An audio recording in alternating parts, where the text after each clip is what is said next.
Good evening, boys and girls, ladies and gentlemen of all ages. I am Debbie Daly with you here on Saturday night, the 30th day of August, on Labor Day weekend.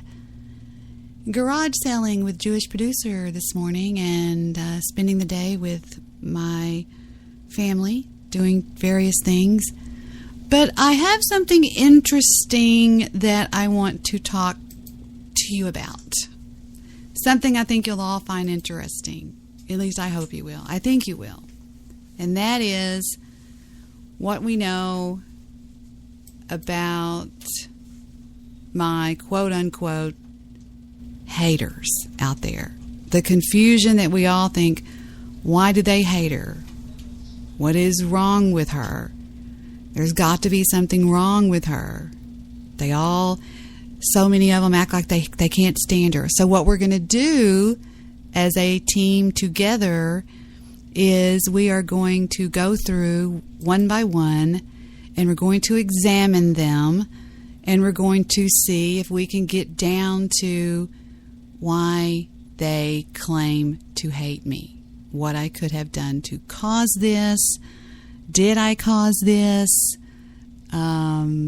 Is it just jealousy, envy, spite, mental disorder? What's wrong with these people? Is there that many? Is there as many as some people want to say there are? There's not. I can tell you that right now. I can tell you that answer. But I think it's time to close out the summer with examining with me here with you. And you know me, I'm honest. Now let's start off with one person that I know, and that is Kings of Talk. Kings of Talk was best friends, co-hosts for a long time with one of my haters named Todd Morris. Todd Morris is also known as the Nature Boy. I always called him the Nature Boy. The Nature Boy was on my show for quite a while, upwards to 2 years. Now, the story of the Nature Boy plays out where he was on my show. He had a show on Blog Talk Radio, okay? It was about wrestling. And nobody listened to it. Nobody. I was the first person in their chat room, and that was 2 years after the show started. Well, I was the first caller, actually. He began to call in to nighttime BTR shows, and when I say BTR, I mean Blog Talk Radio. Blog Talk Radio is a huge platform, huge. It's 10 times bigger than Spreaker. Anyway, but the sound quality sucks. However, I digress. He began to call into nighttime Blog Talk Radio shows just to expose himself. And one of the shows he called in on was Vince in the Bay. Vince in the Bay was rude to him. He laughed in his face, made fun of him. And it was mostly because at the time he had Moxie as his co-host. Moxie is a very cruel woman. Very, very cruel woman. That's Oro. Hold on. Hello? Hello? What are you doing? Here. Where are you?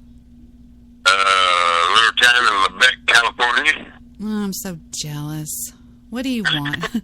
Did you call to talk to Victor? No, I called to get in on the show. It just popped up here on Spreaker, but I forgot your Spreaker number. Oh, it's 214-444-5488. 5488. Yes, sir. Yes, it is. Are you on now? Yeah, I'm on now. Actually, I am on now. Sweet. Okay, I'll call in there. Groovy. Call in. Give you a little report. Excellent. All right. Talk to you there. All right, bye. Bye. Now, I might be interrupted a little bit on my plans for this evening, but we're going to stay on it as quick as we can. But anyway, Kings of Talk did a little show last night. I'm going to play just a little bit of that till I talk to Oro. Let's take it away, Kings of Talk. Talk. Well, now, there's this individual on Talk Show. He have a show called Prankville, USA. Now, don't let the name fool you. He's not doing pranks. All he talks about is talking about this gentle, kind woman named Debbie Daly. She's a very nice person, and I mean absolutely nice. Hang on, Ora, I'm playing some audio. Hang on. Individual, Todd Morris.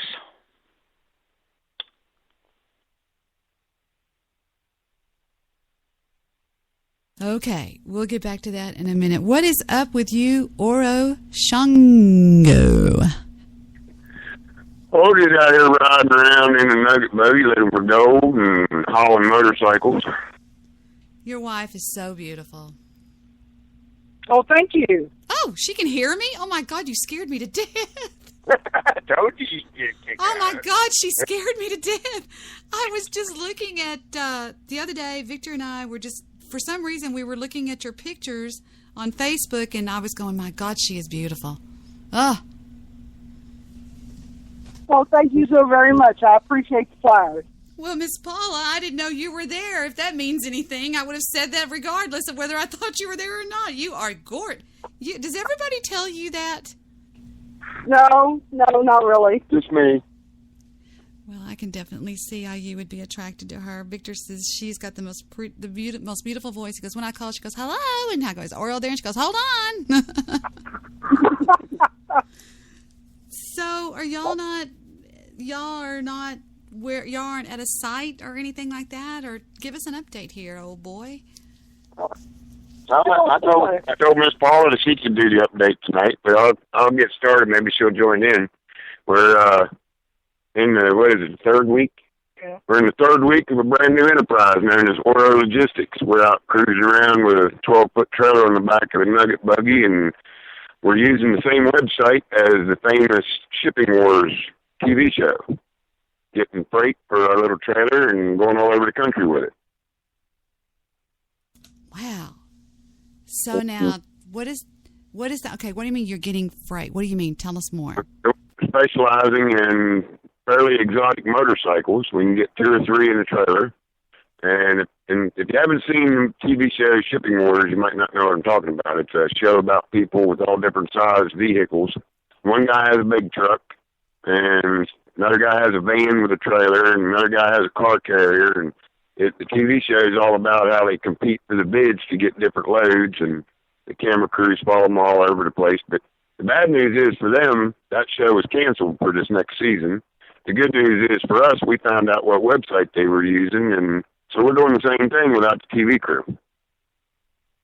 Man, and what happened to the possibility? I know that you were considering maybe a reality show that had to do with, I want to say, going on the open sea. What happened to that? Did that not get taste? You know, was that not? Oh no, that's locked in. We're just waiting for the Dan the Man from Hollywood to get his ducks in a row. That'll probably be happening, I would say, since it's almost September, I'd say that's probably going to happen in April or May of 15, from the looks of it. But yeah, it's still on for sure. And it's going to be a show about quite a few boat crews going out looking on the high seas, as you say, for different types of treasure. And the first show is going to be looking for Blackbeard's legendary treasure. So, can you imagine what went down with the damn Titanic? Oh, yeah. The problem with that is it's too deep there. We're going to be looking for the stuff buried on the beach. Right. Well, I mean, nobody can touch the Titanic anyway because it's like a graveyard or something like that. I don't know what it is, but whatever. They won't let anybody touch it. But can you imagine? I mean, John Jacob Astor was on that. Well, sure. Just think of the jewelry that went down in the safes in the suite. Oh, because they couldn't take those on the lifeboats. No, just whatever they had on. Damn. You can imagine. And that was at a time when you would take everything with you. I mean, Yeah, you took the good stuff. You didn't take the paste. What about the coins? I mean, does salt water rot stuff like that, or it doesn't, does it? Well, they were the rock stars of their time. They were the celebrities, and they were expected to dress in a certain way and carry themselves a certain way. And yeah, but I mean, if you had, like, say, pearls or diamonds, salt water does not erode those things, does it? Oh no, I don't either. I wouldn't think it did. Yeah, it might tarnish the silver. Well, most of the high dollar stuff was platinum and white gold and gold. Very little silver, but how would somebody? I guess you couldn't do anything down. The Titanic is so deep, isn't it? It's what, 2 miles down?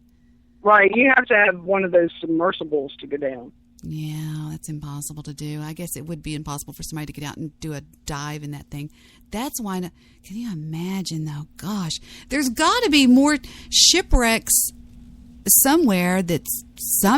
I don't know. That'd be something to think about. I don't know. That's weird.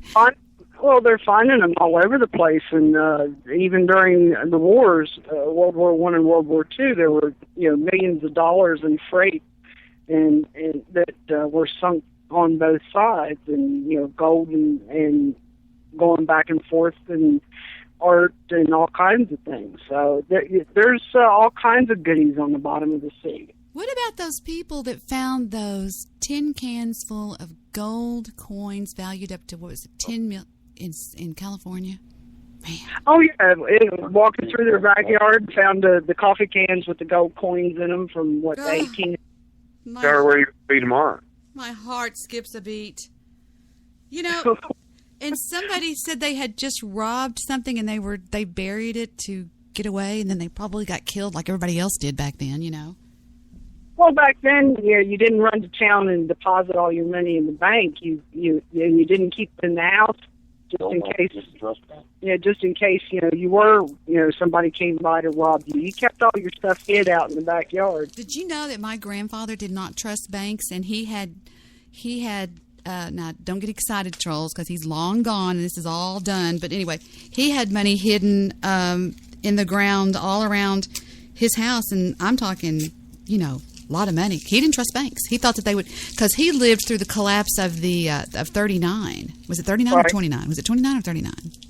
29. 29. He was born in, So I had a great uncle the same way. When he died and they went through the house, there was money in mason jars and money in cigar boxes, and there was just money stashed all over the house. Yeah, and my grandfather actually had it buried. He had rumor says that he had a tornado. He was out in West Texas. He had a tornado shelter, an underground tornado shelter, where some of the bricks that he could pull out or something, and there was whatever all stuffed in there. And I'm like, damn, man, amazing stuff. So you're talking about on the beach. I mean, what is that like? Is that how did Oro get, now hush, Oro. Paula, how did Oro get started looking for gold? Did he start out with just your basic, Best Buy, metal detector or something, or what? Well, we did do that a little bit when we lived in Texas, but it started when he was a kid, and out at Philmont Boy Scout Ranch, they gave him like a canning lesson 101, and then he got to watching these reality shows about all these gold miners and Tom Massey and all the, going all over the country looking for gold. And, that just got him started again. Now, have y'all talked to Victor lately? We're about to since we're headed to Nevada.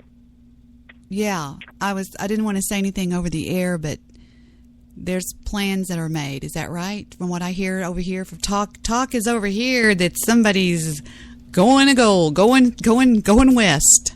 It's okay to say Nevada because it's a big state. Mm-hmm. Yeah. In fact, you talked to him right before we left the house last time. Yeah, we just talked to him last week. 2 weeks. Yeah, he told me, he said, don't be surprised if fixing to. Me and Steven are fixing to. He's bringing Steven. Is that Oh. right? Yeah. That's great. Well, they're all excited and shit. They're going to go to that property that he spoke to you about. Is that right? Yeah. I know he's taken a few calls from that man because I answer his phone for him so much because he's always outside doing different work, and I know he's called 2 or 3 times that I've taken the call. So the person I need to get a puff screen. The person. Our little agenda right now is we're going to go. We're on our way north on Route 99 in California here, right after we get to Bakersfield later tonight, and going to end up in a neighborhood in California where I spent the better part of 2.5 months last year, up around a little town called Sonora, California. And we're going to spend the day tomorrow in my old hangout where I got quite a bit of gold last year. And Miss Paula's going to get a chance to see my stomping grounds, you might say, from last fall. And we're going to spend the day there and see. We might end up with upwards of a half ounce of gold or so. And then we're going to take off from there and go up to, we got a delivery in Boise, Idaho coming up. Mountain Home, Idaho coming up either the 3rd or the 4th of September. And once we get done with that, it's a good chance we're going to be headed towards the Silver State of Nevada. Yeah, that's what he's talking. He said something about either the 6th or the 9th or the 6th. I don't know what he said, but man, I want to tell you something. I don't know if you showed Paula where this property is, but man. Oh, yeah. Damn, oh, yeah. Damn. I mean, you could not conceive in your mind a better place to go mining, if that's what you call it, mining. I mean, wow. Why, it's beautiful country out there. I don't know. I never go anywhere. I'm just the one that stays over here doing stupid stuff. No, I'm joking. I want so bad to go with him. I hope I'm going to be able to figure something out. I don't know. It's not financial reasons or anything like that. It's just that Heather and the baby and seeing, I don't know, she wouldn't want to be by herself here or whatever. We'd have to all go. The baby's not much of a baby anymore, is he? No, he's 4. But once you call him the baby for so long, it just kind of sticks. And I don't like to say his name too much over the radio, so. I understand that. He's going to have to get his gold mining boots on. Have to buy him a set of gold mining boots and bring him along because I'm anxious to see him again. Maybe we'll just rent a Winnebago or whatever y'all call it, a mobile home nowadays. What do they call a mobile home? And we'll just all come out there, you know? What the fuck?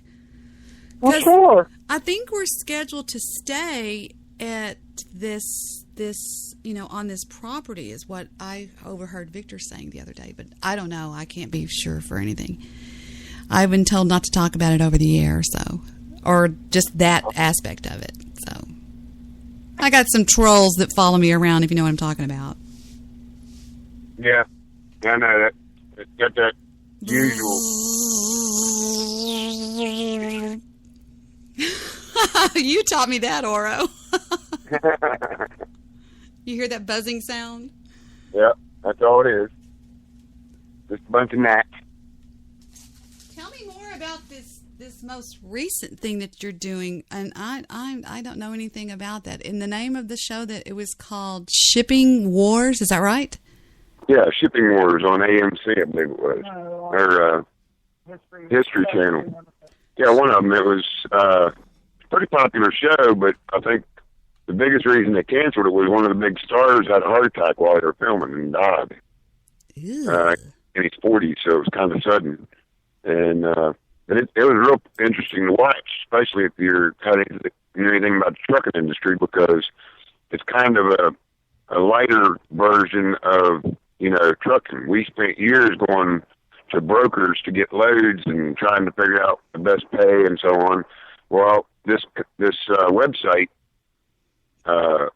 it allows people, like if you buy something on eBay, there's a little symbol on the eBay called U-Ship, and if you click on it, you can set up the shipping for your item pretty inexpensively, regardless of where it is anywhere in the world.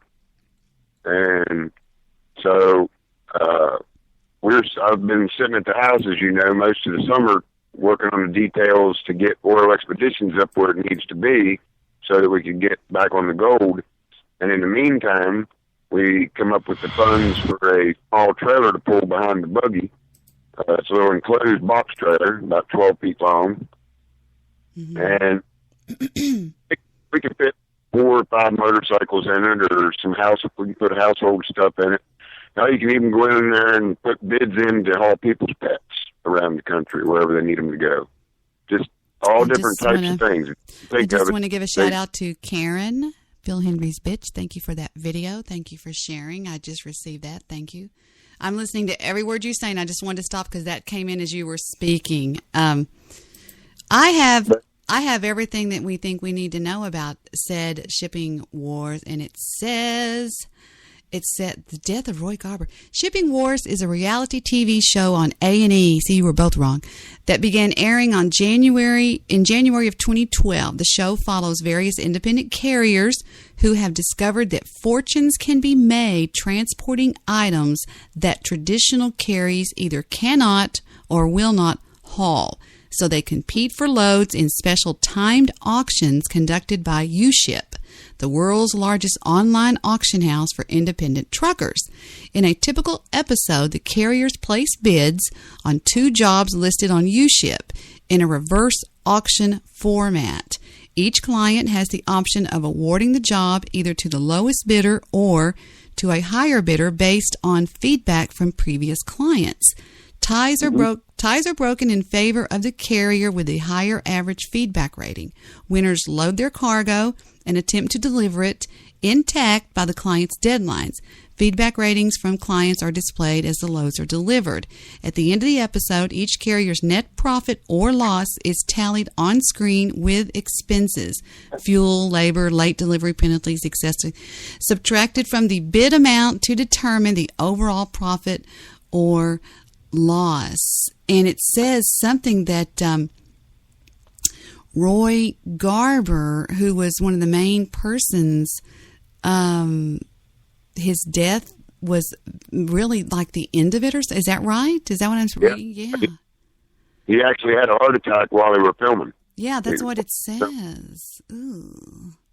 It says that according to major news outlets, he suffered a massive heart attack and was rushed to a Texas hospital where he died shortly thereafter. He was only 49 years old, and that was in January of this year. He was the main cast member. He's one of everybody's favorites because he was always mad and arguing and threatening to kick people's butt and everything. He was pretty wild. He was an ex-truck driver, but he had a big pickup and he pulled a trailer. It's kind of like me, I got sick and tired of the trucking industry and went to gold mining, and I found out that I needed something else besides this gold mining to be able to travel and do what I needed to do with that. So when this came along, it fit in just perfect, and so that's why we decided to do it. Bought us a brand new trailer, so we had good equipment, and we've already had quite a few successful loads. You'll probably be interested to know we made it almost to Dallas once. We actually took our first load down to Houston. And you passed me. Yeah. Somebody else wants to say hi, too. Who is it? Blockhead? Watch. Oh. Watch. Oh. We got the whole family out here in California. Woof. We got Miss Hannah sitting in the back seat and Hard Rock. Oh, I love that. My favorite picture of Miss Paula is when Hannah is just laid out on top of her like she's a puppy, sound asleep. She's and Paula's just like laying there, It's so cute. She ain't thinking much of all the traveling, but she's getting used to it. I bet she keeps the strangers at bay. Oh, yeah. Yeah. Hannah, everybody out there listening, Hannah is a great big square-headed pit bull that, now didn't you sort of rescued her from an abusive situation. Was that you or Lester Bartholomew Jones? Either one of y'all rescued your dogs. I don't remember if it was you or him from an abusive situation. Was it you or him? That was Hannah was rescued from a fight farm in West Virginia, and Hard Rock was rescued from an abuser, a pet abuser in California. That's right. That's an amazing story. That is an amazing story. That's crazy. Now, it says right here, I want to play a little bit. I always do this. I want to play a little bit from the episode where Robbie, who looks like a female, I could be wrong, from episode 4, season 4, episode 38, and it says loses her cool. It looks like they're behind the wheel of something. Let's take a listen to a little bit of Shipping Wars. Never seen this. Wonder what it's going to look like. And I'm on the website, actually. It took me to ANETV.com, Shipping Wars. And this is called... That guy looks just like you, Aura, whoever he is. Looks a lot like you. Warwick shampoo. Oh, commercial. Shut up. We just muted you. We hate commercials. And do you ever miss the big rig? Do you ever wish you had a big rig back? No, absolutely not. We can make as much money with the Nugget buggy and a 12-foot trailer as I was able to make with a tractor trailer. Really? That's amazing. Okay, here we go. It's ready. It's uploaded now. Here we go. This is called Robbie Loses Her Cool. I mean, you think he'd at least, text me, let me know what's going on, or who's there, or, hey, I love you, don't be mad. I guess I gotta try and call him. Jim makes me crazy. Wow. Sure. Oh my gosh, Chris still hasn't called me back. I'll try one more time. Roll in a row moments. Living la vida loca. When the boats are rocking, don't come a-knocking. I know Chris is going to catch hell, but on that boat, he's going to catch a hell of a lot more. Oh, wow. She's called 5 times. Ah, look who it is. Hey, baby. How are you? What are you doing? What is so important that you can't pick up the dang phone? I know you always have your phone in your hand. Chris, do you want something to drink? And busted. Oh, no, I'm good. Thank you. Are you sure? Come on, Chris. You want one? So you just thought it would be fun and dandy to just have a party on the boat while you sent me to Key West by myself? Girl, keep driving. That ship has sailed. That's Dave's friends. They're just dancing. I don't even care. I'm done. I'm done with this conversation. Just cancel the pilot cars. I'll see you when you get here. All right, I promise I'll cancel the pilot cars and, Chris, we taking a photo of us?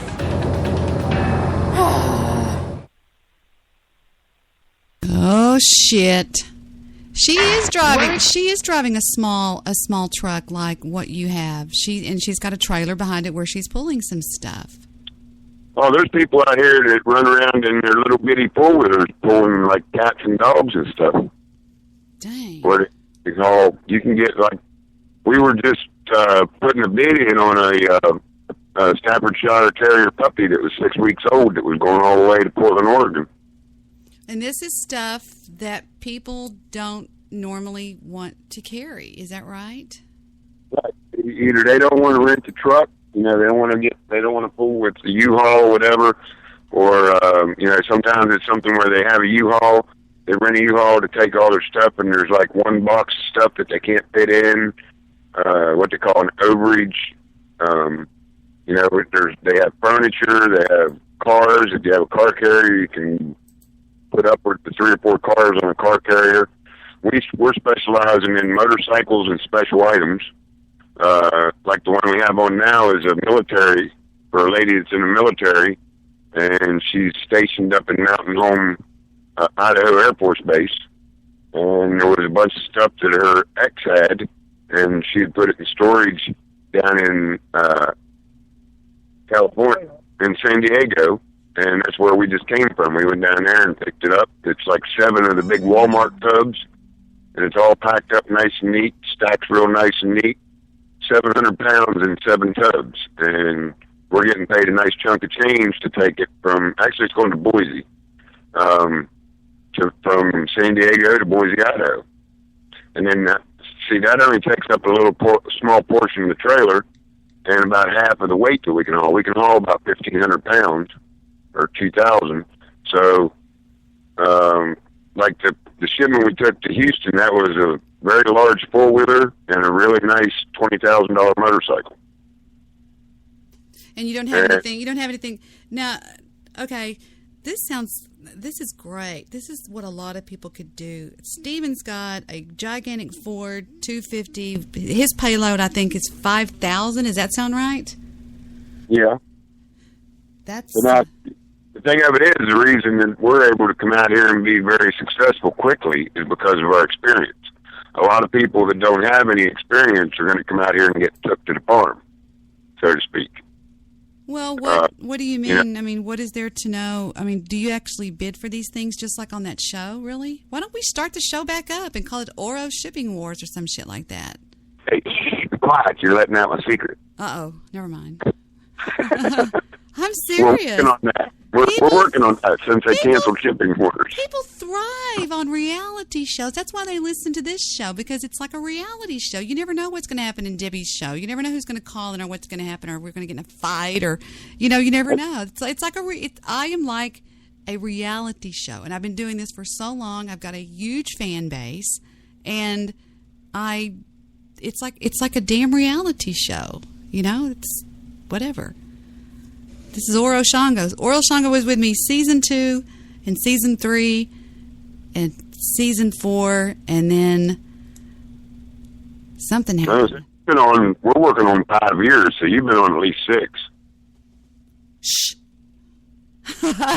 No, you're right. And you've been a part of my show for quite a long time, and always enjoyable. Always the most enjoyable person on the show. Just fabulous. We've met in person. He's met my family. I have yet to be blessed with meeting the beautiful Miss P, but we're working on it. I need to ask you something else about a picture that I saw that I'm freaked out about. Okay, y'all were doing, it could be old, I don't care. Y'all were doing something paranormal. You were in some place, and Oro, there were spirits around you in the pictures going like those little. We went on a ghost hunt, our first ghost hunt. Well, you found them. I'm here to tell you. Yeah, some friends of ours who have they're called the Jack City Spirit Hunters from Jacksonville, have some relation not too far, about 40 miles from where we live in they live in West Virginia, and we live on the Maryland side. But they came up to visit, and this house has been in their family for 300 years or something like that. And we went on a ghost hunt. I saw that, but did you see the pictures in the dark with Oro and those? There was an evil spirit that was over there by you and that woman, Miss Paula, the gold color looking one. There was a light one and a gold color. It was. I'm sorry, I'm just rattling here, but I am crazy about that kind of stuff, and they were all over you. Oh yeah, we had a lot of fun that night. EVPs that night, you'd be interested. Oh, I can only imagine. I'm talking. Well, the fun was so clear, you could very clearly hear the spirit say, "Excuse me, excuse me." Wow, I love that stuff. I love that. Yeah.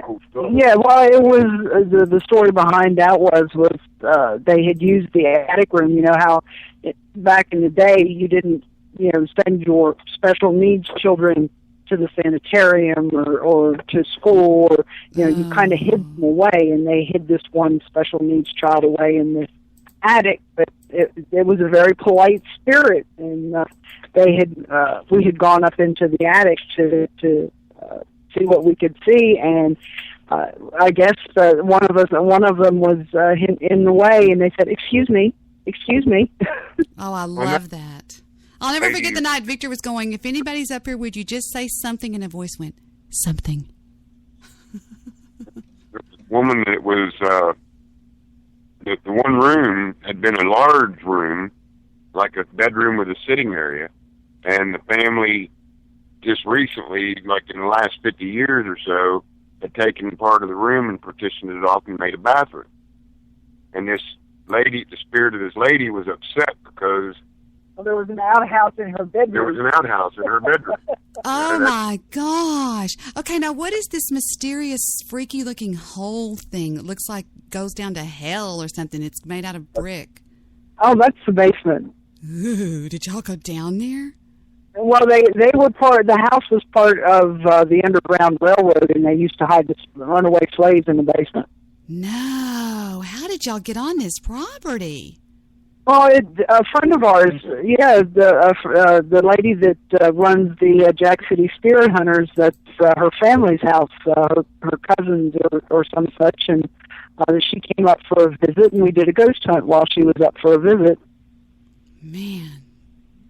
These people are seeing, mountains on their right and ocean on their left, and I'm sitting in stupid, hot, dumb Dallas, Texas. I love this picture of y'all in the truck when you're the selfie of you. Y'all look great, and you've got that bandana on your head. You look like one of the Ninja Turtles, Paula. Well, yeah, when you use that 470 air conditioning, you got to have something to keep the hair out of your eyes. 470. That means 4 windows down at 70 miles per hour, for those of you who don't know. Now, on my Facebook page, I just shared one of Paula's pictures for you people to go and see what I'm talking about. You would never think that Oro Shango could have landed this little piece of tail, 20 years ago. She's very pretty. Very, very pretty woman. Gorgeous. I hate you. I can't hang out with you. Been putting up with her. I can't hang out with you. You'll make me look bad. I don't know. 2 blondes together, we'll be all right. This is true. What do you mean 20? I've been putting up with her damn near 30. I have a feeling it's the other way around, but we'll go ahead and let that slide. Yeah, she is very sweet. But not only are you beautiful on the outside, you're beautiful on the inside. And you are just... And the story behind Oro asking you to marry him is freaking hysterical. It's like he drives up one day and he's in this parking lot going, let's get married. And you're going, what? Hysterical. It's one of those funny wedding stories. Very funny. Yeah, well, I hadn't seen him since he was 14 years old. His older brother was a friend of mine in high school. We used to hang out, and I hadn't seen Oro since he was 14 till he come waltzing in the door one day where I was working and wanted to ask me out. Yeah, that's right. He had a crush on her back a long time ago. Or did y'all ever go out the first time around when y'all knew each other? Or No, the first time I knew him, I was a senior in high school, and he was like 14 or 8th grade. So no. Probably one of those situations where you go over and watch the older sister shower without her knowing it. So he has this crush on her, and then he runs into her at why do I want to say a truck stop or a feed store or? He worked at a feed co-op. Wow, my memory is good. But anyway, getting back to this ghost hunt, when you were standing there and you saw those pictures, it's very, very rare, and I know a lot about the paranormal, that you actually capture a spirit in flight, so to speak. You know what I'm talking about? The pictures that you have that's got the squiggly line going like that? Right. Those are spirits. Yep. Those are people's spirits. And well, the best picture from that batch is the one where you're looking at the back of the house. And if you look on the second floor window, there's a little boy staring out the window at you. I saw that. That was freaky. His name is Franklin, and me and Franklin made a really good connection that night. Damn, that's scary. That's freaky. He was killed by a misplaced stone in the flue that was built in the early 1700s when they built everything by hand. And they cut the big rocks by hand, and they stacked them up to make glue for the fireplace. And his father accidentally dropped one of the big rocks off the top of the chimney, and it landed on Franklin and killed him. Wow, that's so sad. That is so sad. When we were there, Franklin was my buddy. He was walking around with me, and it was like a little boy walking around tugging on your pant leg the whole time. Did I ever tell y'all? I don't know if I told you or not, Oro, that I was recording in my home not too terribly long ago, several months ago. I actually heard a voice come across a recording that I did, and I said to myself, that sounds like Ann. And I was like, that can't be Ann. Ann's not dead. I was like, what is that? And it sounded just like my half-sister, practically. I had a very, very best friend who I was like blood sisters with, and it was her sister. This woman had actually been in my wedding. She was one of my bridesmaids, and she was special needs, and her sister, Kay, was my lifetime best friend. Well, I heard a voice that sounded just like Ann come across as an EVP saying, Debbie, I love you. She used to always go, I love you. She had a Texas accent. And I thought, that can't be Ann. So I got on the internet because I couldn't get a hold of her mother. And I'll be damned if she had died 2 weeks earlier. I found her obituary online, and I was like, oh my God. And I will play for you now that spooky EVP of Ann saying what I believe to be, Debbie, I love you. And take a listen. Now, it's repeated over and over and over and over like mad, but still, either way, here we go. Listen. Debbie, I love you. Debbie, I love you. Do you hear it? Wow. I remember that one. I know. It came in March of 2014 at 1:03 a.m. is what it says. I must have talked to Oro since then. But, yeah, I was just like going, what? That's Ann. I mean, I actually recognized the voice. And I thought, there's no way. And I found out that she had a heart attack, an irregular heartbeat, whatever, and died about 2 weeks earlier. And they couldn't find me because I live in a home with Victor that was bought under proxy, and you can't find us. It's hard to, we got to where we weren't able to be doxxed, I guess you could say. And, and I heard that right there.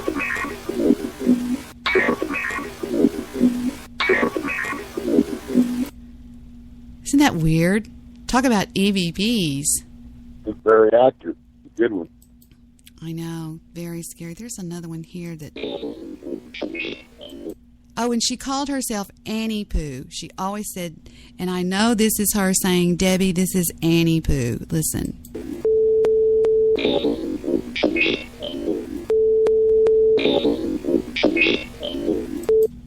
Can you hear? I put a beep in between the two, in between the time that she says it. But just, yeah, EVP is so fun. Are you kidding? You know me. I used to be the EVP queen on Blog Talk Radio. We had a lot of fun with that.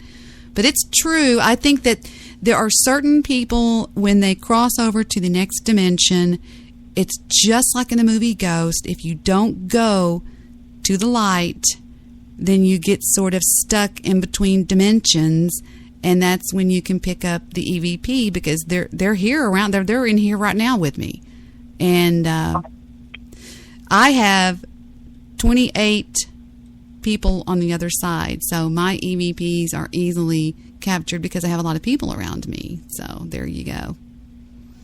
I think my father even spoke one time over at Oro's house. Remember? Yeah, I remember that one. Yeah. Wow. The craziest thing that ever happened to me, I'll never forget it. Do y'all remember those people on Blog Talk Radio that were called Earth's Secrets? Yeah.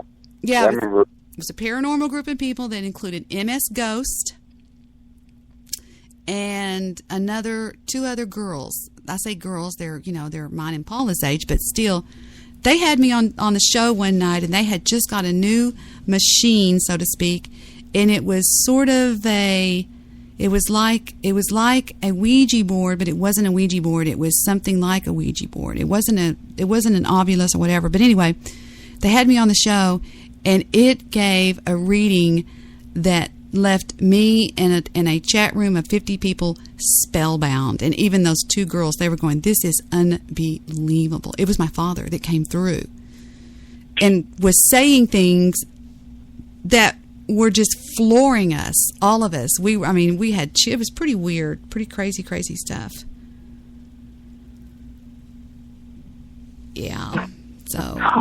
Well, you can hear some interesting things when you sit and work with those. And I know, like you said, you were the queen of EVPs, and you had a whole lot of them there at one time. That's the reason we know what Audacity is. That's right. You're the reason I know how to use Audacity.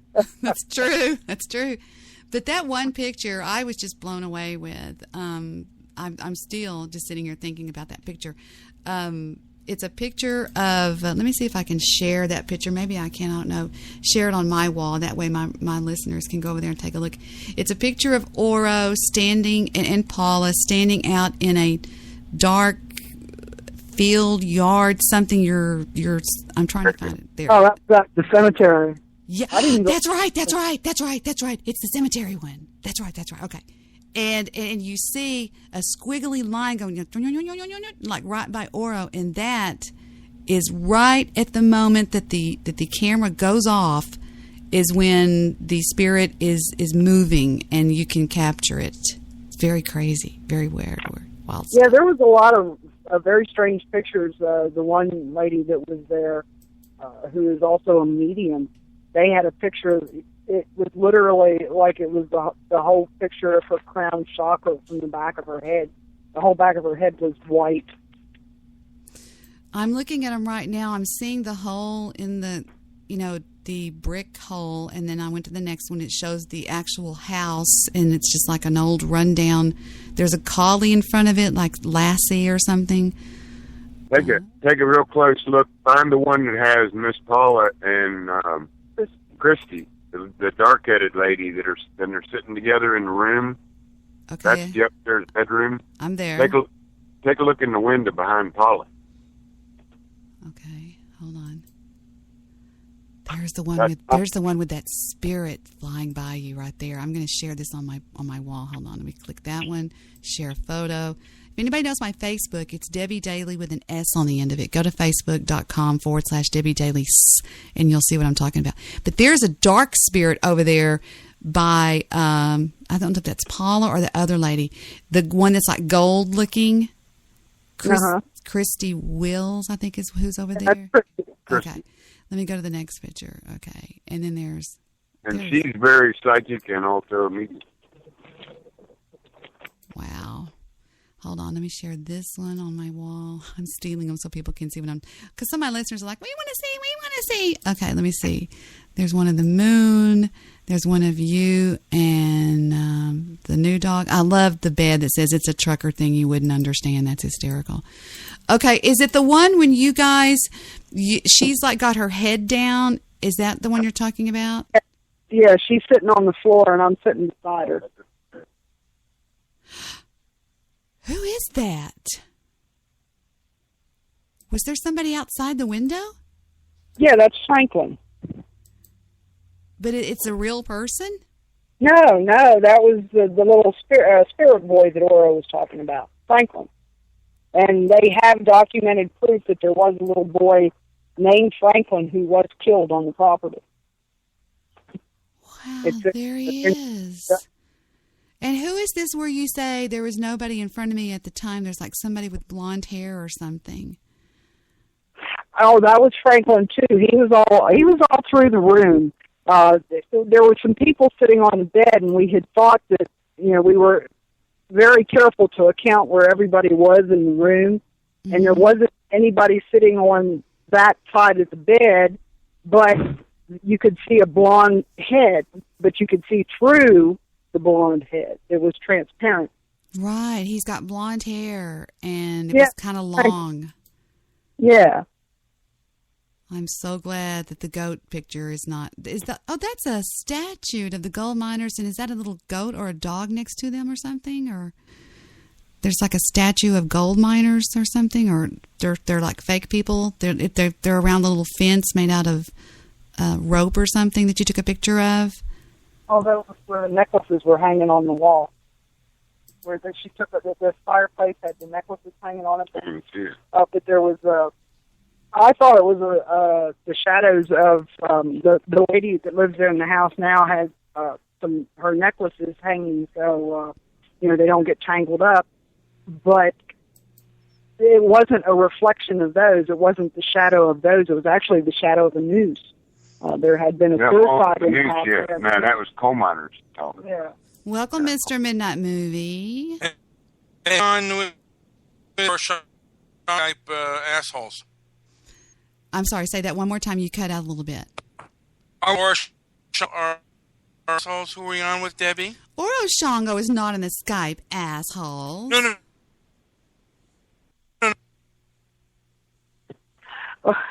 He's well, cutting out. Debbie, we're going to wrap this up because we got to get back up on the road. Drive. Time to drive. Okay, we're going to say our adieus, and we're going to work on getting to Dallas to see y'all. Because when we went to Houston, Laura said Dick's going to be mad we didn't come to Dallas. I don't even want to hear it. That's bullshit. But I think y'all might see us before we see you, if you know what I'm talking about. That'll work too. Yep, All right. It's been quick. All right, y'all take care and stay in touch. Tell Vic I'll give him a call within the next few days or so we can get things rolling. I will do that. Thank you. You take care. You take care too. All right. Bye-bye. Bye-bye, guys. Mr. Midnight Movies. How are you? How's it going, little Debbie? It's going good. I'm talking with Phil Hendry's bitch. I wonder if we can get her to call in. She wanted me to play something. Hold on just a second. Let me see if she'll call in. I'm going to tell her your biggest fan is on. Yeah. Your biggest fan is on the show with me. I just love her voice. She says, Debbie, I am anti-Muslim as they are pro-Muslim. Having me speak on your show is only going to bring you hate. I adore you. I don't want to bring that kind of vitriol to your show. She said, Howard, question mark? Wait, does she know who we're bringing? Does she know who we have on? I don't know. She said she wanted me to play. There's a Facebook video that she linked me to. Let me see what it says, and maybe we can find out a little bit more about where she's coming from.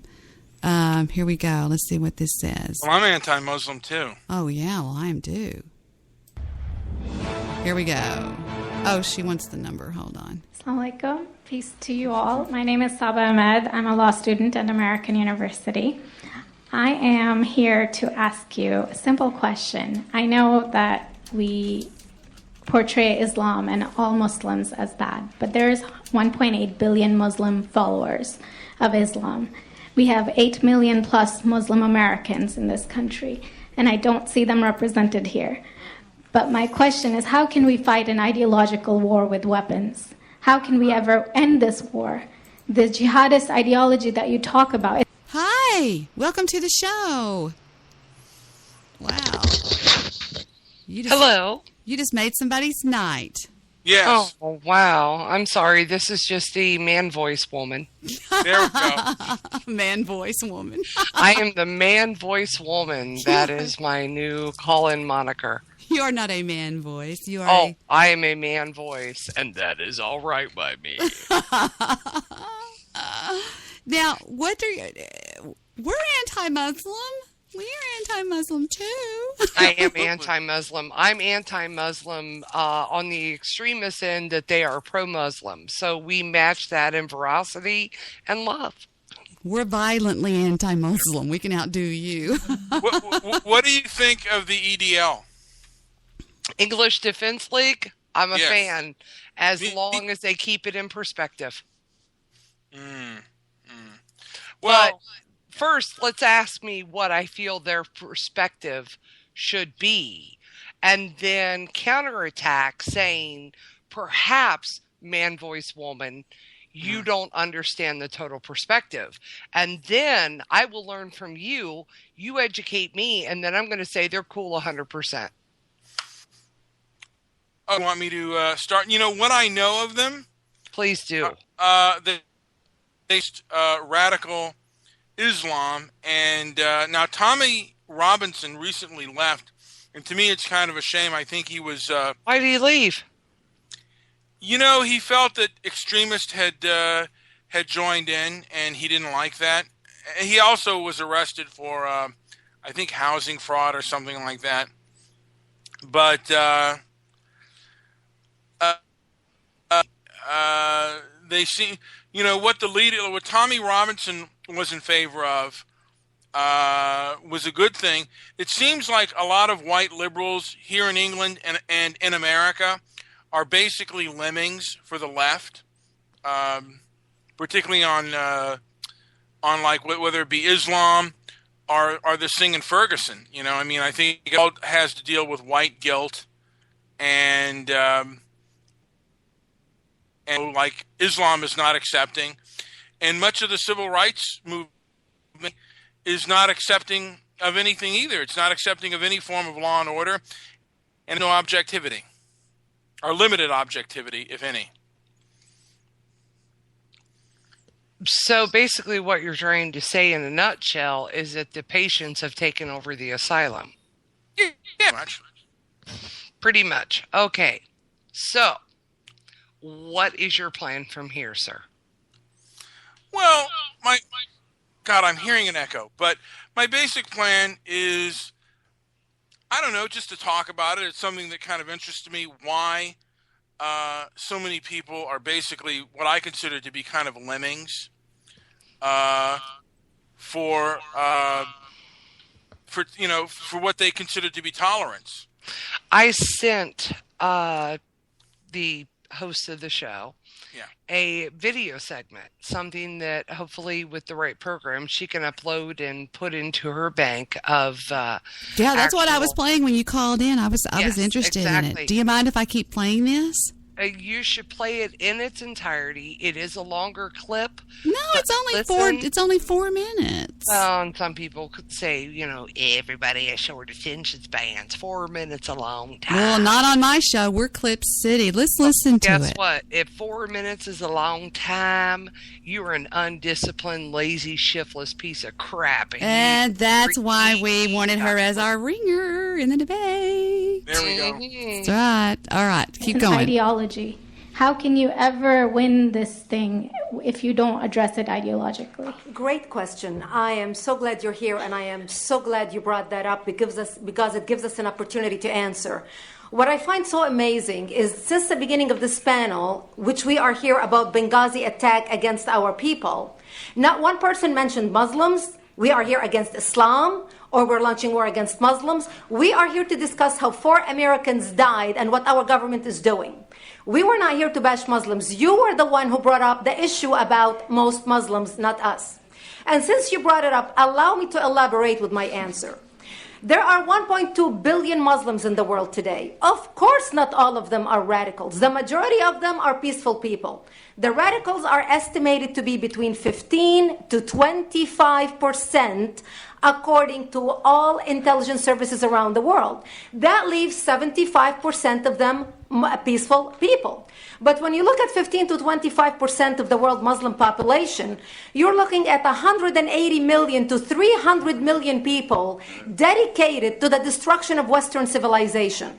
That is as big of the United States. So why should we worry about the radicals, 15 to 25%? Because it is the radicals that kill. Because it is the radicals that behead and massacre. When you look throughout history, when you look at all the lessons of history, most Germans were peaceful. Yet the Nazis drove the agenda. And as a result, 60 million people died. Almost 14 million in concentration camps. 6 million were Jews. I like her. The peaceful majority were irrelevant. When you look at Russia, most Russians were peaceful as well. And she can be a guest Yet on your the show. Russians were able to kill 20 million people. The peaceful majority were irrelevant. When you look at China, for example, most Chinese were peaceful as well. Yet the Chinese were able to kill 70 million people. The peaceful majority were irrelevant. When you look at Japan prior to World War II, most Japanese were peaceful as well. Yet Japan was able to butcher its way across Southeast Asia, killing 12 million people, mostly killed with bayonets and shovels. The peaceful majority were irrelevant. On September 11th in the United States, we had 2.3 million Arab Muslims living in the United States. It took 19 hijackers, 19 radicals to bring America down to its knees, destroy the World Trade Center, attack the Pentagon, and kill almost 3,000 Americans that day. The peaceful majority were irrelevant. So for all our powers of reasons and us talking about moderate and peaceful Muslims, I'm glad you're here. But where are the others speaking out? And since you are the only Muslim representative...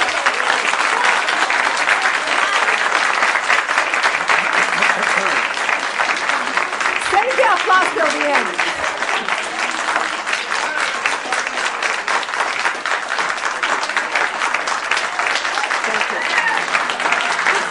They're standing up. They're freaking standing up.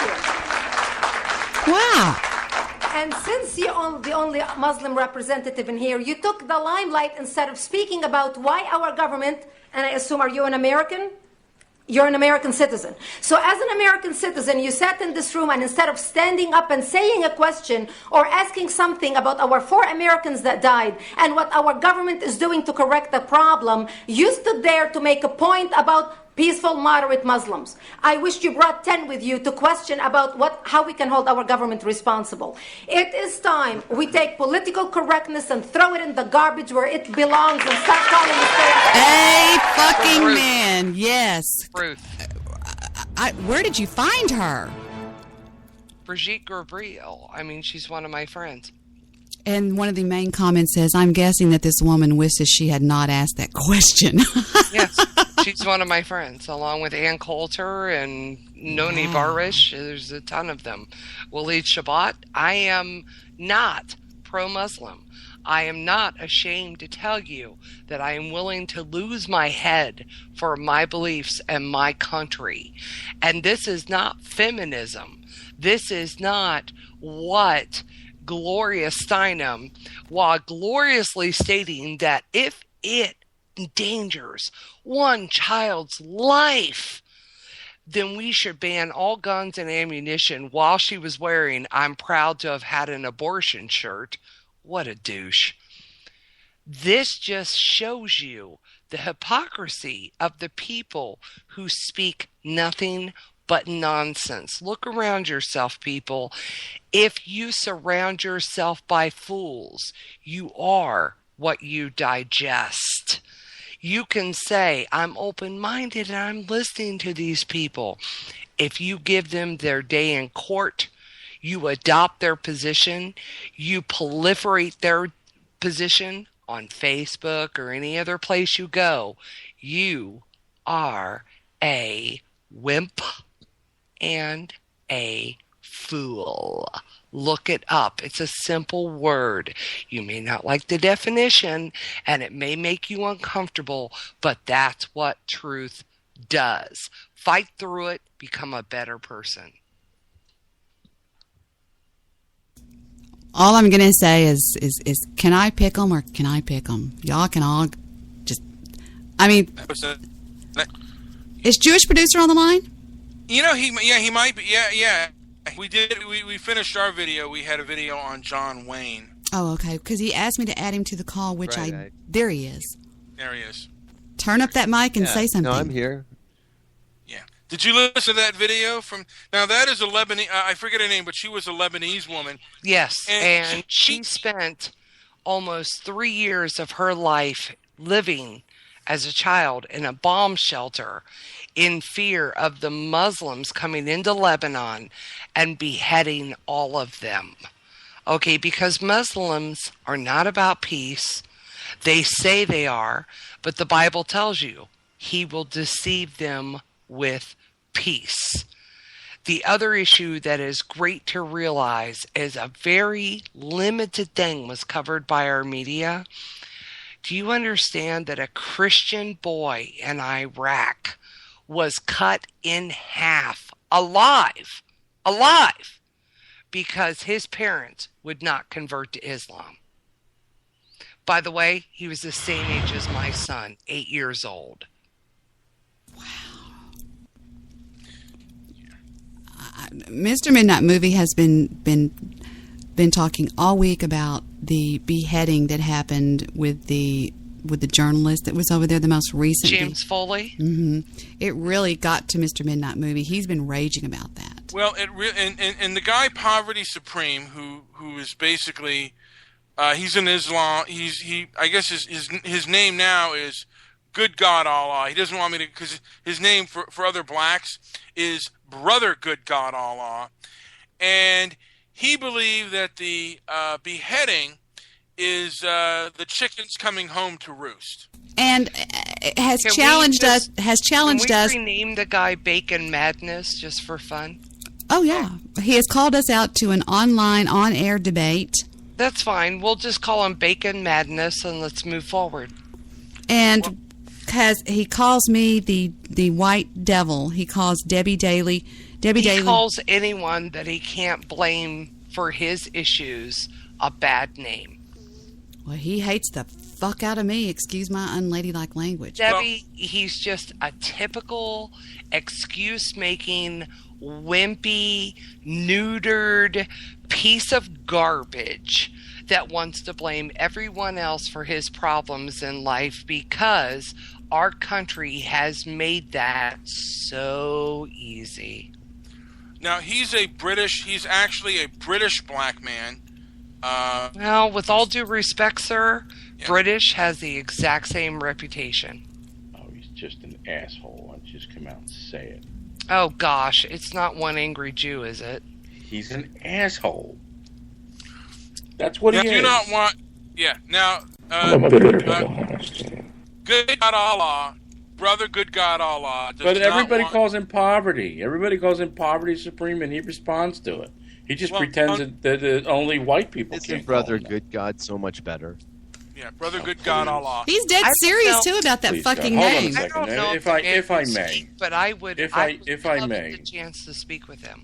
Wait a minute, dear Jesus, please give good God, poverty supreme, to cancer. Thank you, Jesus. Penis cancer. Jesus, while you're at it, please give Tyrone lip cancer, just the bottom lip, that burnt lip. You know, I tell you what, one angry Jew, I don't like your defamation and belittling and blasphemy of my God, but I'm not going to cut your head off for it. But I'm being polite. It doesn't matter if you're polite or not. They're going to take your head off. I'm not.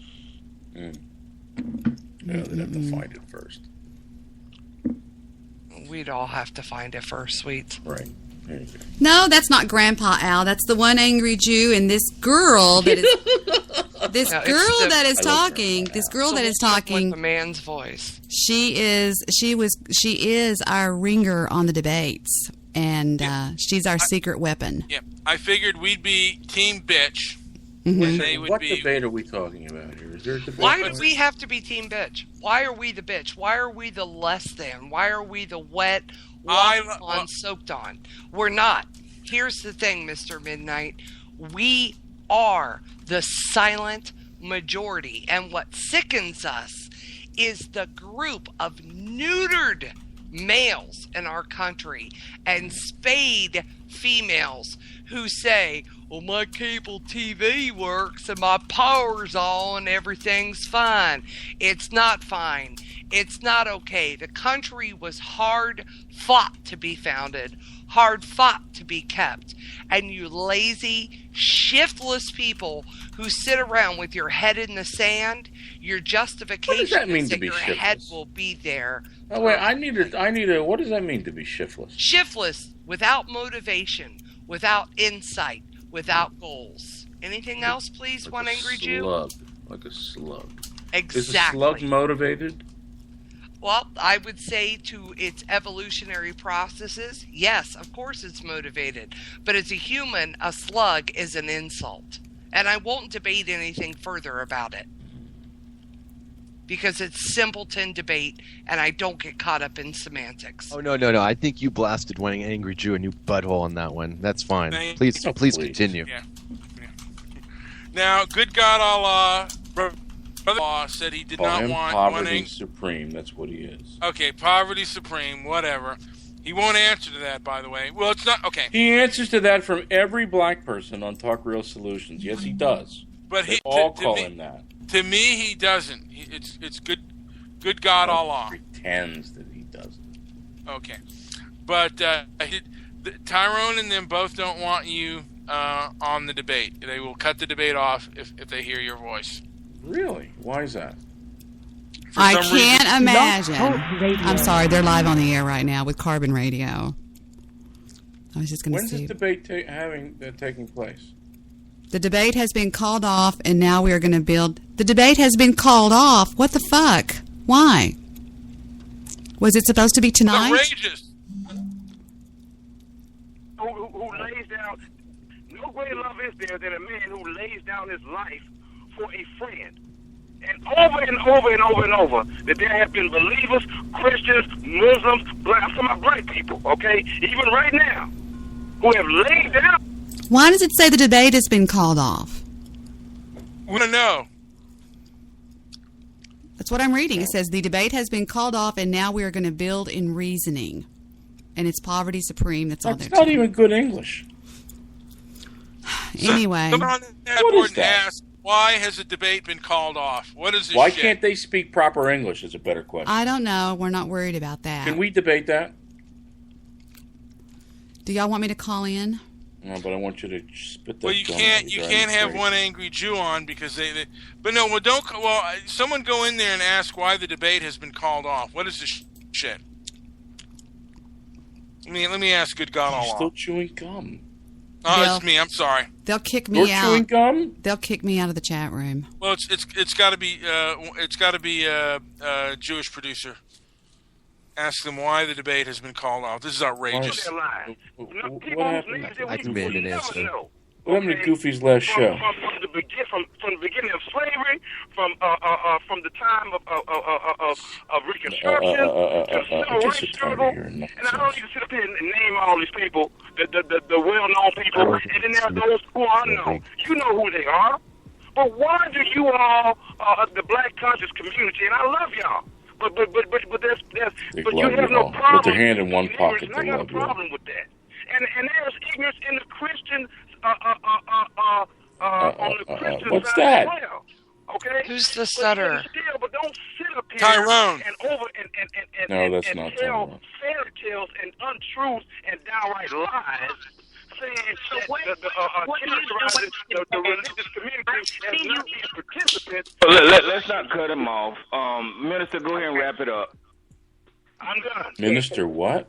Is this a How you clip? become a minister?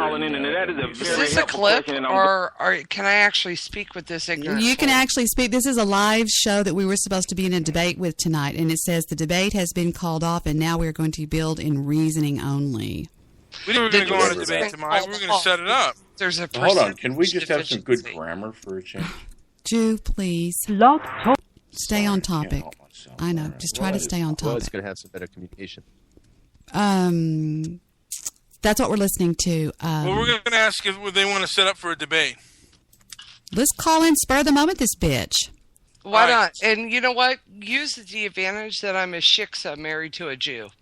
Tell them I have to file the Jew. Yes, I'll be quiet. I'll be quiet. No, we don't trust you. We'll have to remove you from the call. Church has been more prominent. I'll be quiet. I don't care if one angry Jew's quiet as long as he keeps Silliness. sending the naked pictures. All right, I'm I like them a lot. Well, but I'm they muting won't now, even, right in the middle of okay. talk. They won't even talk to us with his because he says the N word and he hasn't got a good reputation with these people. They say the N word. I mean, if They they're say it all allowed the to time. say it and it's acceptable, then what's the problem? I mean, That is Oh, exactly no. my If argument, it's but now's not the time. Been there, You can't done have that. argument. I've tried that talk many times, and I got crucified. I got crucified for saying the N word.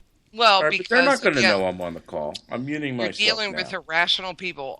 One angry Jew just keeps sending the naked pictures and looking like you do. Who cares what you say? I love him, but he just talks too much. There's no doubt about it. Let me tell you, there is no Jewish myth. Now, how are we going to call in? Do you think they'll take my call? They truly are the people of God, and I God hope has so. blessed them. I'll try one time because it says Debbie Daly, I think, when we call in. And if somebody would at least go in there, can you go in there, Jewish producer, and say, listen, Debbie's going to call in, but we're here. We come in peace or whatever. Don't say we come in peace. Don't capitulate. We're here to debate. If you wimped out, you're a piece of shit and you're gone. Okay? JP, can you go in there? Talk our Spreaker. Scared What? little people. Listen to them. Where They're is the scared. On Blog Talk Radio. Do you need the link? Yeah, I do. They're scared, Debbie. They don't want to debate. Every roach runs when the light bulb comes on. I couldn't agree with you more, but they hate the fuck out of me and anybody with my show. And my answer again, every roach runs when the light turns on. Okay, let's see what they're talking about now. Because black people in America are only 14% of the American population. That's a lie. They're over 32% now, according to the latest census in 2013. But that's because Really? black people in America are only 14% of the American population. They're not 14%. Okay? So first of all, the scripture says, that if you don't take care, I know I'm not saying he can't exactly, deny but that based on it- birth that rates you and the would common be, census. He's described, just a telling man lies. He doesn't take care of home first. That his home first, and he's a deadbeat. He's an infidel. So we got to take care of home first, and we're only 14% of the population. And to say that there are no It's a lie. black It's missionaries inaccurate. in Africa from America, you are very, very biased and deliberately ignorant. You know, And the because number you one won't rule of a simply liar Google is the that they caller, will man. supplement their speech with because the human brain is programmed to take speech spaces, speech rests in between lies. Just an FYI. No, I studied how to tell people that when they're lying by their voice. They'll also go into what's called the vocal chasm. Yes, where they go like, well, I've always. What's our president known for? You know, I've always. And what's our president known for? But I'm saying they'll start kind of growling. They'll kind of go, well, you know, like exactly like Bathtub Girl does all the time. She'll go, and you know that Debbie Daly. Just for the record, something you've never heard the Jew do. I've seen the Jew do everything, but tell us what you do. What I do and what I don't do and what I don't will do. Don't tell me about is a your whole poop different habits. animal. It's disgusting. Being that you're representing the church, you should have that information. We're having good. Excuse me. Hold on. Let's have this down. We're having good conversation, but Minister, in your answer. But Minister, in your answer there, you did not address the $420 billion. You did not address the non-economic the happenings from the black church to the black community. Did not address high dropout rates of our. Okay, I'm finna address you now. Okay, now, brother, listen. It's fitting to address you now that I figured out my deceptions. Going into the church. There's 113 people in their chat room expecting this debate tonight. Because I heard tonight, too, Mr. Midnight Movie. You told me Saturday night.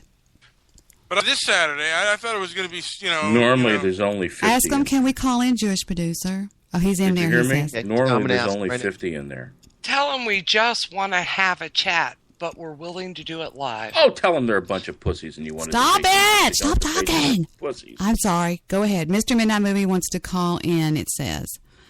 Jewish producer, go do a private message to Talk Real Solutions. I saw what you just typed. Don't do that in the...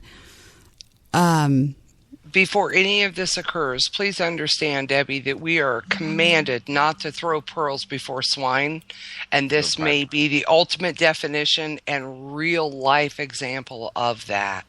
Well, what Poverty Supreme said, that we'd each get 7 minutes. Each team would get 7 minutes, and they'd say something, and then we'd say something, and we'd be able to talk without interruption. But if they heard the Jew, the whole thing would be over.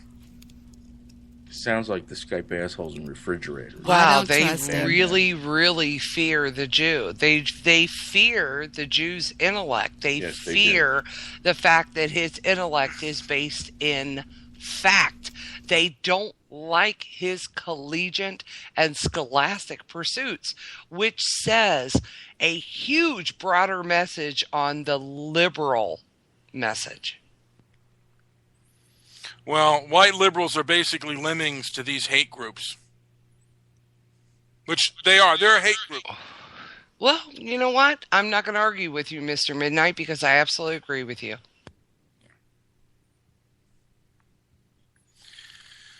Anyway, are we still on that show, Debbie, or did we try to call in? We're waiting for JP to report back.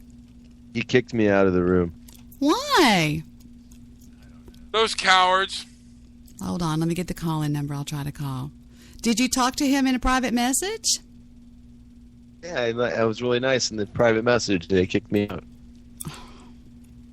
Did he ever answer you? It's absolute fear. It's fear of possibly one ear hearing the truth and turning its back on the lemmings. Well, why do you think that the news guy has me banned from his chat room and banned from posting comments on his wall? Because he's scared to death of me.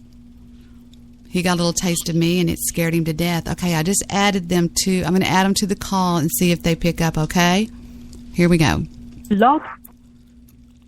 Who did that? Was that you, JP, that just did that? JP? Yeah, I just refreshed. Okay. Here they go. Blog Talk Radio. Welcome to Blog Talk Radio. If you desire to speak to the host, please... You are now in the host queue. But that's my say. Brown Town, I love y'all. It's all day, you know. I will die for Brown Town. You know what I'm saying? But all day. That's my spew, and I'm listening on the show. Okay, brother. I wish I sounded that okay, brother. I hear what you're saying, and like I said, brother, like it depends on a man's conduct. I can't tell a man what to do. That's poverty supreme. Even a woman, I can't tell a woman how to act or what to do unless she's my woman. You see what I'm saying? And I can only conduct my actions and my if I have a son. Just let me take this from a feminine lib point of view. That's all I can do. But I can only try and teach brothers and sisters righteousness and to treat everyone the way you want to be treated. That's the best I can do. You know, some brothers, you know, I don't care if your religion, you know, to me, is I don't believe in it. You know, I'm still treat you with respect because you're a man, innit? Same way you're a woman, you got certain beliefs. I'm going to treat you, you know, the way I want to be treated until you know, you cross me, man and woman. You know what I'm saying? That's all I can do, but that's the best we can do at this stage. And, you know, that's why we have to know who the devil is. Because once you know that the white man's the devil, you stop acting the way he acts. You know? And you stop going into the acting the way that he wants you to act. Because he likes to see us up here and we can't even hold a conversation without cutting into each other. That's what he loves. That is what they've made us do systematically through this system. He's made us like this. How we act now, this is the way he wants us to act. Why we can't have a proper conversation. This is the doing of the white man. That's the one that called us out. I'll tell you this too, brother. It could be about shoes. Brother, still be arguing. Hey, you seen the barbershop, brother? Hey, when I'm in the barbershop, yeah, we be niggas be arguing over Vibes Car Talking. I go to Jamaican barbershop. He just said the N-word. Closely to what they're saying, Debbie. This tells you the poison of Islam. Niggas want to stand up and fight, but you know, just let them hang themselves. And we're not arguing over some bullshit, because this is, whether we like it or not, and whether, you know, you like it or not, this is a big issue in our community. You know, Christianity. I'm glad you said that, man. And it ain't like that. I hate Christians, and I know that Minister means everything well by his people, the people that he wants to follow and all that kind of stuff. And I respect the fact that it is a place of morality and all that kind of stuff, but I just got my views. That's it. 36 hours ago. And you know what I'm saying? We understand your views. We understand your views because at the same time, those who do believe understand that there are men out there that's fucking it up for everybody, man.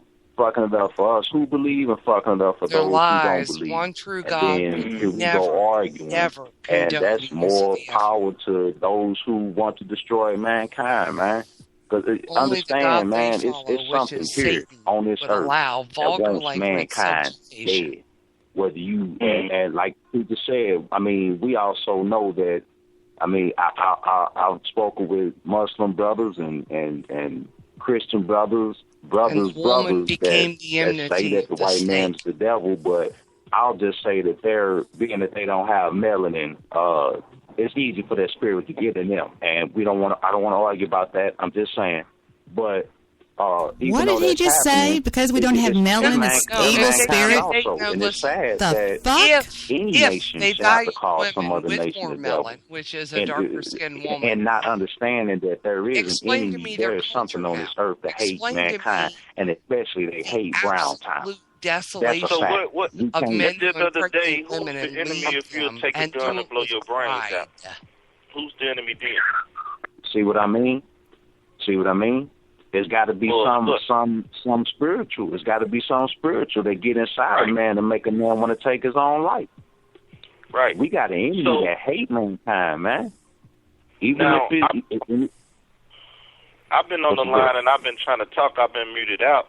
And even when I was trying to talk, and everything, we had the conversation going on. Now, we know from the last show that I was saying it's a problem that happened tonight, and we all avoiding the elephant in the room. You know what I'm saying? The cursing each other out, the doing The this, element the in the room is the fact that they're all wimps and they know it. Now they're trying to make character. You hear Poverty keep saying, well, I can't tell a man how to act. But asking a person to do better is there. You know what I'm saying? And it's been done. Yeah. It ain't like he didn't do that. And even the other host, the brother, he didn't try to ask people, but at the same time, this is the biggest problem. We don't know how to talk and deal with each other. You know, people get mad at the sister, want to do things towards the sister and stuff. You want to make excuses for why the system owes them something when the system doesn't owe them anything. And not address issues about how we address each other and talk to each other. I wonder if they're going to talk. I did a screen share so y'all can see the chat room. The Debbie Daily Show is rebroadcasting this and making fun of us. They are ignorant. No, I am not. Who's saying that? Sisters, you know, when you see lions over there arguing and fighting and battling and somebody named Miracle like and can y'all see this on my screen? Let me take a look here. Look, hurry, I'm doing a screen share. And the sister is around. Look, it says the Debbie Daily Show is rebroadcasting this and making fun of us. They are ignorant and racist white devils. You know what I'm saying? But I don't care. I'm an ignorant, racist white devil. Because there's no excuse for people to have an intellectual debate. This is what should I hang up on it? Fuck you and you know this is what bothers me. Where's that character inability in the Bible to understand why their culture won't advance without the right for someone to speak that has advanced and what they live with day in and day out when they do advance within their community. They are chastised, they become pariahs, even within the confines of their own families, simply because they go for a higher education. They're told that they, quote, sell out, that they are, quote, an Uncle Tom or Uncle Jane, everything else, because they choose to go above what they've been told is the mental state to stay exactly where they're at. We witness where they're at. We are witness in America every day to what is going on in Chicago. If you're lifting the black race up with Al Sharpton and Jesse Jackson, no offense, but you assholes are causing me to lose strong black men in Chicago in multiple numbers every day. You don't love black people. You don't love black men. What you love is profiting off the death of black men, which makes you Hitler. Yay! Are we still on? No, I hung up. Okay. They're down talking us in the chat room, calling us the white devil and saying all this bullshit. Well, you know what? Don't have to stoop to that. Yeah, I mean, I don't care. So would Sharpton and so would Jackson, and they're going to call us the white devil, and they're going to call us anything they want, because when people are hurting other people and someone stands up and says, you're a fake and you're a phony, and I'm going to harken you back to years ago, and if I'm too old and you don't get it, you're sitting in front of a computer, Google it and learn it and shut the hell up about ignorance. It's about PTSD. It's about back in the 80s when people took down Praise the Lord Network. Lady, you give females a good name. They did, okay? Here's the thing. It doesn't fit. Most people, that doesn't fit, man. How can you compare religion to race? Here's the tie-in. It's profiteering. The word is profiteering, okay? PTL was shut down because they profiteered. But you will follow supposed black leaders, which you and I both know most black people don't follow. They laugh at them, they mock them, but they'll be the first ones on camera with them until Ferguson. One man took a stand in Ferguson. One man looked and spoke out to Al Sharpton, looked and spoke out about Jesse Jackson, and no one recognized that person in the crowd that day. But I'll tell you one thing they did. They took a screenshot of that man's face before he spoke. They don't memorialize what he said, but they do memorialize the look of him looking and saying, "You have got to be kidding me. You are joking." But you know what? We're the white devil. We're the devil. Here's the thing I find very interesting. The one thing we can do in a country, and this is historic, by the way, if you want to break a country down, first you divide a member amongst itself. Second, you proliferate propaganda that causes feudalism within a country. Feudalism, by the way, to anyone's listening who doesn't have the fingers to type it, you lazy, shiftless piece of crap. Feudalism means to make someone believe that their opinion, their voice, and their action means nothing in the big picture, so why should you bother? Hello, sound familiar? Bunch of wimps, can't stand up, can't do anything, want to fall in line. Pieces of crap, you wimpy, neutered bunch of men, wimpy, neutered, spade bunch of women. Here's the problem. If you fall for feudalism, then you're really not someone in the end. In the broad, if all hell breaks loose, you're really inexpendable in this situation. Here's what people want you to forget about our country. Patrick Henry, Sir Isaac Newton, they were actually all Christians, and they founded their beliefs on Christian principles.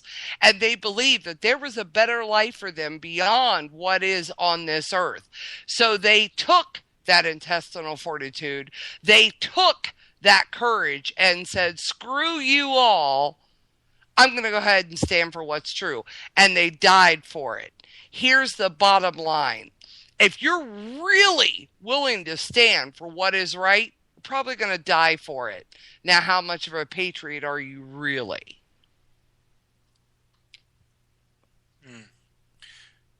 Now, is that meant for the for the individuals who are protesting in Ferguson, or the people who are sitting on the sidelines and watching it? That is meant as a broad statement made to a very broad group of people. What are you, a man or a mouse? Are you a man that is willing to stand up not only for your family and for your beliefs, but for your country?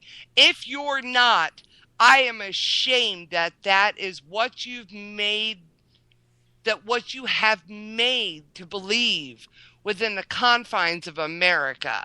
You foolish, foolish man.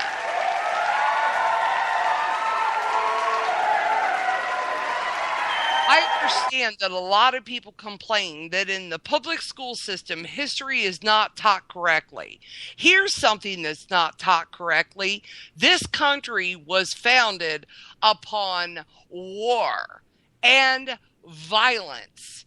And when they say, oh, it's a violent country, why don't you actually go and study the real history as to why we were violent?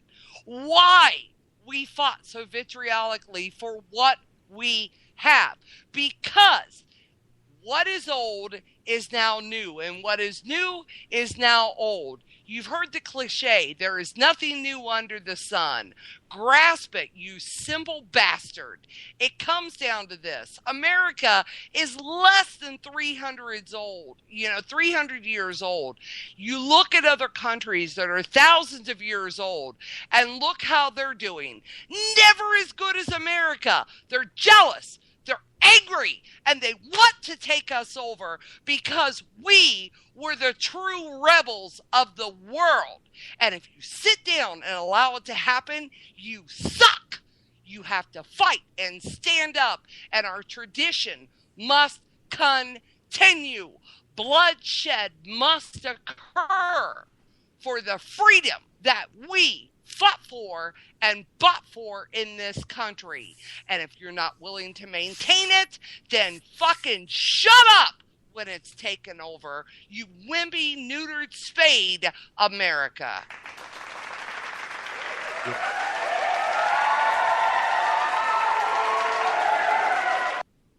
That was special.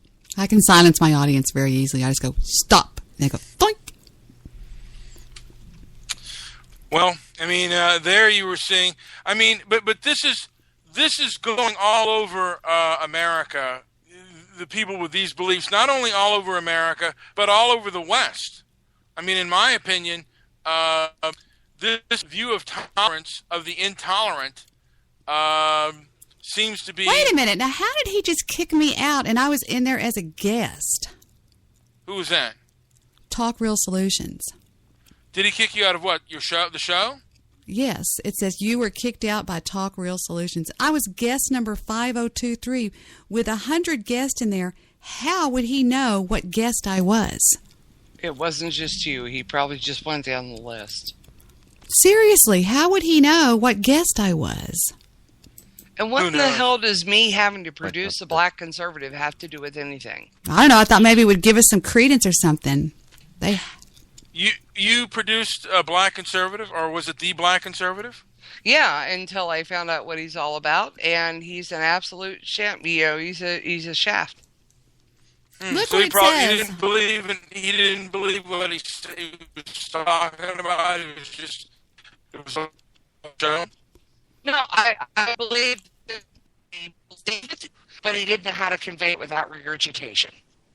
Ah. There was not one word spoken, one thing that he did that wasn't able to be copied, thanks to One Angry Jew. It was brought to my attention, and I went out and I found Sean Hannity, Rush Limbaugh. The exact same statements that they were making was repeated via that guy. And then he was married for many, many years, and he was seduced by a transsexual on Blog Talk Radio and fell into it. Oh my heavens! It did that thing.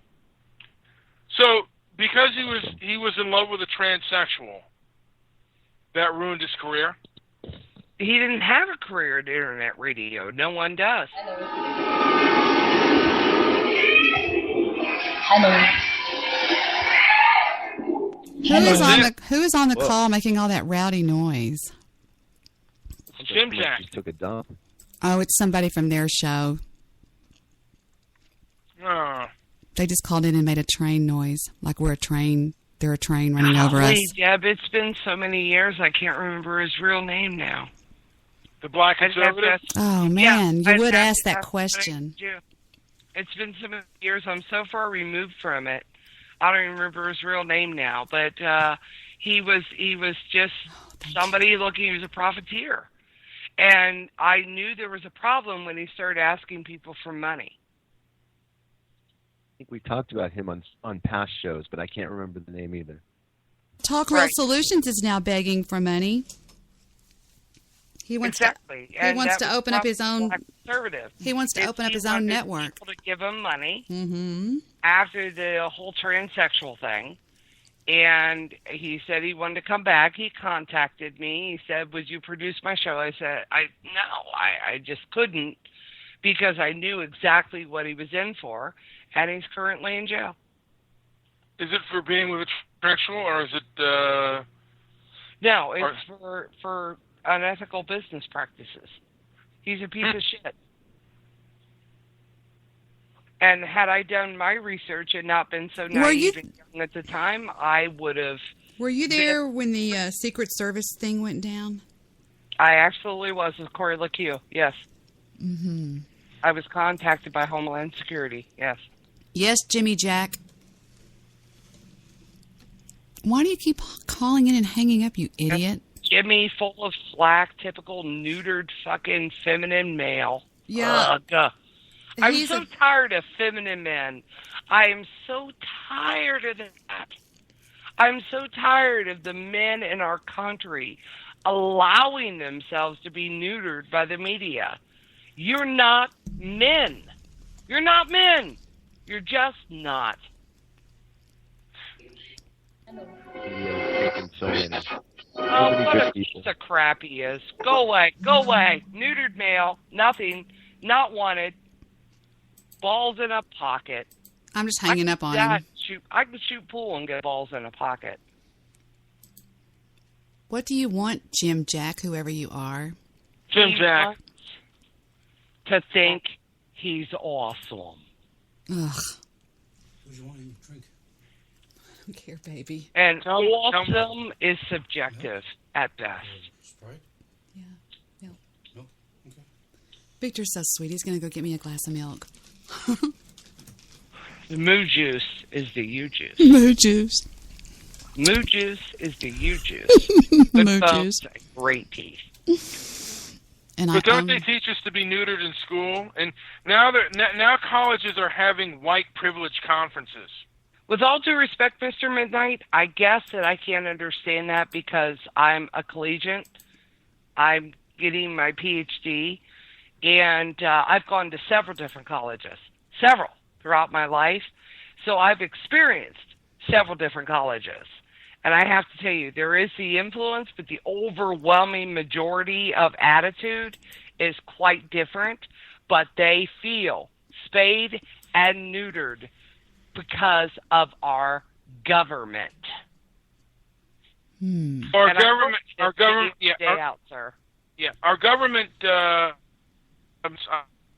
government prohibits or tries to prohibit free speech or speech that they consider offensive. No, what our government does is they tailor licenses. People that are in the psychiatry, psychology field are really being vetted out via licensure. Because when you go through that group interview, when you go through everything, they want to know every aspect of your life and how malleable you are to change. If you come before them with a strong attitude and a strong set of principles and ethics, you will find a huge stumbling block in your way. The bailiwick of those that go through simply is the fact of this. They are unprincipled, ungrounded, and unfounded when it comes to any kind of root belief. That's the problem. They don't want you to have a root belief. They want you to be malleable. Now, what happens to the people who aren't malleable, sir? They basically can't fall for... We get called crazy, like me. Crazy, we're a bitch, anyway. The people who are malleable, the people who are malleable basically can what they tell them. One Angry Jew is a very malleable guy. He's a very malleable guy. He'll tell you he's not, but he actually is. He will go the way that is popular opinion on any given day. I tell you what, let one Angry Jew have a Muslim flash him some stash, and I mean pussy, and he will change his opinion and tell you all Muslims are wonderful. This is the problem with one Angry Jew. Get a point, actually stick with it, and stand behind it solidly. But your personal life shows that you just won't.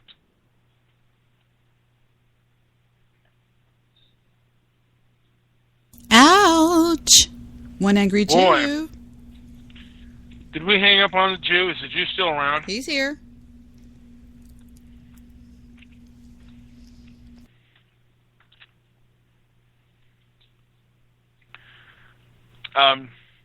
Well,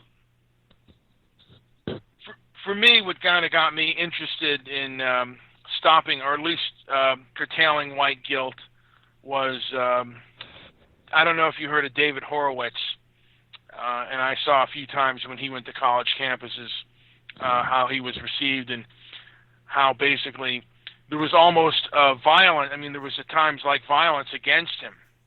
Well, then why in the world would you call it white guilt? Why does it have to be called white guilt? Because I think that's what political correctness is based on, in my opinion. I disagree with you. I think it's called conservative guilt. I don't think it has a color. I think that the guilt comes from feeling a certain way conservatively. It has nothing to do with color. It comes from an ideology. So why do you call it white guilt? Because the media called it that. You're parroting what the media tells you. You're going, white guilt, because the news says the word white guilt. It's not white guilt. It is guilt of people, broad people, of many colors and many stances and many religions that feel the exact same way. Drop the white. It's conservative guilt. But okay, so, but no, well, conservatives because in my opinion, all of that, because even conservatives have white guilt. I disagree. I disagree with the whole white guilt thing. I don't believe it's true, and I'll tell you why I don't believe it's true. When you count the richest people in the world, you're going to get sheiks. Sheiks are on top because that's oil money. And we prostitute it, and we proliferate it, okay? Go to thedirty.com one time and look at the prostitutes that we're sending over to Dubai to be shat on upon Muslim men. You may not like the site, you may not like the guy, you may not like what he says, but he's telling you the truth about what Muslim men do to white girls. They pay them thousands to travel into Saudi Arabia to be shat on their face and their chest. We call it a Cleveland steamer, just so you know. Anyway, the fact is this. Anyone in America right now who is malleable is really worthless. Anyone who's not willing to be malleable has white guilt. And here's the really weird part of it. A lot of them ain't white, baby.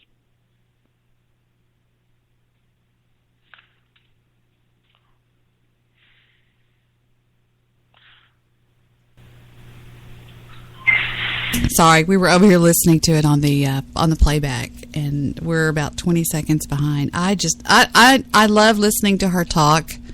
What about you guys? Is the Jew still here? If you're not, I'm going to eject you from the call if you're not going to speak. Jew, say something. Okay, I'm going to hang up. All right, I took him off the call until he decides to say something. Jewish producer. Well, I was gonna speak basically my basic point of view.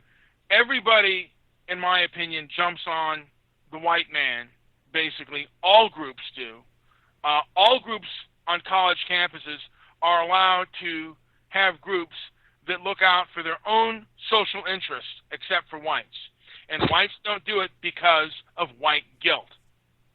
And we don't talk about things on an honest level because of white guilt, because we're afraid of being called racist.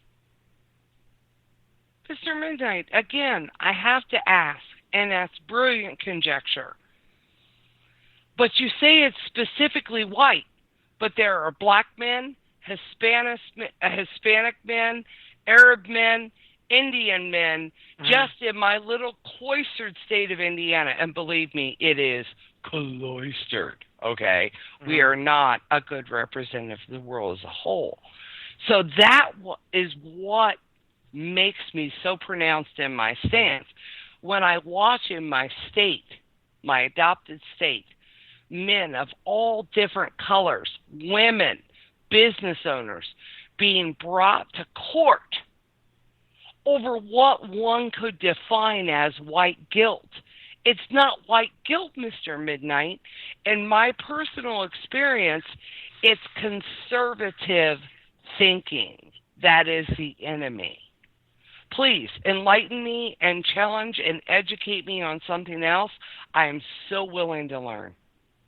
Okay. I mean, I can only give you my basic perspective, but most conservatives that are color that want to get along are basically called, your I don't know what they have for Latinos, but it's like liberal whites in the 50s that wanted blacks to have equal rights. They would call them nigger lovers. Well, today's Uncle Toms are modern day nigger lovers. Basically, they're white people that, you know, Uncle they're Tom black. is a definition for a neutered black male. How could a neutered black male be a nigger lover? Okay, well, no, but it's just different terminology. That's what they use. That's actually a very direct question with a very simple answer. Okay, the genesis of that is what they consider to be a house nigger, a neutered black man who gave in to the white person. You cannot define that in a broad ground of feminine black women who have a conservative point of view. So please explain to me that definition again. So you want the whole, okay. So basically, because I'm not going over definitions of an Uncle Tom being a neutered black male, but you have to before you make a comment that is inaccurate, sir. So you're saying that being called a nigger lover, because basically what they're saying is they're siding with the enemy. No, okay? My problem is, as you brought up the term Uncle Tom and nigger lover in the same term, the two cannot coexist. And Uncle Tom would not call someone a nigger lover. And Uncle Tom would make reasonable explanations as to why these things would occur. And a true Uncle Tom would have been the one in the plantation home hiding the secret that the black man or that the white man was fornicating with black women in a way that was socially unacceptable for that time. So your inner statement, your beginning statement is inaccurate historically, is inaccurate by definition, and is inaccurate to begin. All I'm asking you, sir, I'm on your side, is to clearly define the parameters of which you speak.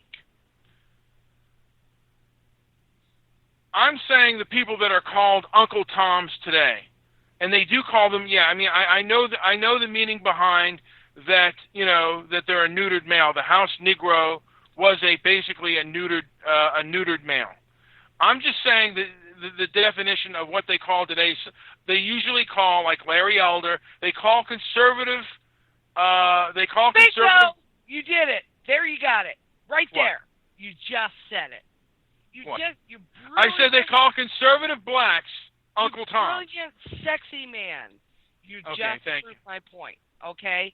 And the point is, what did you say? They call conservative men what? They call conservative men or black males Uncle Toms. Bingo. But they don't say that's white men, right? It's relegated to black men. Can we agree? That's correct. Yes. So.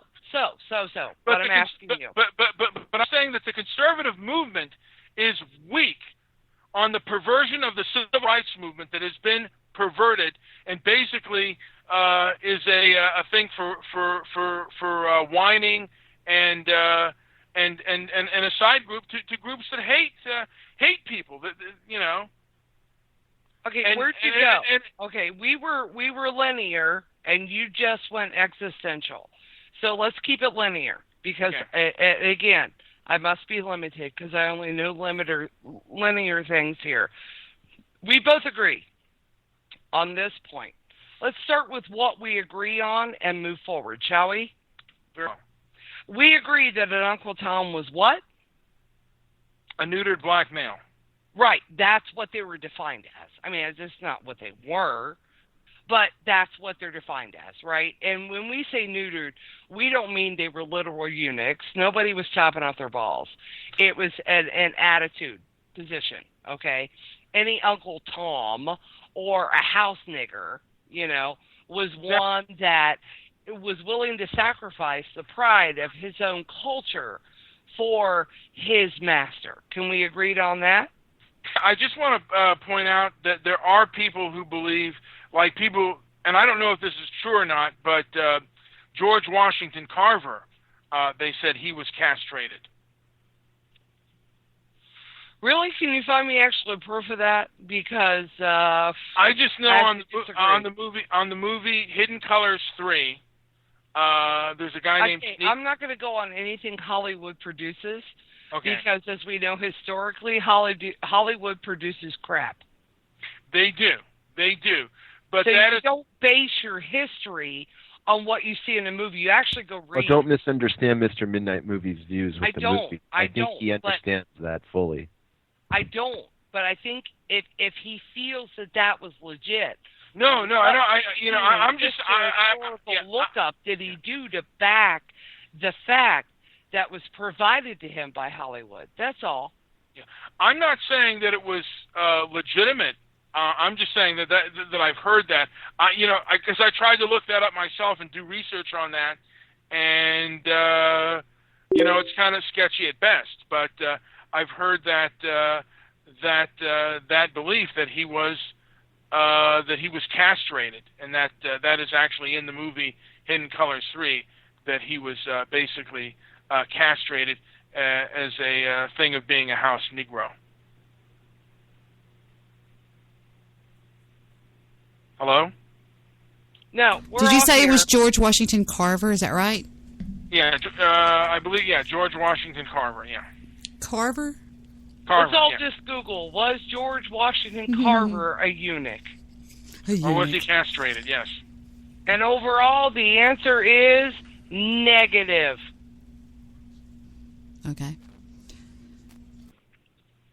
Will Hollywood twist, turn, and lie about things in order to make them more sellable to the American public through the American media? Oh, 100% yes. Yes, they will. You cannot base your fact, your history, your thoughts about the world at large through movies. You actually have to read. And not just the popular books, you have to read the unpopular books.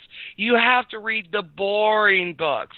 The books that make you feel bland and dry like stale bread. But in that multiple outlook of research, have you ever heard the phrase, the truth is in the middle? Their side, your side, and the truth is somewhere in the middle. When you read, that is exactly what you're given the gift of. And the gift is discernment. And you can read all the facts from one side to the other and reach your own conclusion. But you can't do that from a movie. It requires an immense amount of research. And what it requires more than that is the motivation to want to do the research.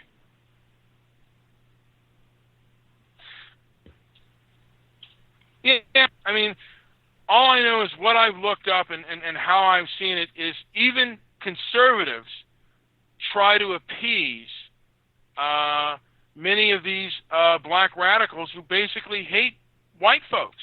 I think you know what, Mr. Midnight? That statement, the sole statement you just uttered, absolutely truthful.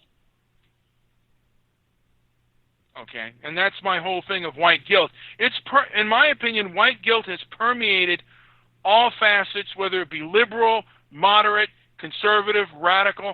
It's permeated all facets of American life.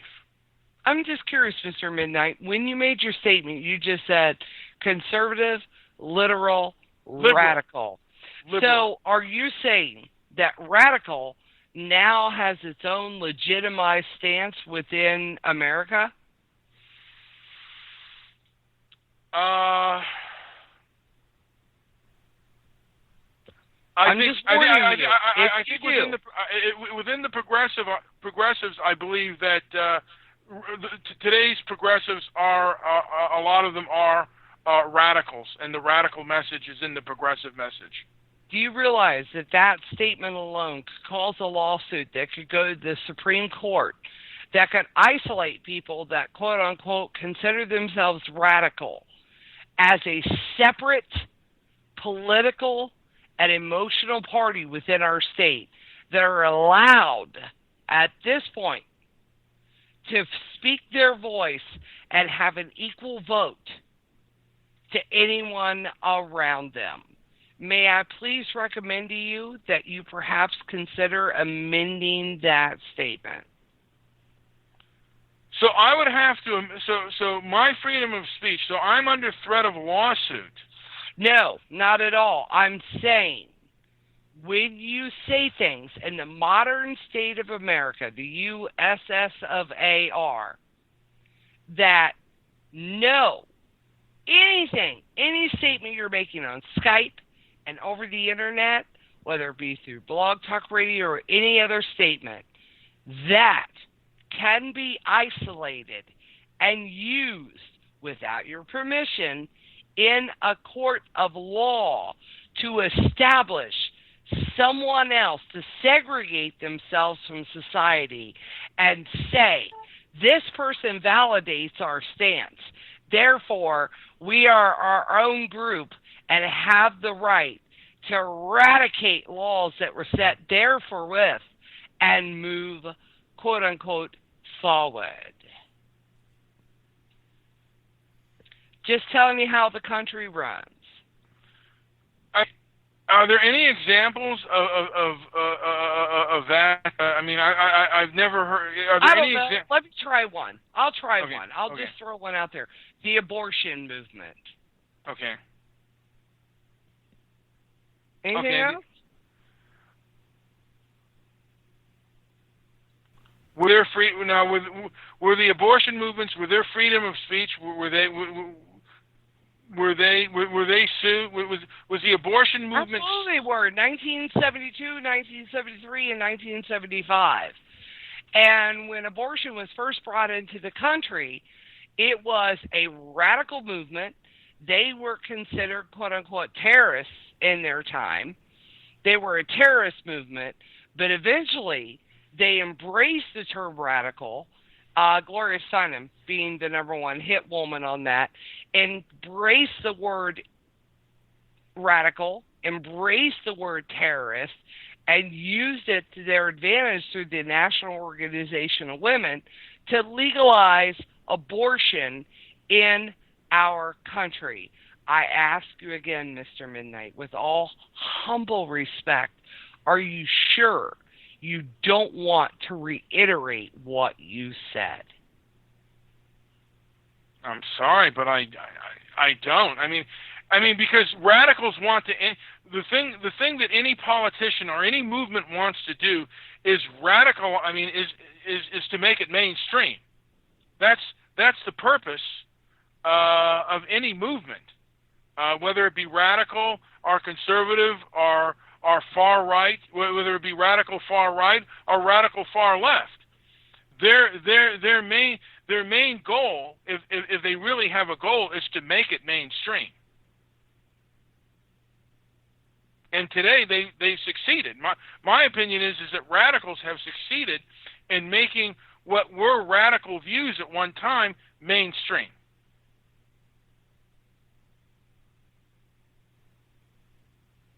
And I guess is that changing my opinion, or is that view not allowed? Is that view going to get me sued?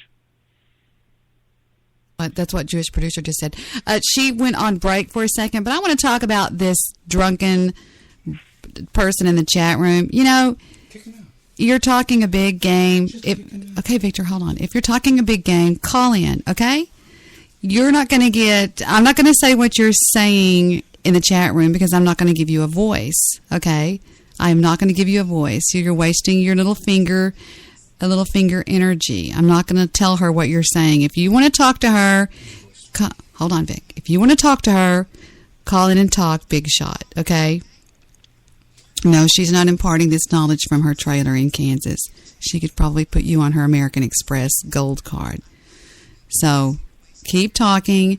Keep making a fool out of yourself in the chat room, you fucking idiot, okay? No, I'm going to let him stay in there. I've already kicked him out twice. He's just going to go make another account. I think it's Mr. Solution, I think. It's either Mr. Solution or it's whatever. He might not show up after the text I just sent him. Oh, really? He's out there listening. You know he's out there listening. We were asking. He sent me a piece of crap Skype message, and I just got around to responding to it. Telling him to, he has a great sense of timing to run away from one of the best shows on the radio right now. Why would you want to talk to a drunken, dumb broad? Because you're doing it in the chat room. You're answering everything she's saying. So not ignore the chat. Ignore this, bitch. He can call me a drunken broad, but he's obviously fascinated by what I have to say. Exactly. Here's the thing, sir. The opposite of love is apathy. If you're replying to anything I'm saying, you want to eat me out like a porn star on Friday, you fucking pervert. Victor started laughing. That was pretty good. He goes, at least Mr. Solution is smart. Mr. Solution is an idiot, okay? We've confirmed that.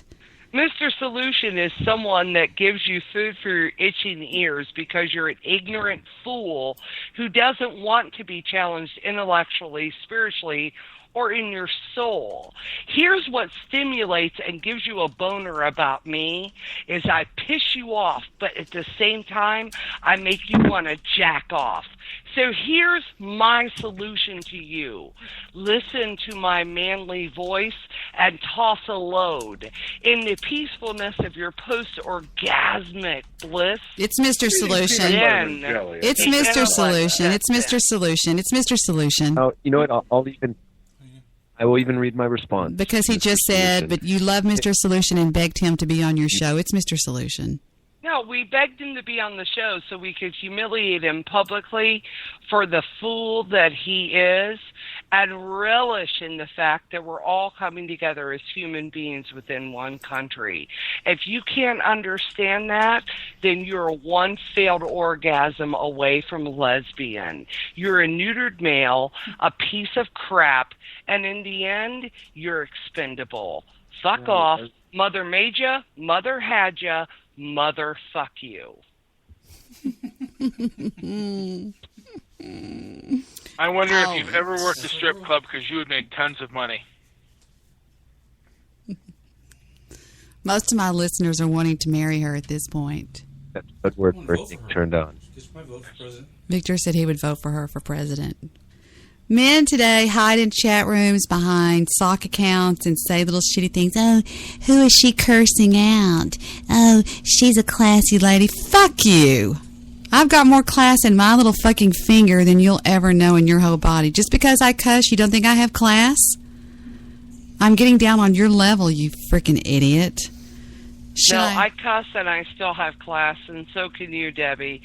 Here's what they want to do. You remember when you used to get in arguments in elementary school, and they would say, well, yeah, I know you are, but what am I? I know you are, but what am I?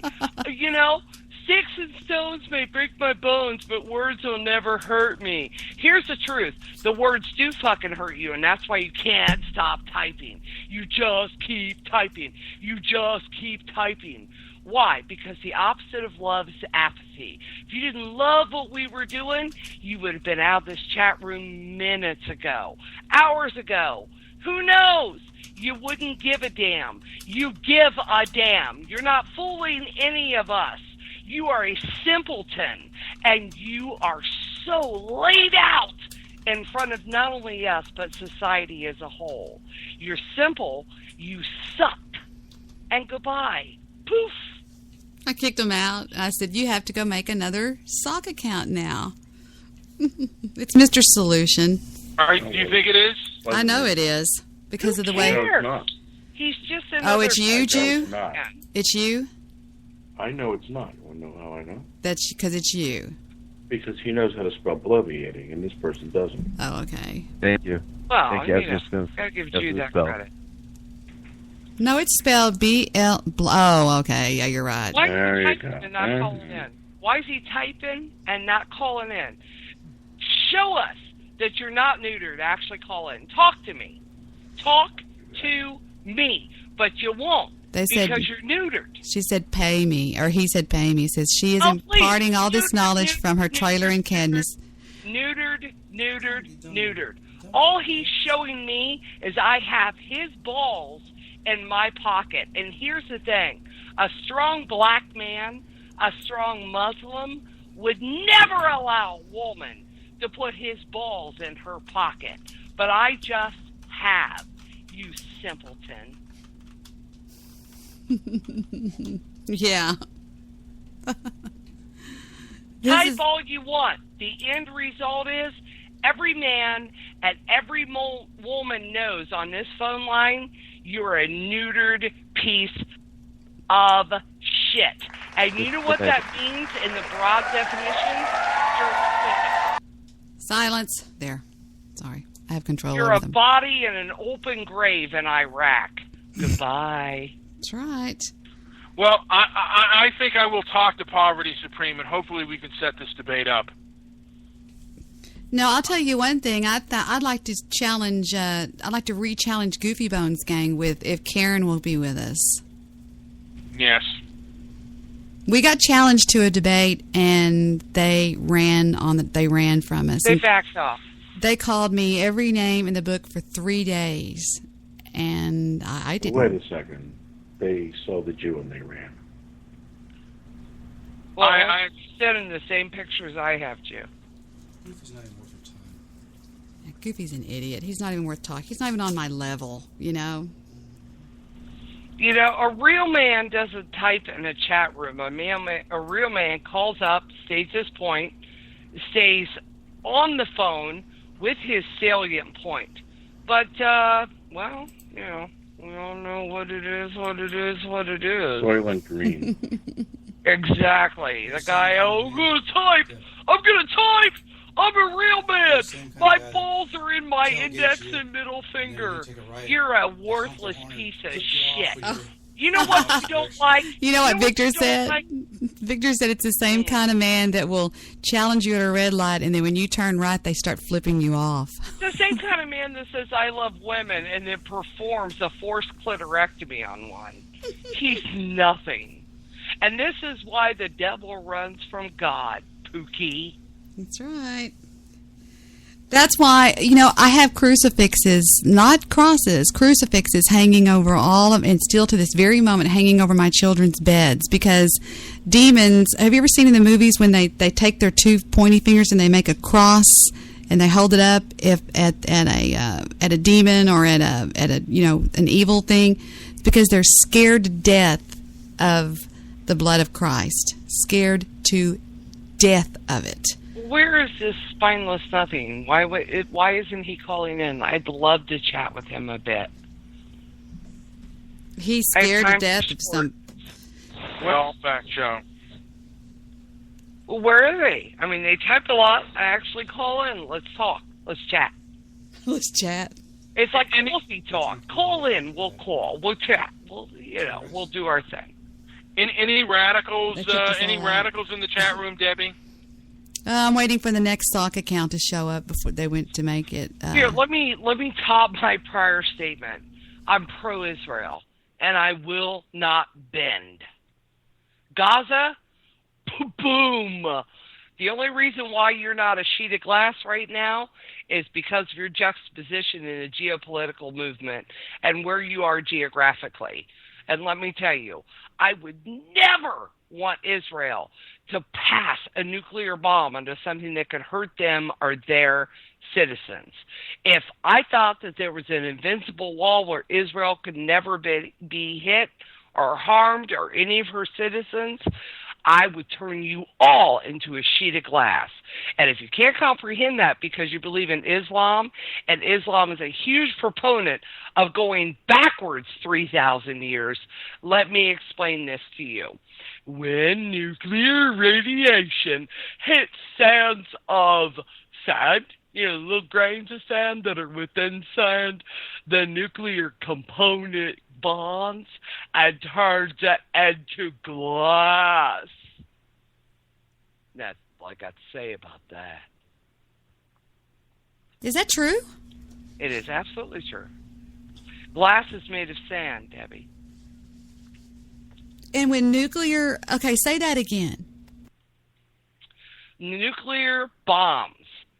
Anything nuclear hits the atoms within the atoms of sand, it turns it into glass. Fuck. Now, when that is why they put things into the ground on sand. Glass. Wow, I never thought about that. When I helped my father on film sets, and there would be sometimes it'd be like people hit with a bottle, or they jump out a window. They would make glass. I guess it was made. Someone said it was made out of sugar. Yes, you can make sugar glass. It's very easy to do. It's a glucose base. Yeah, and I could hit Jewish producer in the face with glucose glass, and it really wouldn't hurt. No, it will not shred the skin. It falls apart like rock. It's rock candy. It's molded rock candy.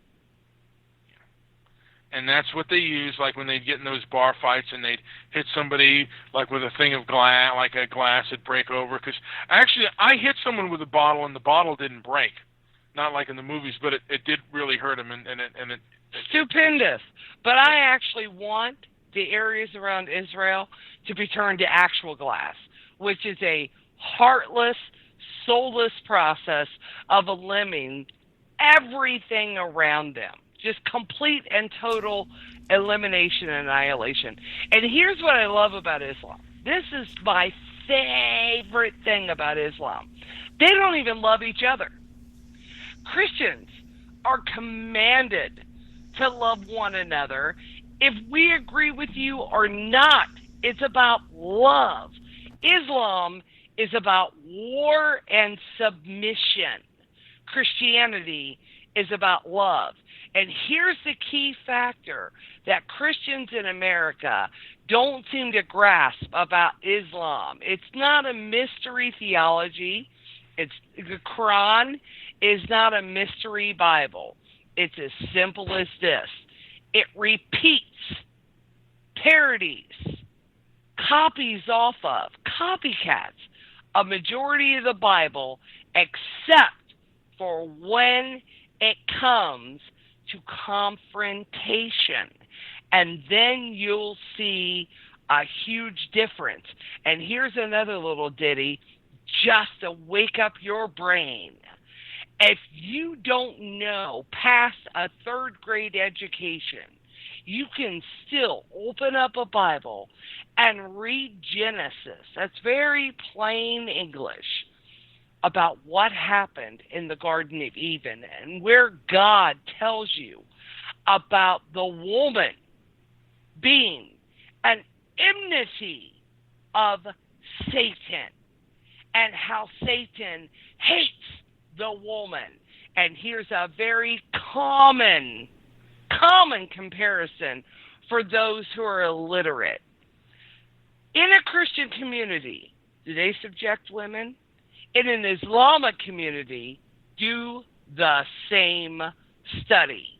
And if you're so simple you can't read the Bible, you can read common sense, unless you choose to live in denial. I have no patience for stupidity. Doesn't she sound like me on steroids? Not physically, but... As I said before, I think that she would be, if she were a stripper, she would be the most hated and most beloved stripper in the strip club. That's what people say. That's what people say about me too. Yes. I am absolutely an actually very attractive woman, cursed with the voice because my throat was slit by my first husband. It went across my vocal cords and it caused nodules, and I have a very, very, very dark voice. Here is my point. I'm willing to be beheaded for my Christian beliefs against Islam, but they got to get through the scar tissue first. And by the time they get through that, I'll be in shock. I won't feel anything, and I'm going home with my Lord. You're threatening me with paradise. Bring it on, stupid. Well, I want, because the way they, now, is the way they beheaded James Foley. Whoa. What the hell is that? It's our stripper song. If her and I were strippers, we would strip too. Okay, there we go. We'd be real angry strippers. Yes, you would. No, I wouldn't be one. Why would I be one? If we had to be one, though, if it was mandatory, I wouldn't either. But if No, mandatory, then that's why you commit suicide. I mean, Commit sorry, suicide. no. Let me just say this. If I could make money as a male dancer, because, by the time I was ready to male dance, Chippendales had gone out of business. But if I could make money shaking my butt, and Jewish producer would too, we would do it. Yeah, I would. Yeah. Absolutely. I mean, see, for a woman, I wouldn't even think twice about it, man. No, yeah. So we're having a serious conversation, and now we're going to... Oh, okay, all right. I thought I'd be into the light of it. I'm sorry. Who brought up strippers? Somebody brought up strippers. We have someone from an opposing show who we're supposed to have a serious debate with, who is in our chat room, who's making comments. They kicked us out. That's not the point, Debbie. They're still in our room. And we're going to denigrate this conversation to strippers? I don't think so. Here's the thing. They're able to baffle with bullshit. Our strength is to stay exactly on topic and with fact. They don't like us because we're too serious. It's not our flaw that we've made a commitment we're going to follow through on. That's right. And they spend their whole time, Americans don't get educated. Americans don't get anything. There is nothing more frightening to them than an educated American. And more importantly, an educated woman, a smart woman. So few and far between to find anymore. So don't bring up strippers in a debate that is fruitful and has context and content. You're insulting me by bringing up strippers. I was going to check on the show. Hold on. Passover time. Yes, you is. And nigga, you do drugs every day. If you eat sugar, bitch nigga, if you eat sugar, you do drugs every day, ho. So you ain't no better than the General Tarasu Seti. And I bet that nigga will break your back. Real. Hey. Black nation. Black power. Whole ass nigga. I'm out, G. But I'm a whole ball back down, man. That sounds like a show that's very committed to it. They all talk over each other. It's crazy. That sounds like a show that's very committed to intellectual debate. And those shows are all over Blog Talk Radio, and they're all over the black. I mean, do they sound tolerant to you? Do they sound like anything you want to be around? No. I just point them out, and this is what happens, unfortunately, when neighborhoods turn black. Now, you have that kind of belief. You have that kind of contention. Karen, what did you think about the recent riots and lootings and stuff that went on in Ferguson? I mean, I probably know. Ignorance, pure ignorance. And it was proliferated by, of course, the poverty pimps, Al the Shrunken Turd, Mr. Hanky, the Christmas Poo, Al Sharpton, and Jesse Jackson, who, by the way, may have awarded us the picture of the century by asking for donations for his church live on television while speaking in front of the of Ferguson. Are you serious? I didn't see that. The greatest picture ever taken. I didn't see that. Oh my God. The greatest picture ever taken was at the moment that he asked for donations, and the man that was standing offset, which would be our right, but in the picture it's to his left. Mm-hmm. The look on his face. You know how they say a look can say 1,000,000 words? A picture means 1,000 words, but a look can give 1,000,000. Uh-huh. That man's look was so heartwarming because it shows you, and it kills the stereotype. And anyone who believes that black people have a lack of intelligence or have no capacity to have the same intellect, you're a fool. You're a fool. An absolute fool. That man's look tells you everything you ever need to know. And that is, fuck you, dumbass. Great look. Great look. Great look. Well, I also want to say that the media is being lemmings. A lot of them are being basic lemmings to these hoodlums and thugs and bullies. Do you think that's new? No, it's not new, but so when not did enough. It start? When did it start? I mean, I think it start? You know what? I'm not sure when it started. All I know is when it started for me, it was around 1989 with the fiasco of the Tawana Brawley case. I kind of started to look at it and look at the perversion of the so-called civil rights movement. I think it started probably in the late 60s. The wolves with sheep's clothing took their sheepskins off and basically started the haters came out, basically. So how does that make you feel knowing that that was not a black issue in the end? It was a societal issue. And it has societal ripple effects and ramifications. It has no color boundary. It's an attitude and belief boundary. How does that frustrate you knowing that was able to proliferate up until today? Well, obviously, I don't feel good about it. I mean, that's why I had a show on it. I mean, that's why I had a show about white guilt. You're not answering my question. I don't care about your show. Okay, just answer the question. Can you give me the question again so I can my I go to MrMidnightMovie.com.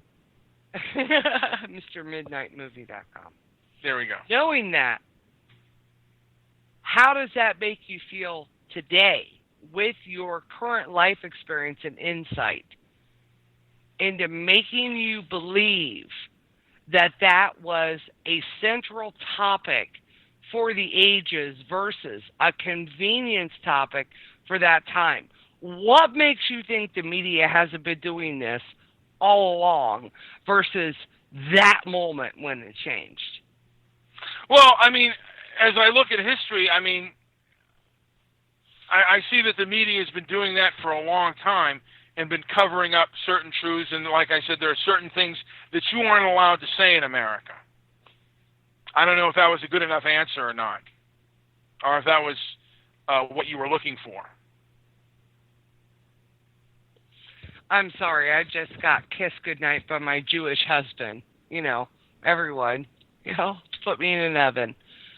I didn't hear the last, probably 20 words you said. Please go ahead. Okay. So how does it make me feel that this has been going on? I mean, I guess I'm not understanding the question. JP, can you phrase the question? Because I'm not quite understanding it. I just, how does it make me feel? Yeah.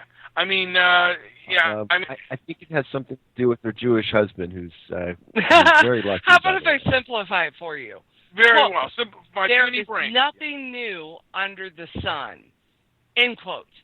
And that is from the Bible in the Old Testament from the beginning of time. Now, please redefine what was the moment that you broke.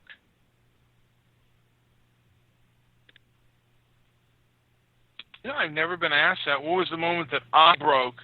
That you broke. The moment when you became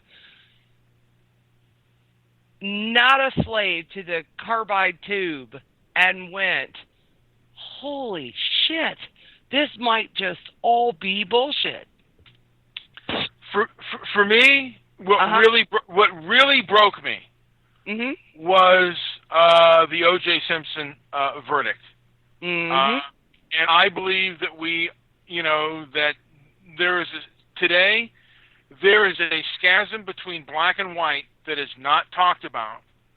And what's a schism?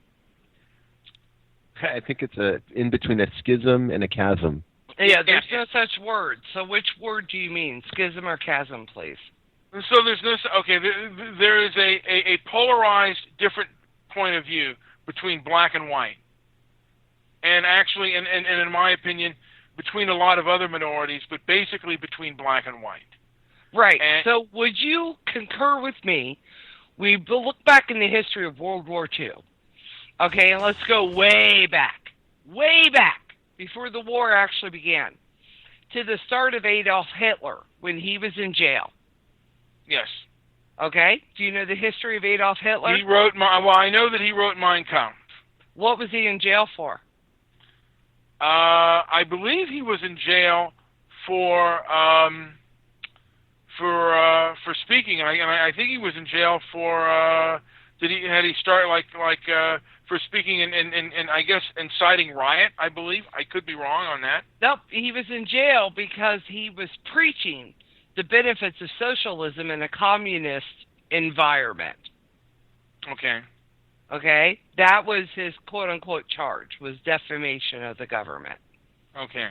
So, his beginning speech, his first offensive towards the psyche of the country of Germany was to convince them, firstly, that their government was wrong, hurtful, their police force was hurtful, their welfare system was hurtful, their economy was hurtful, and their religion was hurtful. And anyone who was enlightened would step out and rebel against that system. But no one asked where Hitler's beliefs was based in. But forget that part. Let's just stick with the facts. That's what he was jailed for, was speaking out. So he was a free speech criminal, right, Mr. Midnight? That is correct. So you're telling me that Hitler was a good guy who was just jailed for free speech, right? No, but that's what you just volunteered. Well, no, you're putting the scenario. Okay. No. You just answered my question. Yes, when I asked you an extremely clear question to your answer.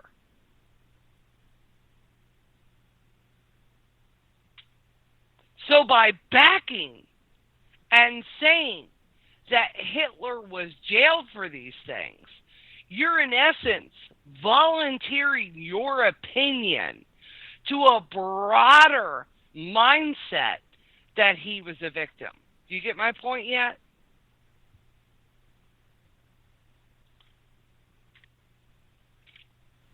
Well, I mean, in that instance, was he not a victim of no, of speech? He wasn't.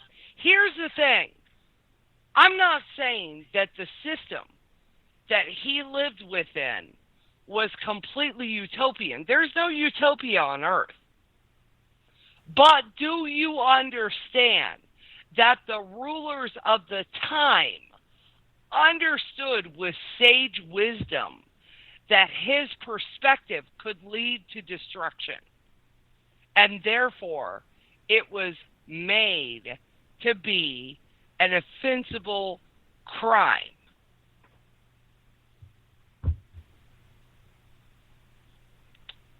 And you okay? So do you believe? Okay, let me ask you this: do you believe that?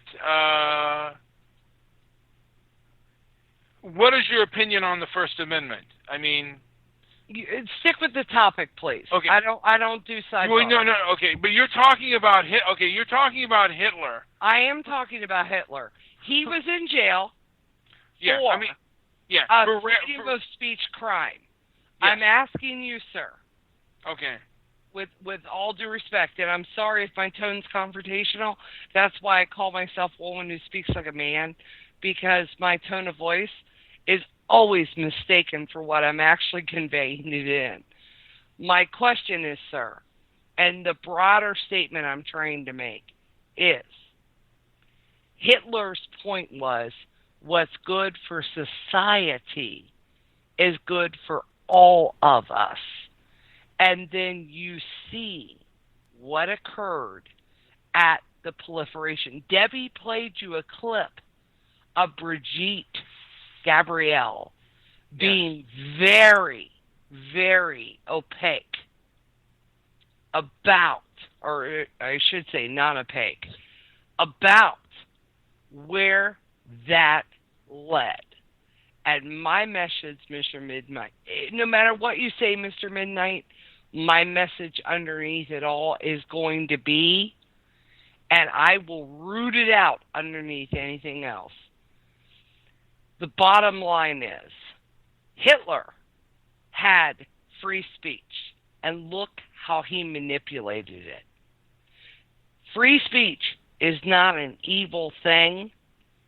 What's wrong is people who believe a man over a God.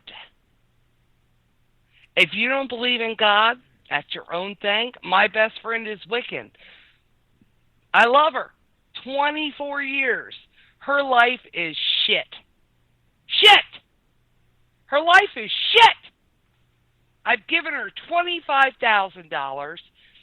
Every bit of clothes that I love wearing, I hand to her. And it stopped a month ago. Why? Why? Because the Bible tells you, you don't work, you don't eat. God sets people in government. God gives a country rulers that they deserve based on their action or inaction.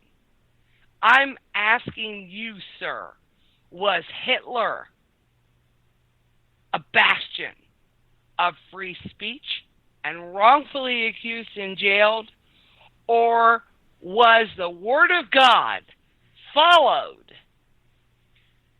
and Hitler was able to appeal to those people who were so foolish as to not follow the words of the law when not in abuse?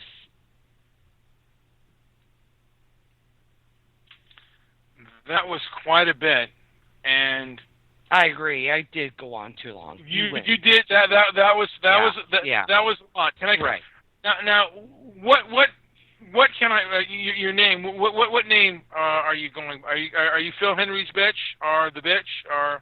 I'm just a bitch as a whole. Yeah. Oh. I mean, I should have a screen name that just says bitch, but it was already taken, so I had to kind of fill something in.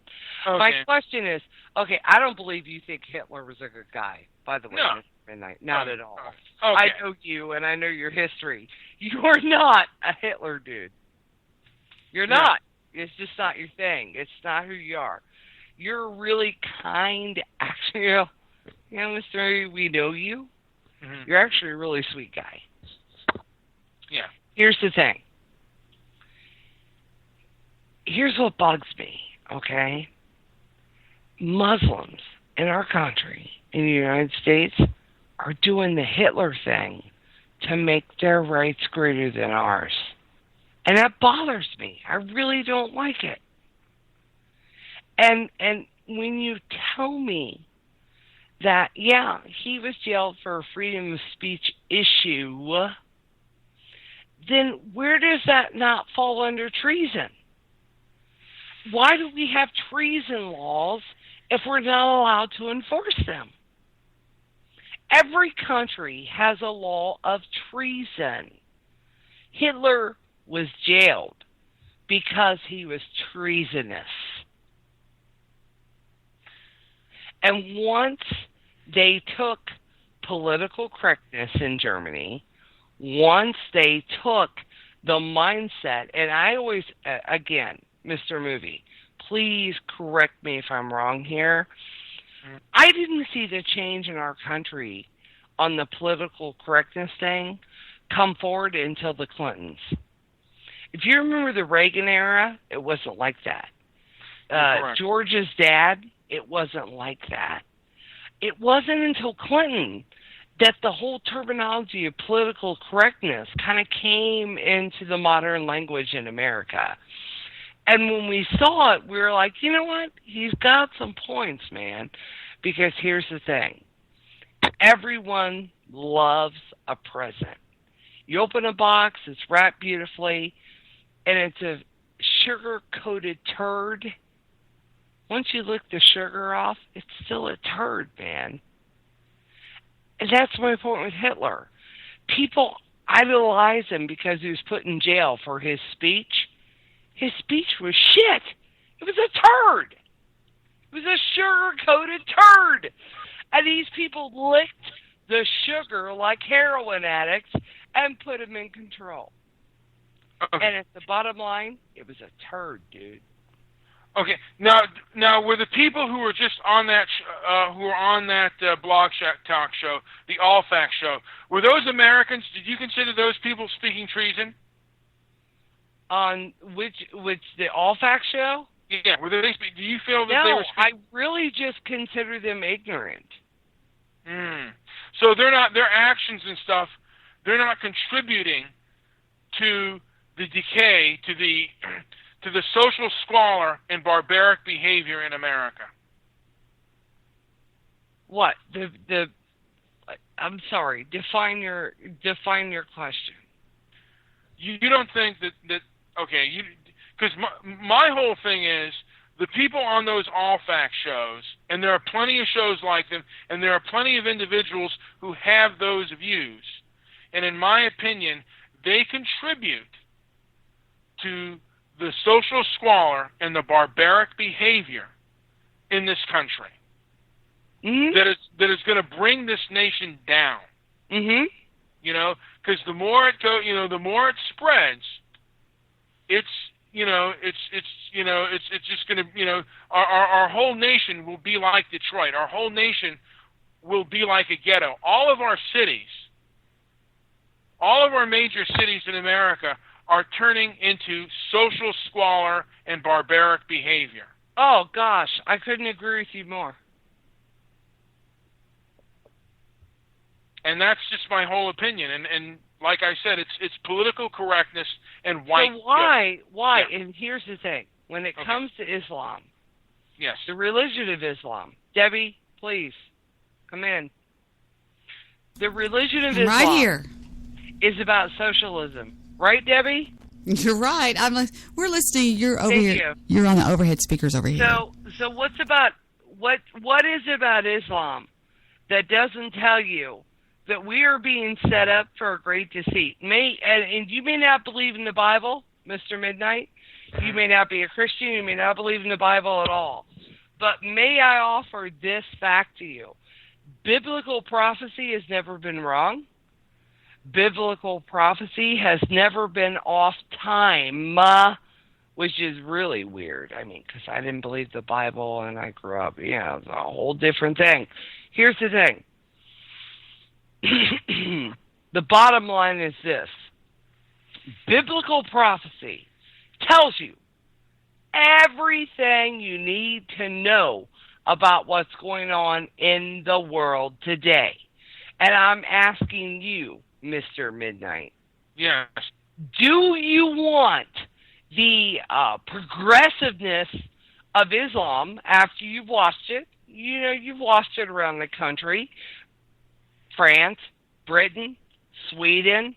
You've seen what happened with their immigration problems, where they opened up the border for amnesty, and all the Muslims rushed in, and now there's videos out there called Londоnistan, because London has become Islamic.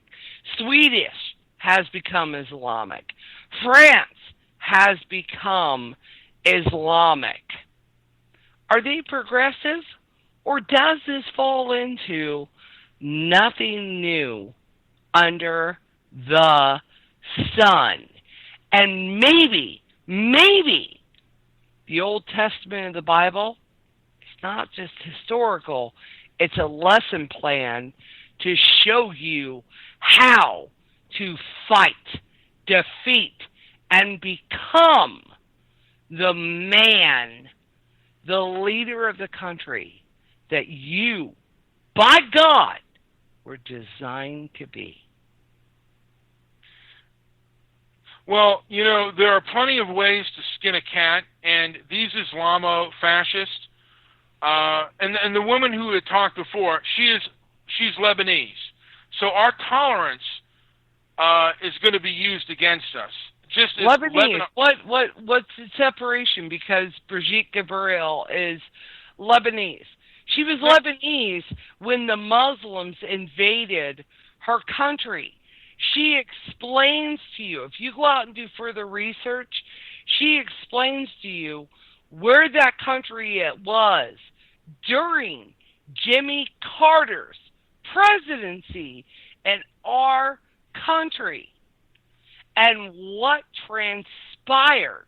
I've seen her before, and she said that there were other Christians who wanted tolerance and to bring Islam in.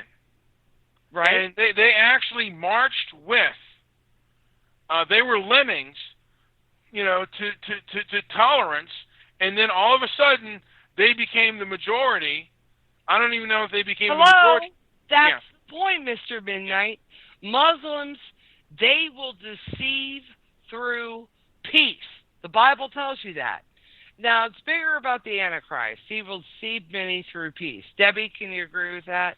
You're a Bible person. Absolutely. I could quote the scripture, but I won't. Go ahead. And that's being specific in the Bible. But that's a broader statement. They deceive through peace. Here's the problem with what you feel Brigitte Gabriel said. She lived in Lebanon. In the time that she was a young girl, that was in the early 70s, same as me. Back then, it was a whole different situation. Her point is, the Muslims came in. They killed Christians. Mr. Midnight, do you realize that Brigitte Gabriel and her family lived underground in utter darkness for 3 years? We all talk about Anne Frank. That is nothing compared to what Christian and Muslim countries have gone through historically. Do you know anything about Islam, Mr. Midnight? Have you ever read about it, learned, studied? Do you know about their geopolitical system? Do you know that it's all wrapped up in one in their religious system? Do you know, Mr. Midnight, that the Muslim Brotherhood is our current president's chief advisors? Do you also know that our current president is actually a Muslim? And do you know in the Quran it is completely okay for a Muslim man to pretend that he is another religion in order to deceive another country so that it may suffer the onslaught of Islam? Do you know that? Have you ever read the Quran? You know what? I breezed through it. That is the first. No, that's not what I'm asking you. No, you know what? No. And studied it. No. Then I'm going to ask politely. You no longer speak on this subject until you do. Just please don't. It's a tough read. I'll tell you. Talk about movies and speak nothing of politics, nothing of human behavior until you study it. My baby. It's like watching my baby get in trouble at school. I love Mr. Midnight movie. The study of white guilt. No! Uh-oh. Don't say that. Idiot. You're going to piss her off again. I'm sorry. How in the world can you say it's a study of white guilt? It has nothing to do with black, white, or anything else. It has to do with the theology. And here's the difference between the Bible and Islam. The Bible does not base its theology on state. Islam is an all-encompassing package. It's about religion and state. Why do you think the people fought and died to create America? Was to rescue themselves from that crap. And if you don't want to educate yourself and learn about that in history, I'm sorry it's so boring to you that it's back in like 100 and 200 BC. I'm sorry that's boring reading for you, but it's applicable now. Don't comment until you read and do the work and study. Until then, you're a eunuch. Uh-oh. She is right. I mean, we've tried to tell y'all it goes back to the Bible. I'm tired of lazy people, Debbie. I know. Giving me their excuses when they won't take time out of their lives. And believe me, in America, we have a lot of spare time because we're spoiled and everything's given to us. Mm-hmm. And we have nothing more than spare time to read up on these things. Your choice is to be lazy and not do it. That's not my fault. My responsibility lies in the person who has done the research, has done the studies, and understands the absolute soul conviction that comes from educating people who want to be lazy. You have no excuse. Get off your fat ass, turn off your TV, and do something for this country. Fuck you for not doing it.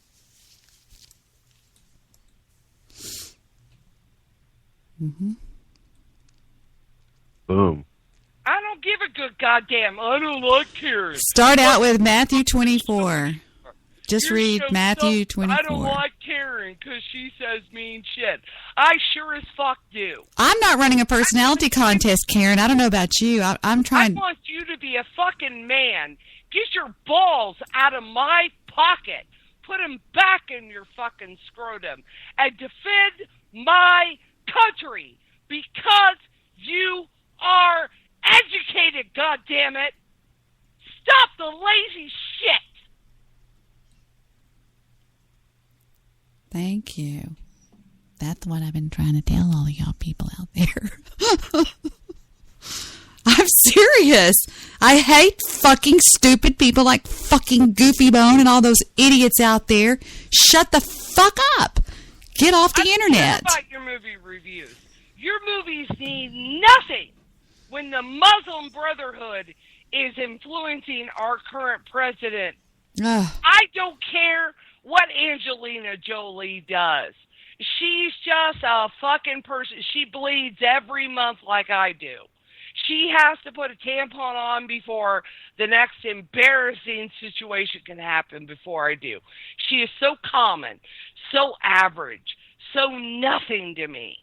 The bigger issue is this, Mr. Midnight. You can review movies perfectly, but what movies do you review? What is your actual stance as a man? A man! The upper echelon in our society. And you want to tell me you spend your time reviewing movies? Aw. Doggone it, Mr. Midnight. And what did I say to y'all last night? What did I fucking say on my show last night? I said, men, do not talk to me until you all man up. Every one of you are little pussy motherfuckers. You're reviewing movies. Present party accepted. Someone is trying to take over our country, and you're reviewing movies? I have an 8-year-old. Who's going to fight for him? I have my husband. We have a 4-year-old. We have a 4-year-old. And he's the future of our country. And you want to review what Angeli and Brad did? I'm sorry, Mr. Midnight. You have got to man the fuck up.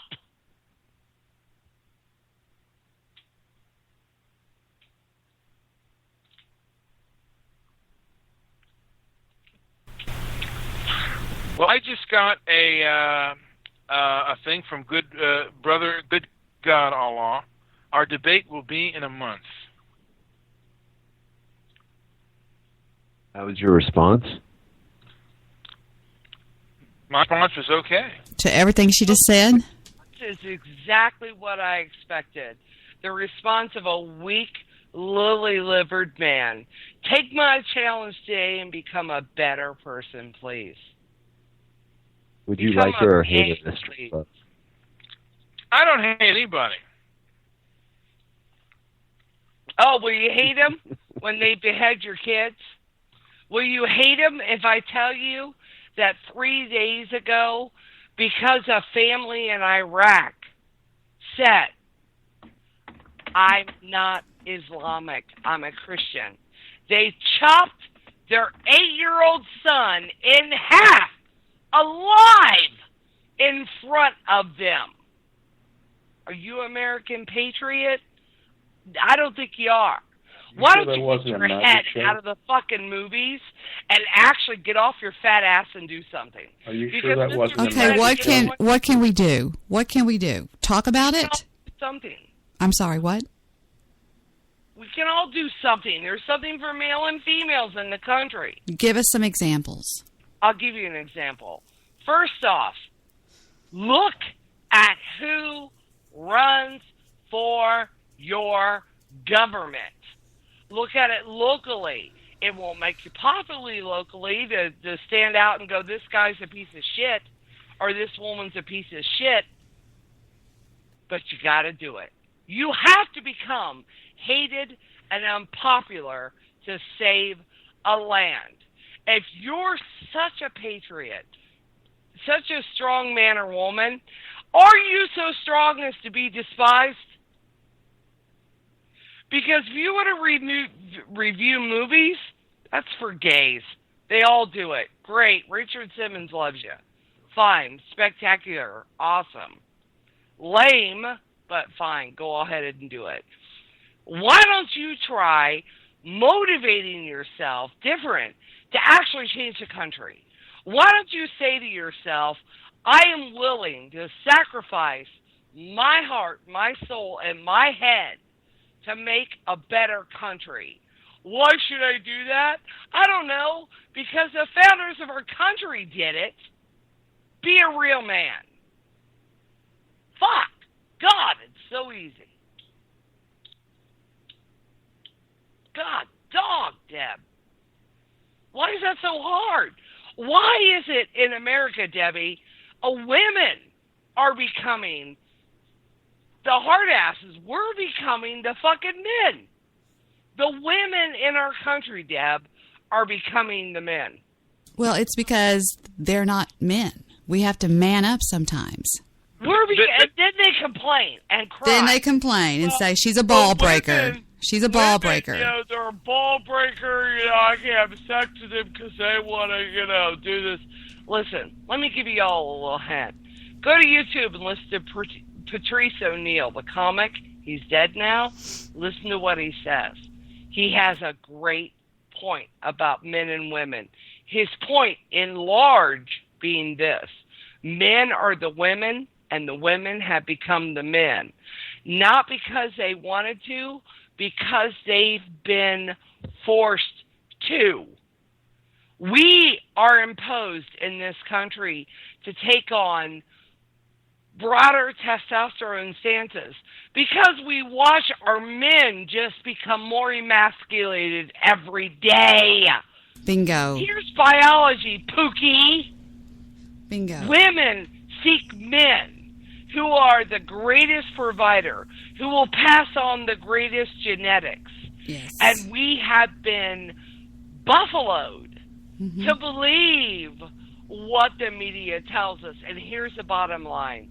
If you don't stand up for my country and you're not willing to be assassinated for your beliefs, you're a piece of shit. And you're disposable as a man. Yeah, being a man, being born a man is a duty. And here's the thing. This is what confuses people about Islam. And this is why American women run and make multiple children with Islamic men, is because they have the man instinct.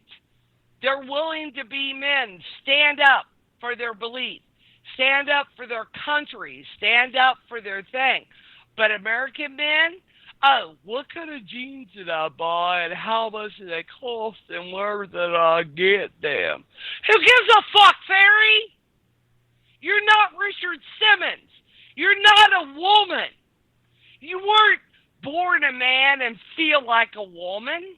Suck the fuck up. What have I said? What have I said many, many times, guys? If you're going to whine and play the woman, you're going to bleed from your dick for a week every month, and then you have the right to whine, be emotional, and all that weird shit. I'm not talking to the guys on the call here. I'm just saying all of you guys out there that are, oh, she who shall not be named, and all that bullshit. Fuck. Whiny, You can't. cry, You don't. like girls. You don't get to Like be girls. You don't get to be a girl. You don't get to until you're proving that you're bleeding from your fucking dick a week every month. Then give me a call. Other than that, man the fuck up. Tell me to shut the fuck up. And do what you're supposed to do, okay? If you think you can tell me to shut the fuck up, then stand up and tell me to shut the fuck up, okay? So why is it my fault, Jewish producer and Mr. Midnight? You both are men, and one angry Jew. He's not around, but whatever. Why do women in our country have to be in the forefront and be the fighters? Where the hell are you? Where are you guys? Why aren't you men? Why aren't you?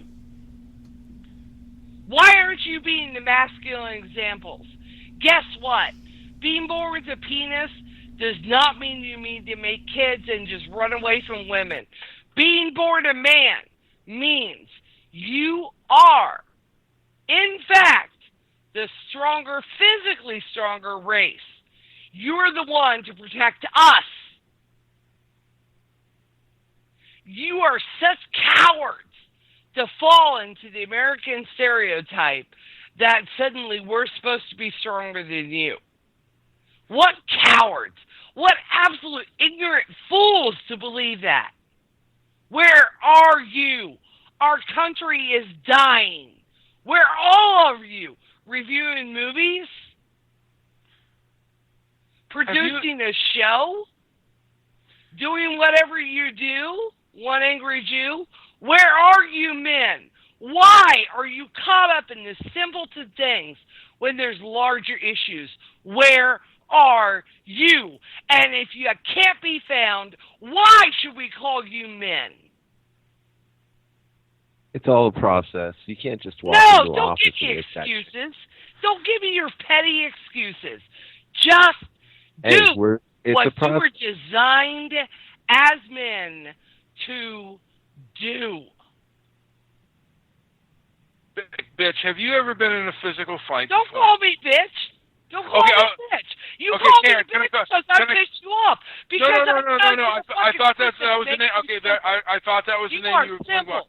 You No. are fucking simple. No. I thought I didn't mean disrespect. Okay, you want to be called Karen? I'm sorry. I don't care what you call me, but I'm going to call you simple until you stop insulting me. Okay, I'm sorry. I didn't mean that as an insult because I know you as Phil Henry's. Bitch, you better not, because let me tell you something. I'm standing up for what matters. So in my opinion, you're my bitch. You're my cunt. I could crawl on top of you, smack your face, and spit in your eye, and you'd be like, oh, God, that gives me a boner. And it shouldn't, you fucking wimp. All right, Karen, have you ever been in a fight before? A physical fight? Of course I have, silly. Okay. No shit. Hey, you know what? Okay, no. Now, have you ever been trained to physically defend yourself? Have you ever been trained in any form of self-defense? Of course I have, silly. Okay. Now... And I wouldn't have had to do that if I had a man or any man in America outside of my father, who is now 78 years old, who was the last of the strong men in America. But my mother was smart enough to know that our country was breeding metrosexual males. Any other questions? Okay. But, I mean, certainly a man has to have tactic. I mean, the one thing I learned about when I learned self-defense was sometimes you got to hold back and let them come to you. So you can, and that leaves them open. Are you fucking kidding me? Let's stand back in a war. No, let's look at a war scenario. Okay. And let's stand back and let them come to me. Well, sometimes. Is that how America handled their stance against Hitler? Was let's stand back and let them come to me? No. Well, no, but that's how they handled the British. Is they fell back, and that's how they won Texas. Didn't they fall back? I mean, isn't falling back also a That's tactic? great. In 1576, when it was a completely different populace and a completely different time. What I'm asking, Mr. Midnight, to you, in all honesty, are you willing to lay down your movie reviews and lose your head for the sanctity of our country? Sure. If I believe it's the right cause, absolutely, I'll stand up to... No, not if I believe it's the right cause. What is the right cause, Mr. Midnight? What's the right cause in your head? One that doesn't impose upon you? One that doesn't cause you an infraction of freedom? What will it take for you to say, fuck this, I'm willing to die for it? Because Give me a that's milkshake. what Give me a fucking hamburger and a milkshake. What? Jewish producer? A hamburger and a milkshake. I'm trying to get inside of his head. Yeah, with all due respect, Jewish producer, I'm married to a guy who was part of the IDF, so don't fuck with me. Don't even try to represent the Jews are weak or malleable. I will fucking tear you up. My husband was part of the IDF and fucking has scars for it. I was just getting inside of Mr. Midnight Movie's head for a second there. I'm just channeling him. Have you ever gone to war for the IDF, Jewish producer? I never will. You never will. Why? Because I don't go to war for anybody except for myself. What's your beliefs? What do you mean you don't go to war? For what? So what's your conviction? I only fight for myself. A man has no conviction, he's not a man. I have plenty of conviction, but I use it for myself. Now, what convictions for what? Your hairstyle? Your clothes? Where you live? What if that's all taken away? What's your true conviction?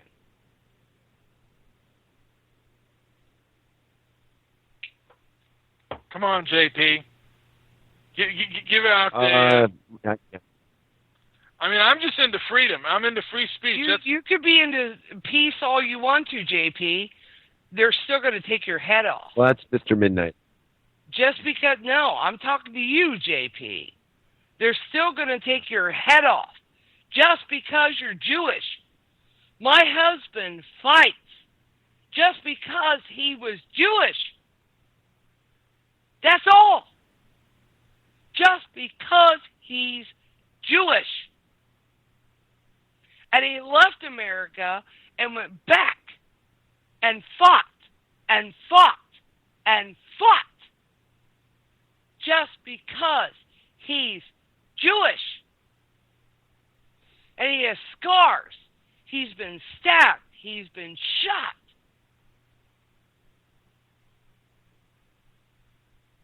So, what's your conviction, Jewish producer? You know what? I'm not going to fight for any ideology. You're a wimp. Except for my own. Mr. Midnight. No, you're forgotten, Jewish producer. You're a waste. You're a wimp. Go ahead, Mr. Midnight. Whatever. Well, fuck it. I fought. Whatever hurts, doesn't it? Because you love your comfy life in America, but you're not willing to join in the fight that your ancestors did, sacrificed, and died for you to have it. And guess what? Can I give you a little secret? We're all turning on you in America. No one likes Jews anymore. It's the new vogue to be anti-Jewish. Yes, I feel it. So you won't fight for that? I feel it more now than ever. So you won't fight for that, right? I have felt it more. I have felt it more now than at any point in my life. Then why wouldn't you fight, hon? That's in your blood. I know you would. I'm still here. I'm still right here where I'm at. I don't know what you're talking about. The fight continues, okay? And that's why I said before it's a process. And you can't win it in one day. And no war was ever won in one day. You're God imbued. You would do it. If it came down to it, let me tell you something, JP. There's never been a war that's been won in one day. And I'm sure plenty of people have wanted to win those wars in one day. There is an ultimate war that is being fought, and the precursor of which is being played out in front of you every day. Well, I think you're getting anxious. Okay, I think you're getting anxious, but I understand where you're coming from. I'll tell you what. When you lay down with my husband every night and look at the scars and look at the pride and the honor that comes from being in the IDF, from being in the Israeli army, you know nothing of what you speak. Nothing. You have nowhere of which you come. And you have no pride and no loyalty. I know plenty of people that have been in the Israeli army. Okay, great. Have you been one? Plenty of people that have been in the Israeli army. And you know what? They still end up here in fucking Southern California depressed, okay? No, you know what? They still end up here. They end up ultimately back in Israel. The strongest survives. Shit. Bullshit. What? A lot of them want to come here. Yeah, because you want to hang out with a bunch of wavy that is people. Bullshit. That can Who be the hell wants to go to Israel? You're one that walked like a duck into the furnace. You walked like a lemming into the furnace. What is that Why little piece of land going to Why become? would you do that? What is that little piece of land? What is? Are they hiding something? What's the big surprise that Israel has? What's the big surprise? Jews died in World War II. Has it produced ultimate peace? That's over. That happened. That's over. Right. Okay, it's only going to get worse. It's only going to get worse until they, you just figure out a plan. To me, the plan is to go out. Has it produced peace? That people went as lambs to the slaughter into the concentration camps. Has that given Israel peace? Have you seen any peace, anything peaceful come out of Israel? Thank you. Ever? Maybe that tells you that there is a fight to be fought, and you're ducking down under a bed like a wimpy girl man. I don't think their fight is advancing humanity. Okay? Yeah, I don't think I don't buy into that bullshit, okay? I don't buy into it. You could say You're more girlish than me. You could say My that dog. Let me dress you up like RuPaul. You're a girl. It's a bunch of dogma, and RuPaul now dresses as a man now. You're the man come back to manhood. That my husband has to go to defend. And know that when he takes that transcontinental flight back over in his 50s,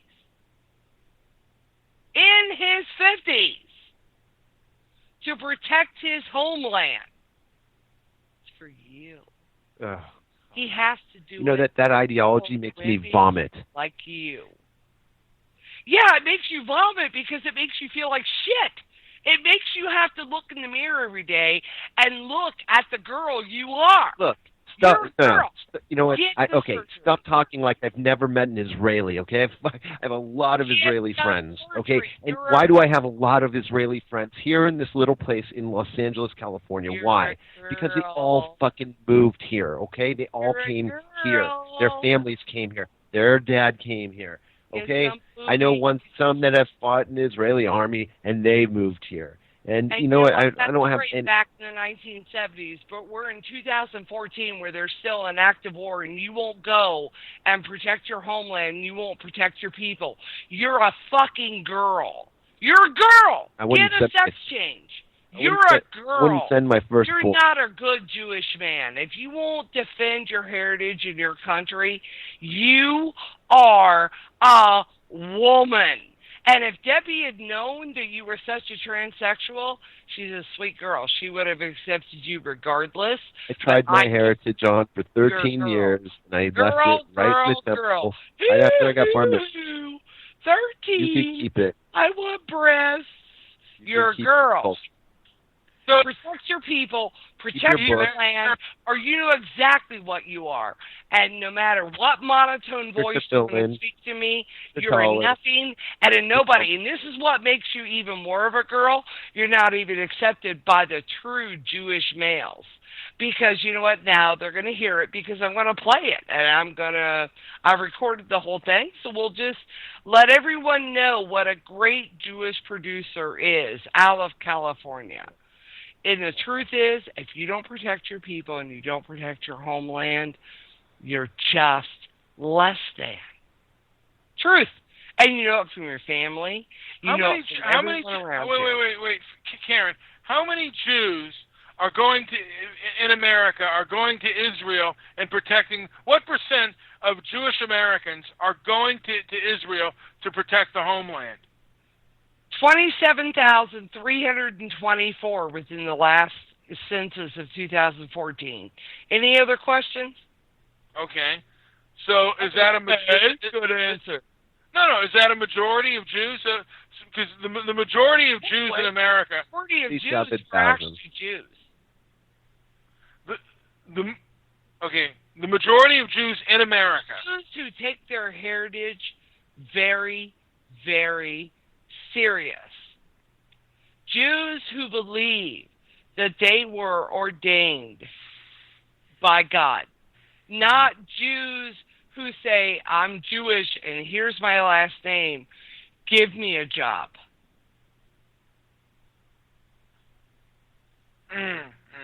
Well, so my husband's family came straight from the Holocaust. Shut up, JP. Let me give you a little bit of education. My family, the children that I have had, are productions that carry on the Jewish lineage since the Holocaust. My particular family, my husband's Jewish family, were almost completely eradicated by the Holocaust. But I'm sure you don't care about that because you think there's, You know what? No, scratch that. That was a very arrogant and hateful thing for me to say. I bet you do care about the Holocaust. I bet you care a lot. That was a stupid freaking thing for me to say. Because there's not a Jew that doesn't care about the Holocaust. None of them. None of them. It's impossible. They all care. That was a hateful and stupid statement for me to make. And I'm sorry. And that was stupid. Can I be an American now? Please, please let me be an American. Doesn't he have the right to be an American? So why can't you be both?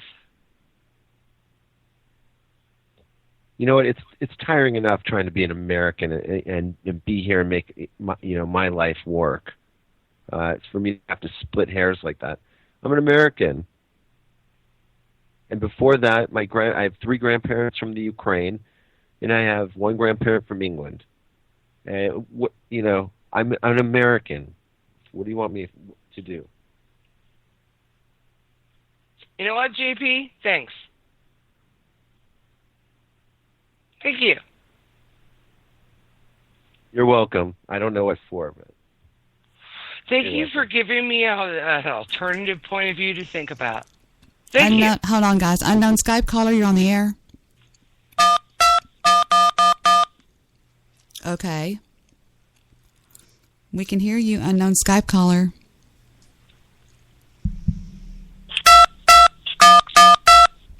Who's doing that? Goodbye, idiot.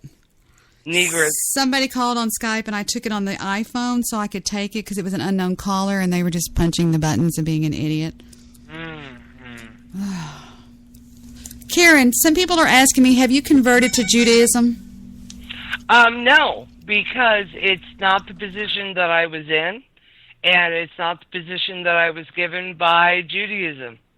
I am an official shiksa. Okay. She's a shiksa, so, okay. I'm so confused. Your children aren't Jewish, then? Actually, my one son, the other 2 were killed. I'm so hard. My 8-year-old has actually gone into Judaism school and attends a Jewish church. What's your point? They're hard to find in Indiana. You're getting shouts out from women in the big, I call it the big audience that are way out there. They're listening off my iPhone. There are more mosques in Indiana than there are Jewish centers. Do you not find a problem with that? I have more people in my state that want to cut my 8-year-old son in half for his beliefs. Oh, yeah. Yeah, but you're okay with that, right? You're okay with that? Well, I think that's... You've But set are you the bed. actually going to stand up and fight against it? Because, see, I would actually kill someone over it. Would you? I think leaving would be enough of a fight.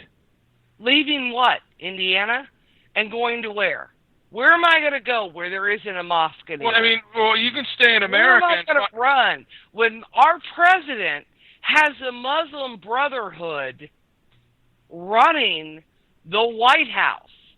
What part, Jewish producer, where should I run to where my husband and child... I didn't vote him. What kind of stupid, ignorant question was that? How could you make that statement? How could you be so narrow-minded? You voted him in. Vote him in.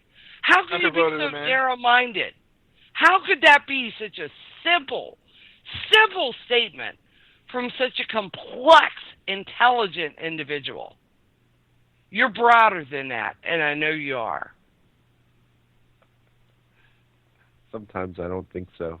But, yeah, okay. And so sometimes you show the president you vote, as you did the president just now. you voted in is going to leave. He's going to leave, and then they're going to blame... vote for and that the next president person. take his place. And I didn't vote for going to Mitt get Romney. the same stuff. Oh, really? And so, you really know, the next what? president You're to give me the take same, over this... oh, really answer everyone does is exhausted with actually having an intellectual discussion? Wake up! Have some coffee. Let's talk about it.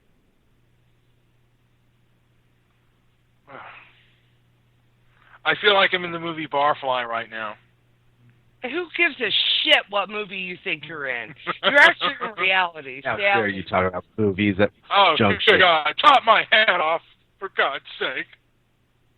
No, sorry, I'm not into the whole beheading thing. Now, have the Muslims always used the small blade to inflict the most amount of pain? Do you think you're funny? No, I'm serious. Do you think people that have been beheaded by Muslims in the last, 24 hours, do you think that's a joke to them? No, and if it came across as a joke, I'm Karen, can I ask you a question? How did your children die? My children were killed by a man who found out there was Jewish lineage. No. He was Hungarian. Are you kidding me? He That sounded was stupid. Are you Muslim. kidding me? That's a stupid... Are you kidding me? Yes, I'm joking, Debbie, of course. I'm so sorry to hear that. I know what death is like. Trust me. I'm sorry too. Yeah, that's I couldn't imagine anything like And that. I feel that you mentioned several times about this sawing in half of this 8-year-old, and I think that's really burning inside you, and I feel that. Of course it is. Absolutely it is. And it's all too familiar. But these two gentlemen that are on my show are handpicked to be on this show out of probably 100 different men that could be on here, and I have a lot of respect for both of them. And I'm not white knighting either one of them, but I'm just saying that they are... And of course, you know, here... Do what? Sorry to interrupt. No, go ahead. Of course, having lost 2 children, that's incredibly rough. Two, the belief. Not 1. Yeah. 2. So, do you want to say that Karen is biased? Yeah. That's absolutely fair to say. But this was a man who, according to Muslim law, could adopt a different religion, and that was absolutely okay with him, as long as the wife didn't. But when the wife left, the children had to die. So, it leaves me with an extreme bias and an extremely powerful position. Have I exercised outwards? Absolutely. I have to. It's my job. I have to do it. Here's the problem, JP and Mr. Midnight. My problem is I put myself academically in a position where I have to talk to these people all the time. I have to talk to different people, both Jewish, Muslim, Baptist, I mean, you name it. I have to talk to them. I do my thing. But I know from personal experience where Islam leads. And I know what it's like to see a Jewish man turn his back on his family for Islam and then kill his kids. So I'm sorry if I have a bias. No, actually, I'm not sorry. I'm not sorry I have a bias. I'm not sorry that the truth was brought ahead of me way before 9/11 in this country. This happened long before 9/11. Well, not long. I can hear you typing to me. Stop it. It's me and the Jew talking back and forth. No, it's the Jew talking to me on Skype. I'm telling you what I'm telling you. Speak the fuck up. To talk to you.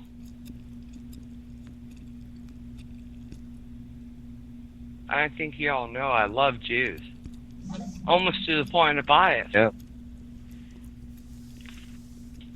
Oh, gosh. Okay, so what can we do besides joining the Israeli army? What can we do? You're using that as a fucking excuse.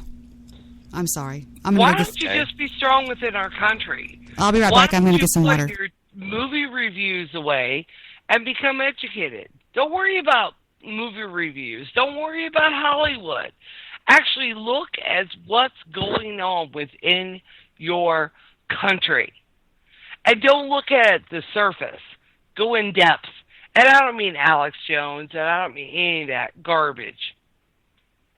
What I mean is actually looking at the Quran. The Quran was not a fun or exciting read for me. Not the first time, not the second time, but about the 10th time.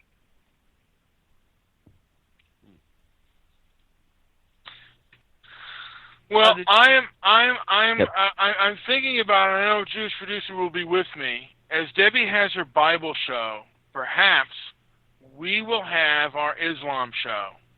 Oh. And we will discuss and we will talk about the Holy Quran. I'm just saying. Freaking joker. I'm not a joker. I was being serious on that. Ugh. Why is that ugh? Ugh. I don't like your sarcasm. Ugh. Okay. Yeah, that was him being legit.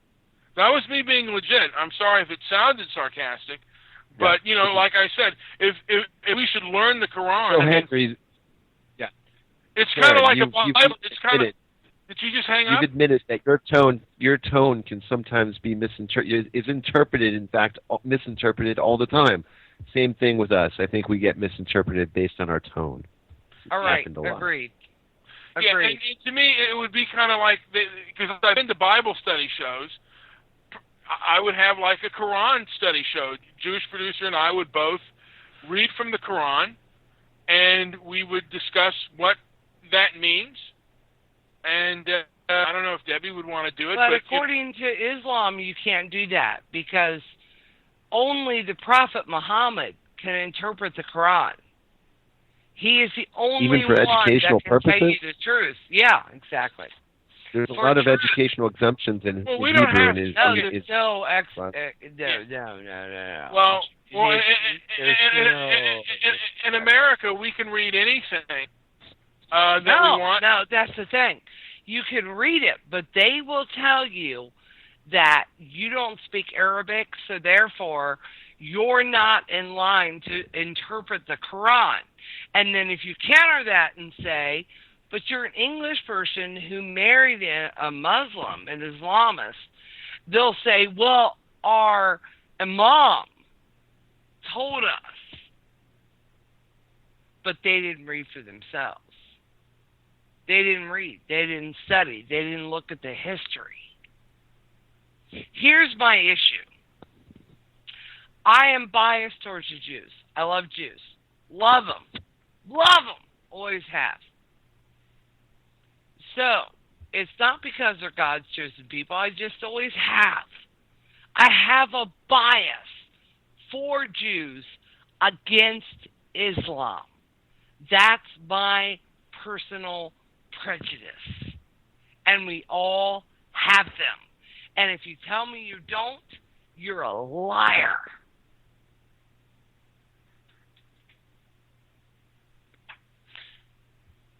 So, Don't sit here and try to counter me and tell me you have no bias. You. Oh no, I'm not countering you saying that I don't have a bias. But I'm saying sometimes what's the best plan of action? Sometimes you gotta basically sit back and take a look and observe. Everyone has laid their plan of bias out, and nothing has worked. Here's what worked. In the 1600s, they wiped Islam out. And now it has its resurgence.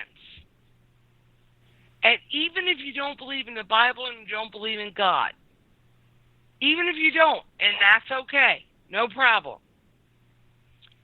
go in and read biblical prophecy. Just go in and read it, just as a person reading a book. That's how I learned. I wanted to read it like I would read The Diary of Anne Frank or Flowers in the Attic. I just wanted to read it so if someone questioned me, I had the backup. You know? That I could actually converse with someone. And that the word is converse, not conversate, by the way. But I don't think converse is actually a word. Exactly, and thank you for knowing that, JP. I made that statement only in the broad of her listening audience. I've always hated Not that. conversate, damn it. Anyway, go in and read biblical prophecy and then compare that to the Quran. The answer becomes glaringly clear.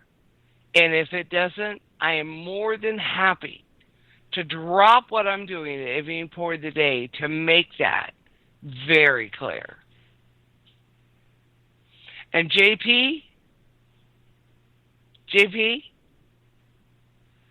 You know, what do we do?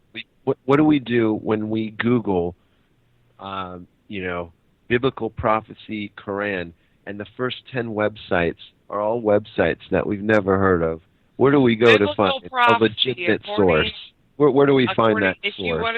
If you want to do really, in-depth studies of why people are polarized, then what you have to do is biblical prophecy, KJV, biblical prophecy, Quran. 2 different searches. We'll do that. And then you have to choose which side you're going to place your trust in. You have to look at the facts, meet them out, vet them. By facts, are you talking about the fulfilled prophecies of the Quran? No, silly. Just what both of them have to say. Because you're very linear. You are very linear, and that's You're right. a linear I am very study, linear. I'm very linear. I wasn't prior. I am extremely linear now. Go and Google Quran prophecy, KJV prophecy. Read the 2 in its entirety and tell me which side you're believing most. And that's an intensive study. You're not going to do it in 3 minutes here on air. And if you try to do that... Santa? What? I said, will we find the answer of why everybody loves Santa Claus? Mock, JP. You're still a loser now. You're still a wimp. You're early, man. Because you defer. I wasn't being mocked. I'm saying that these are the things that we're going to find. Why we're in the world would you want to be an assistant to your people's death? Why? Why do you want to be an assistant to my husband and child dying? Why? I'm telling you what I'm. What's wrong with you? Look, in my research for this, I always end up finding all this bullshit that doesn't mean anything. Fuck about my mom. I'll just kill off my lineage. You selfish son of a bitch. You have larger commitments. Be a man and understand it and live up to it. God dog it.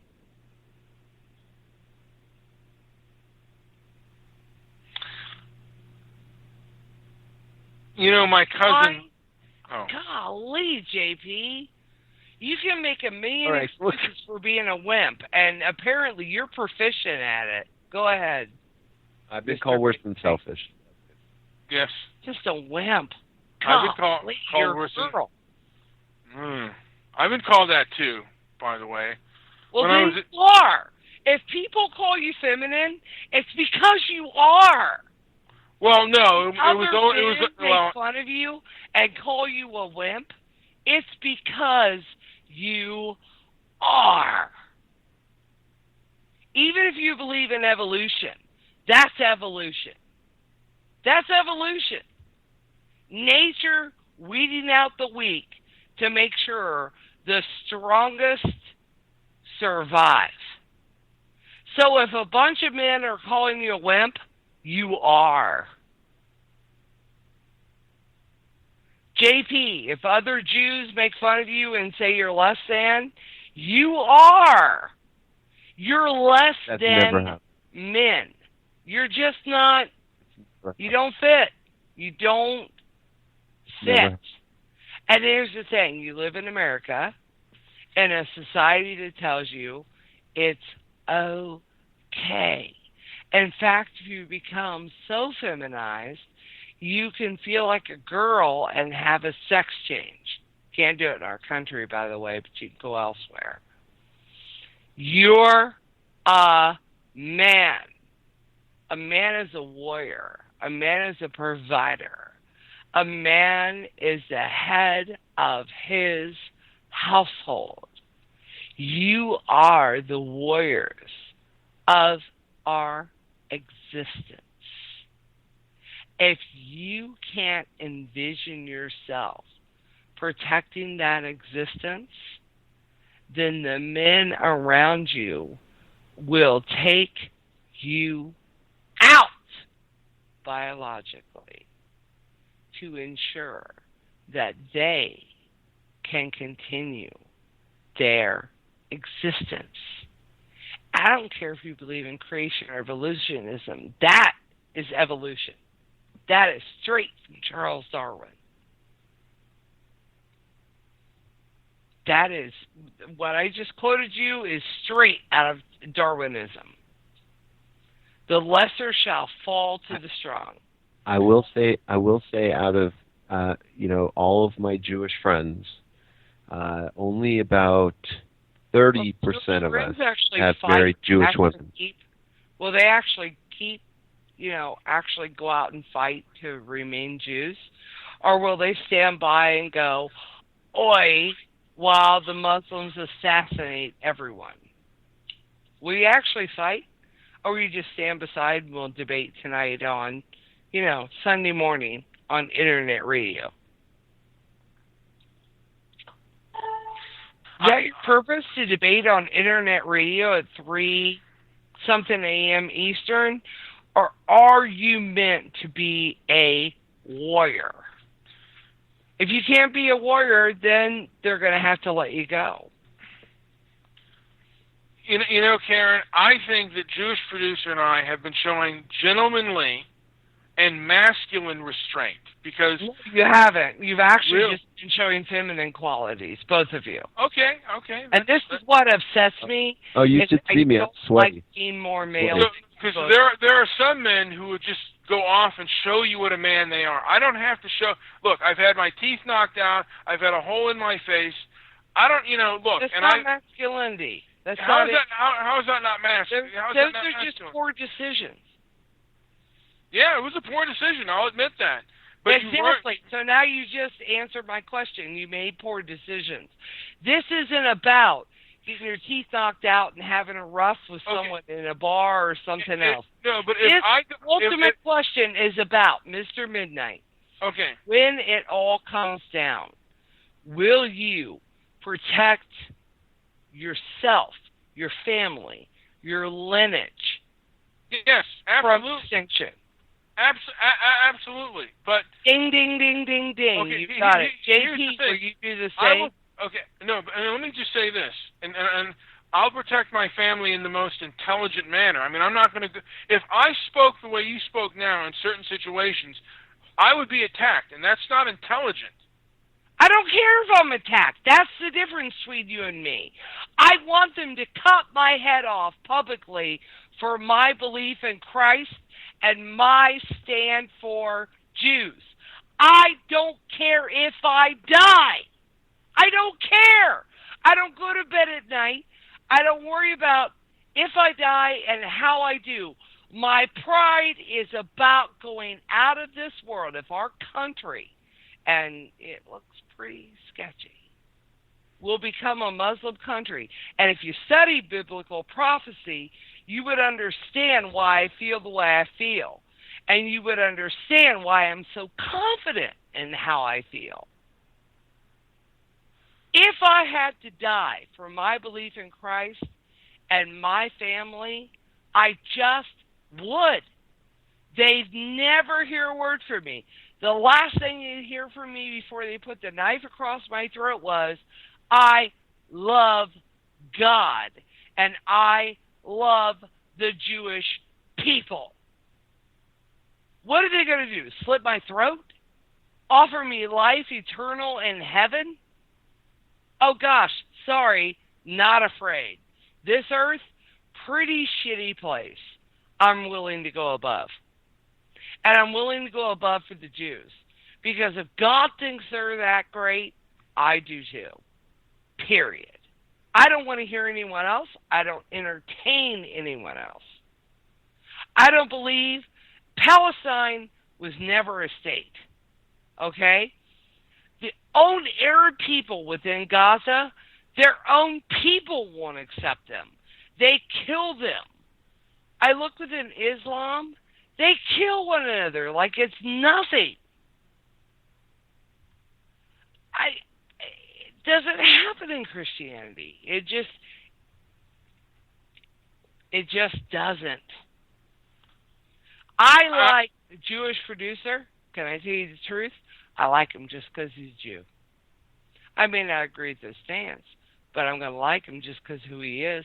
Because I'm married to a Jewish man. I know what Jewish men are like, and they're wonderful. And they're better than the average guy, period. Whether or not people want to face it, Jewish men have a certain something that's just better than everyone else.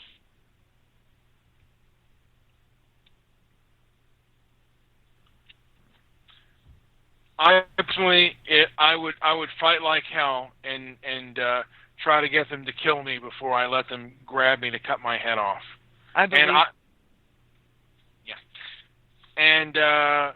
If I was forced on the front line, I would absolutely volunteer to be a suicide bomber for the Israelis.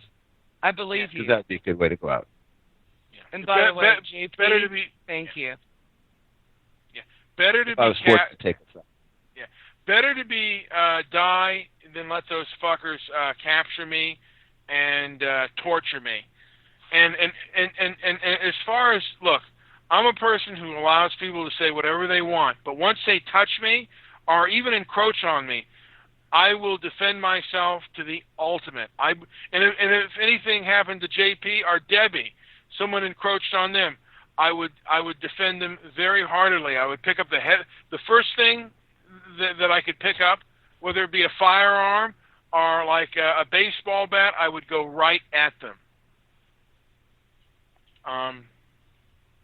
And that's if someone attacked you, you were talking. If you were talking and you were saying what you were saying, and somebody tried to stop you, I would defend you. I believe you. Okay, even if you pissed me off, even if what you were saying was pissing me off, someone tried to stop you from saying what you're saying, I would get up and defend you. I would try to do the person harm that would try to stop you from talking. I believe you. Okay. I might not be able to defend them as well as your husband, who is Israeli trained, but I did take. I have to admit, he is a little crafty, little sucker. Yeah, well, we both took a couple of Krav Maga classes. Yeah, it complimented my boxing. My husband is kind of the exception to the rule, and he is, like I said, he's very well trained, and sometimes he's in the country and sometimes he's not, and there's a lot involved. But with that, here's the thing. This is not my first go around. It wasn't until I reached a certain point that I was able to understand another person's point of view. But with all due respect, the country wasn't the same then that it is now. And this is what bothers me, fellas. Our current leader, the Muslim Brotherhood, is what actually influences our whole country. That bothers me. It bothers me. It bothers me to the point where I do kind of suffer sleep loss. I don't like it. You always go about it in the best way.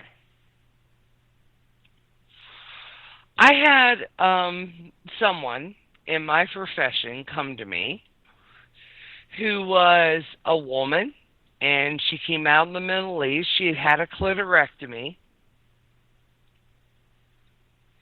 So I got all my real issues from someone who was directly involved in it. My bias, I didn't have a bias prior, but I will openly admit to both of you, my bias began there. I have a client who is in long-term therapy because of what she experienced. And she recommended me to others and others. I've been inundated. And I live in a little tiny state in America. I live in a state no one cares about. But my Muslim women clienthood has become over 57% this year in 2014. I don't know if it's God. I don't know if it's my own personal belief or what. But when that many people infiltrate my life for no particular reason, I gotta think I'm being given a message. I gotta think. It's just, the majority's too large there. And these women are from the Middle East that were rescued and shuffled in. Most of them through Canada, by the way. But they're still here. Karen, may I just I have wanted to one ask. quick question. Okay. Please. Are you a licensed professional in your state? Yes, I am. Okay, Karen. But I begin to wonder, JP, I will tell you this, and I've questioned a lot of my friends in the last 45 days whether or not my current beliefs and convictions are going to coincide with licensure leading on to the new year. I'll be real candid with JP. I'm at a crossroads. Big time. I think the whole country is at a crossroads. There's no money to go around. From my personal experience, it has nothing to do with money. It has to do with conviction.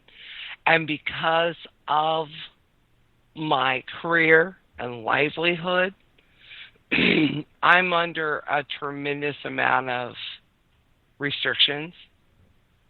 And I am in a position at this point, JP, where I have to make a decision. Retire now and take my chances, or actually speak the truth and risk being sued. So, if I have to think of myself as a patriot or warrior or whatever, stand up against everything, the trend that's ongoing, that's my decision next year. It's my decision now. Well, if you're all for the fight, then get sued.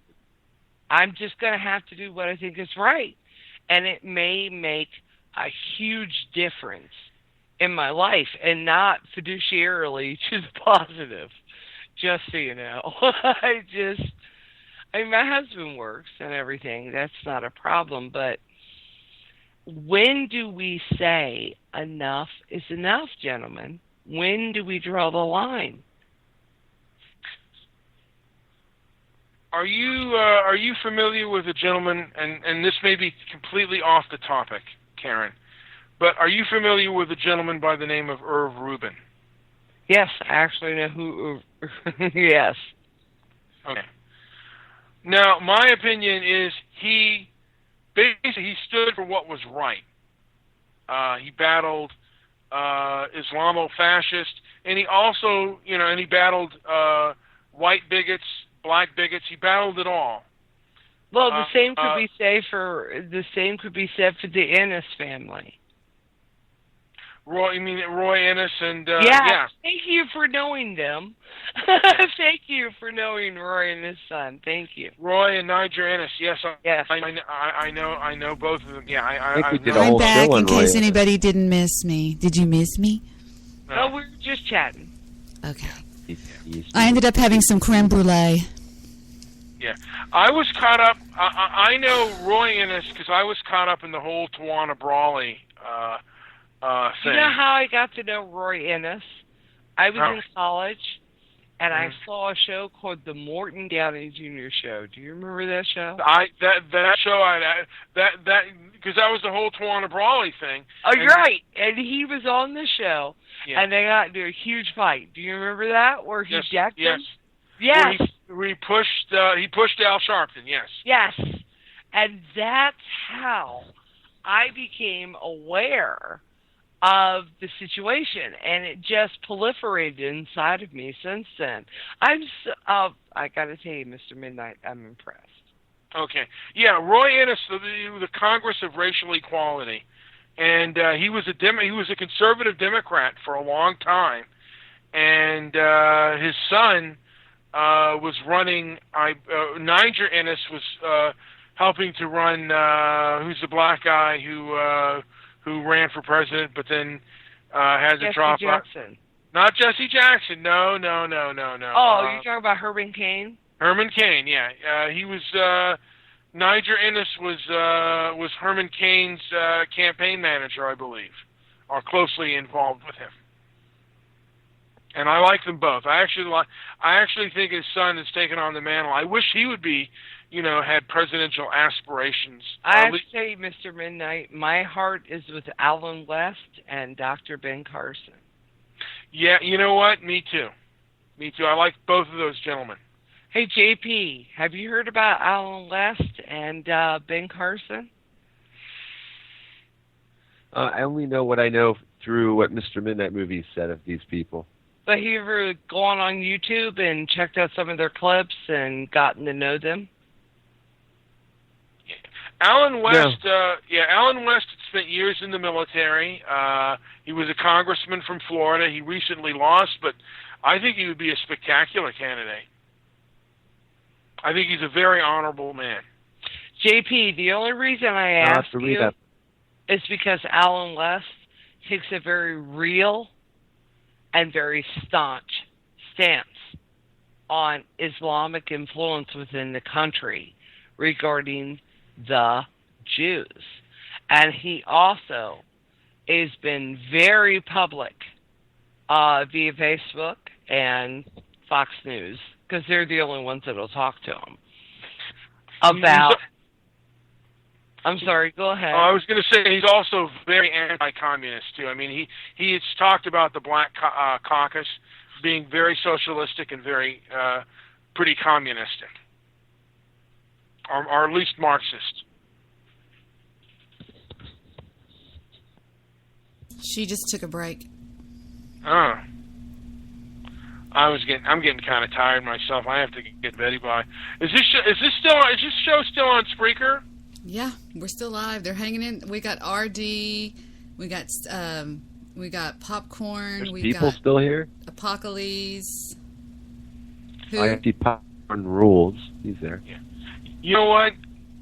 If I had what happened to her happen to me, I'd probably be just as passionate, if not more. That's why I asked. I just felt, I'm sort of I'm sort of intuitive when it comes to those kind of things. I was sort of feeling something there. There was an inner rage coming from something, not a rage, but just a passion, not a rage, a passion. So. Well, I would definitely be passionate too if something like that.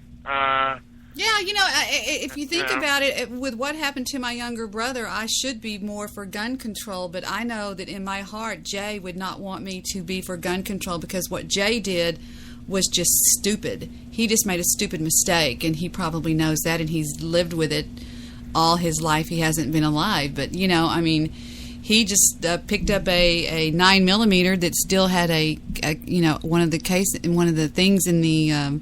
chamber. In the chamber, and the motherfucker went off and caught him in the top right temple of his head. He even looked at my dad and he goes, "I think I hurt my head." It was the last words he ever said to my dad. I should be more for gun control, but I just feel that Jay wouldn't want me to do that because I think we should be armed. I'm glad I'm armed, and I will shoot you. If you fuck with me or try to hurt me, I will shoot you, and I know how to shoot to kill. I know right where to shoot you. Yeah. And it's good for all Americans. Good Americans to know how to use a firearm, and I'm even in favor of getting a militia, just in case, just in case if America does fall down the rat hole, that you are protected. What would y'all do if y'all came to Dallas, hanging out with me? And looked and you saw me armed with that gun, would y'all go, fuck, she does carry a fucking gun. God damn. I'd give you a high five and offer you my gun. I didn't know you were back. I have a Louis Vuitton. I have me and Heather both. Just sat down. Heather and I both have a specially made Louis Vuitton that has a sewing on the side of it where if it looks like we're just putting our hand in the bag, and I could cock that thing and shoot you with a hand in the bag is what it is. Except she started carrying this new bag and she's not carrying her other one anyway. But, see, so if there's a hostile situation, Debbie can take and there are a group of hostile individuals. That I can feel safe when Debbie's going to her purse. She's not going out to give him money. No. She's going out to give them some change their lives like they wouldn't believe. But yeah, it's like I passed with flying colors the emotional test, the psychological test, everything. I know when to pull it and when to do it, and it is when I feel that my life, my physical life, is in danger, or somebody that's with me, one of my children or something like that, then I will pull it. If I pull it, I will shoot it. If I shoot it, I will shoot to kill you. I will not shoot to harm you, and I do know how to do that. So that's the bottom line. And the secret is also to keep away from situations, to exactly. To avoid areas. That's why I'm never out past 10 p.m. I'm on the phone with y'all. I'm joking, of course. Even when you're out, there are areas that are rougher than others, and you're always playing the odds. Exactly. And my whole thing about white guilt is, they play on that, and the more areas that become urbanized become more dangerous, and the more likely that you have to use your firearm. So I want to try to at least draw some line in the sand to stop that from happening. And probably Islamofascism uses that to their benefit. Well, I just want to say we do have a smart gentleman in the chat room. His name is RD, and for some reason I have a lot of respect for him. And he says that we wonder why we live in such a fucked up world. That he can see prostitution is great for the GDP, and I agree. Tax prostitution and tax the sale of marijuana. What the fuck? I'm serious. Absolutely. It's all good until you see the 8 and 9-year-old girls in pictures being led away to be prostituted and married to the Muslim men. Well, Well, we're not a Muslim country, and are you sure? I mean, not yet. I mean, well, not out in the open. Oh, I love the fact that you said not yet. Now, I was at a restaurant this afternoon with my son. I want y'all to answer me a question. Please be honest. My son and I were at a restaurant in the nice part of town, over in the uptown area of Dallas, right? I had to go over there and pick up something. However, we sat down at a table. At a table next to us, there was a gentleman sitting there, looked as white as anything. He had 4 women sitting with him that were wrapped up like the Muslim women. They were very quiet. They were eating their dinner, and he sat like he was reading the paper. Were they his wives? Well, yeah. Wow, I knew it. My son asked me, he goes, "Are those his wives?" And I said, I don't know. I don't. But they were all of the same age, and they were like, I don't know. They looked like they were probably 35, 36. And he looked like Jack Nicklaus. Jack Nicholson or Jack Nichols? Jack Nicklaus, the golfer. Okay. Looked just like him. Well, there are white Muslims. There are. So they're here. Is what they're here. No, what I'm saying is that this man is willing, through dick lust, to sell out his country. The average children born in a white couple in our country is 2.3.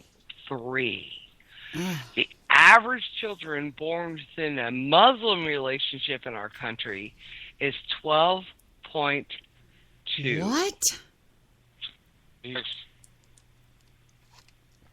The fuck? Now, are blacks really 34% of this country? That is the first I've ever heard. Are they? So 34% of this country is black? Yes. And 34% of this country is Islamic. You guys not? I'm not stupid, y'all. It's been in your national news. It's been right in front of you.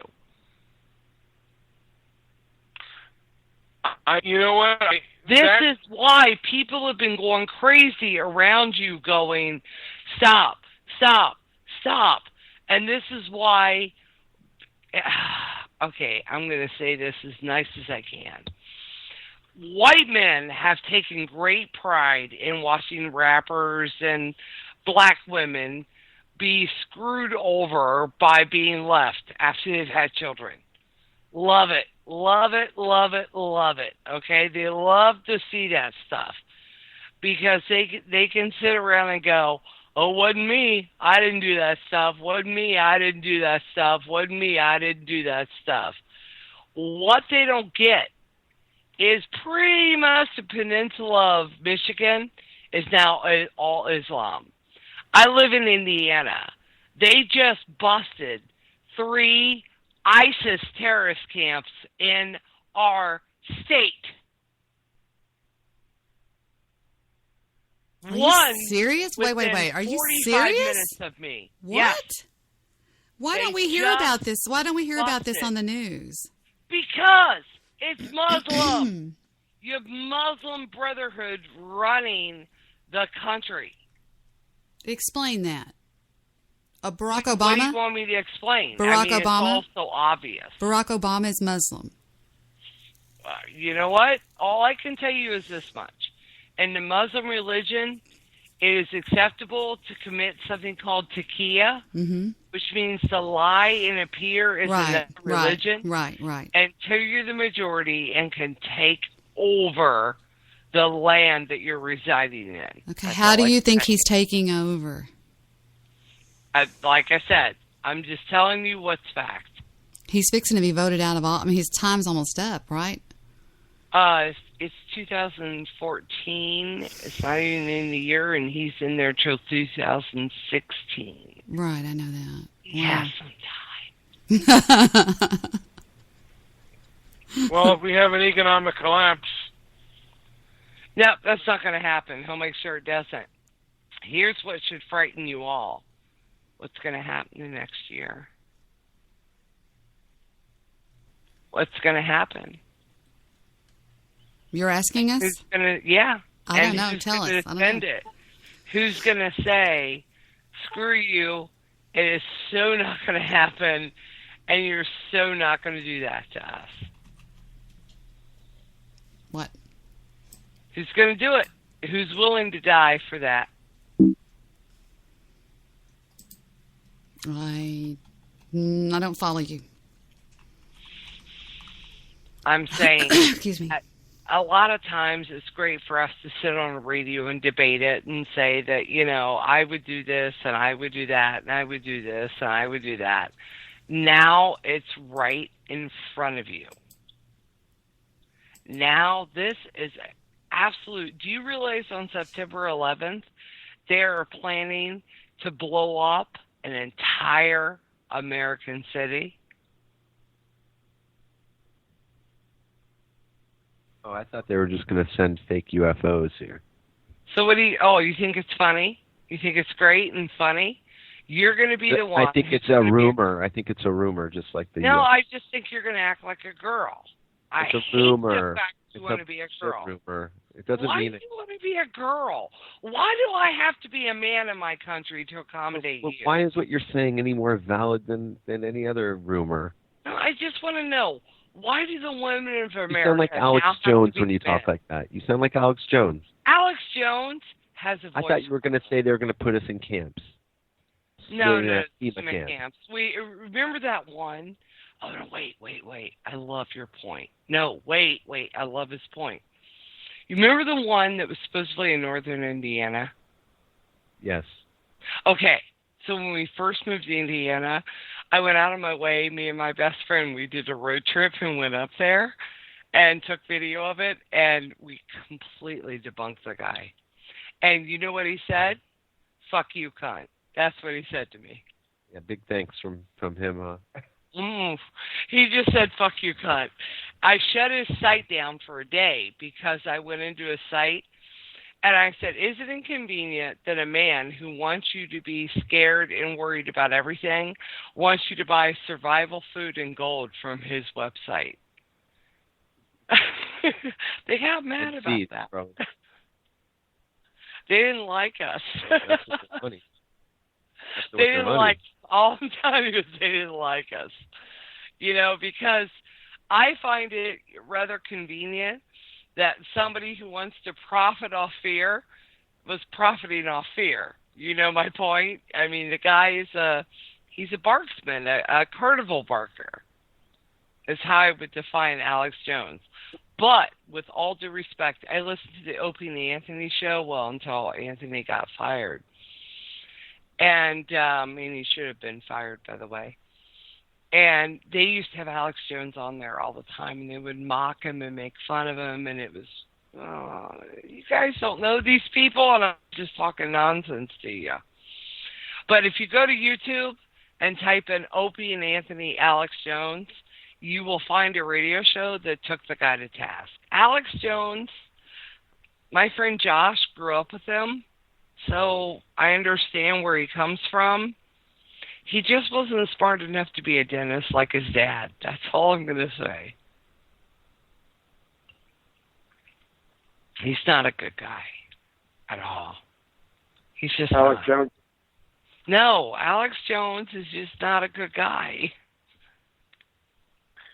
No, I've heard that he's a Palestinian. Is that true? No. Do you think he's nuts? Gracious. Do you think he's nuts? Well, yeah. I mean, he's just a guy trying to make money.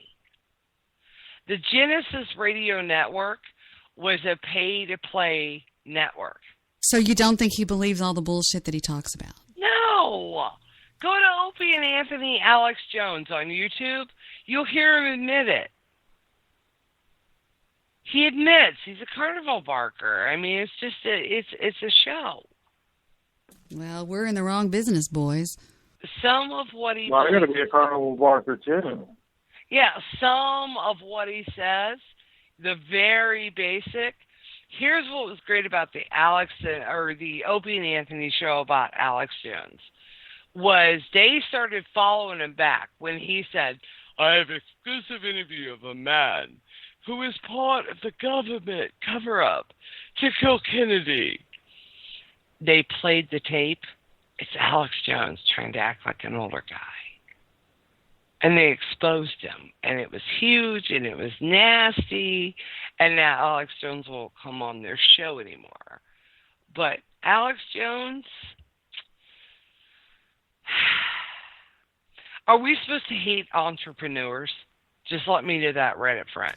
They exposed one of the biggest shows on Blog Talk Radio one time called The Gay Psychic. Yeah. Who claimed to have, what was it? Somebody on his show. Who's the guy? Who's the psychic, the male psychic that is touted as a phone? John Edward. Claimed to have John Edward on his show one night, and in fact, he was playing a pre-recorded thing where he was talking back to his voice, because on the night that the show was airing, the show I was on, that I was co-hosting, we actually got John Edward on the phone live. And the other person, now they're going after the Long Island medium. She's nuts. She should be shot. Yeah, but didn't you say you were psychic too? I've never said I was psychic. I cannot see the future. That's not true. I have copies of your page saying you were. Then I've changed my mind. Oh, that's fine. People called me psychic. People called me psychic for a long time, and I do claim to. I have screenshots of you saying you're a psychic, Debbie.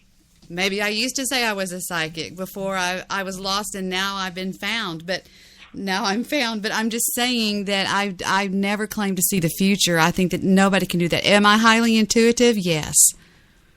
Empathic, intuitive, it's a different thing. But psychics, they're all frauds. There's no way anybody can see the future. It's impossible. So, what happened to our friends from BTR? They dropped off? No, well, I'm on. The Jewish producer, did you drop off? I don't know. I can't see the call. Yes. Yes. Yeah. Well, my computer went down, so I dropped off, but I had to come back in on my phone. Well, iHeartRadio gives me 5 hours a night, and we're down to 47 minutes and 53 seconds left before we've done 5 hours tonight. That is a marathon. We did 5 hours last night. This man voice woman, I have to go to sleep. Yeah, me too. I got to go to bed as well. I have a very little boy who's going to get up in 2.5 hours. I have to go sleep on the couch. So we'll let you go if you promise you'll come on more than you do. No, I piss everyone off. No, that's what we love. You don't piss everybody off. Tell her that. Now, Jewish producer just said, I love Karen. He just said, I love Karen. And they're saying you were great, JP, in the chat room. I just, we can have a discourse and actually... Why can you not agree and argue but still be friends? I've never under-fucking-stood that. Why can I not look at somebody straight in the face and say, you're wrong, and quite frankly, at this moment, I think you are an idiot and a buffoon, and still... It comes down to the basis of the strength of the relationship. Well, yeah. It always comes down to the one person that tells them the guttural truth. Do you remember how God talks in the Bible about defining the wheat from the chaff? Mm-hmm. One of the gifts that he gives us, those that follow him, is the ability to discern. A lot of people like to call that judgment. Judge not lest you be judged. I love that line because they never read it in context. They never actually post it in context. Right. Truth is, God gives you discernment if you ask. Okay? The discernment is not psychic. It's not a supernatural ability. It's the ability to be sage and wise. I know, but I'm saying that I do believe that every one of us has the gift of intuition. You've got to give me that, and some of us tweak it higher than others. Mine is heck yeah. Mine is tweaked high due to the fact that I was abused as a very, very, very young child. At 6 months old, my mother tried to kill me, and therefore, my intuition is tweaked. I had to learn how to read my mother's face when she walked into the room. I mean, I have a very high intuition. I learned how to read people at an extremely early age. And you just have a really strong survival instinct. There you go, and that can translate into intuition. You have to know how to read your enemy. You have to know a lot of it is the perception of another person. Excuse me. I haven't talked all night. But no, a lot of it is a feeling that you get. That's what you talked a lot about war tonight and fighting. I come from a military background. I've never been in the military, but my father was. I was raised by a Marine, for God's sake. Mm-hmm. And I know and I was taught, all my life that you've got to know how to read people and feel things. And follow your gut. That's what I'm talking about.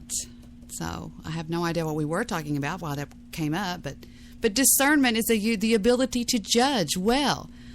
Without providing for a time of healing and discernment, there will be no hope for living through this present moment without a shattering of our common life. I think I may have made one angry Jew angry tonight, but, it happened. Yeah, he'll get over it.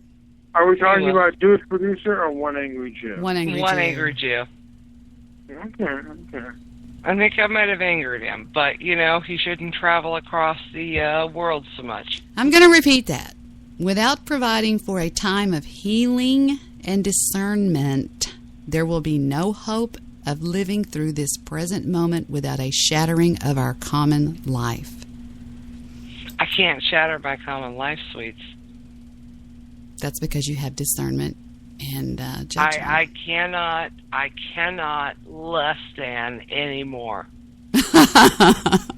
I can't. I understand. Trust me, I understand what you're saying. I guess I've gotten in that position through so many explorations that I realize that bullshit is just bullshit and fact is fact. But you come to a point in your life, and I don't know if I am more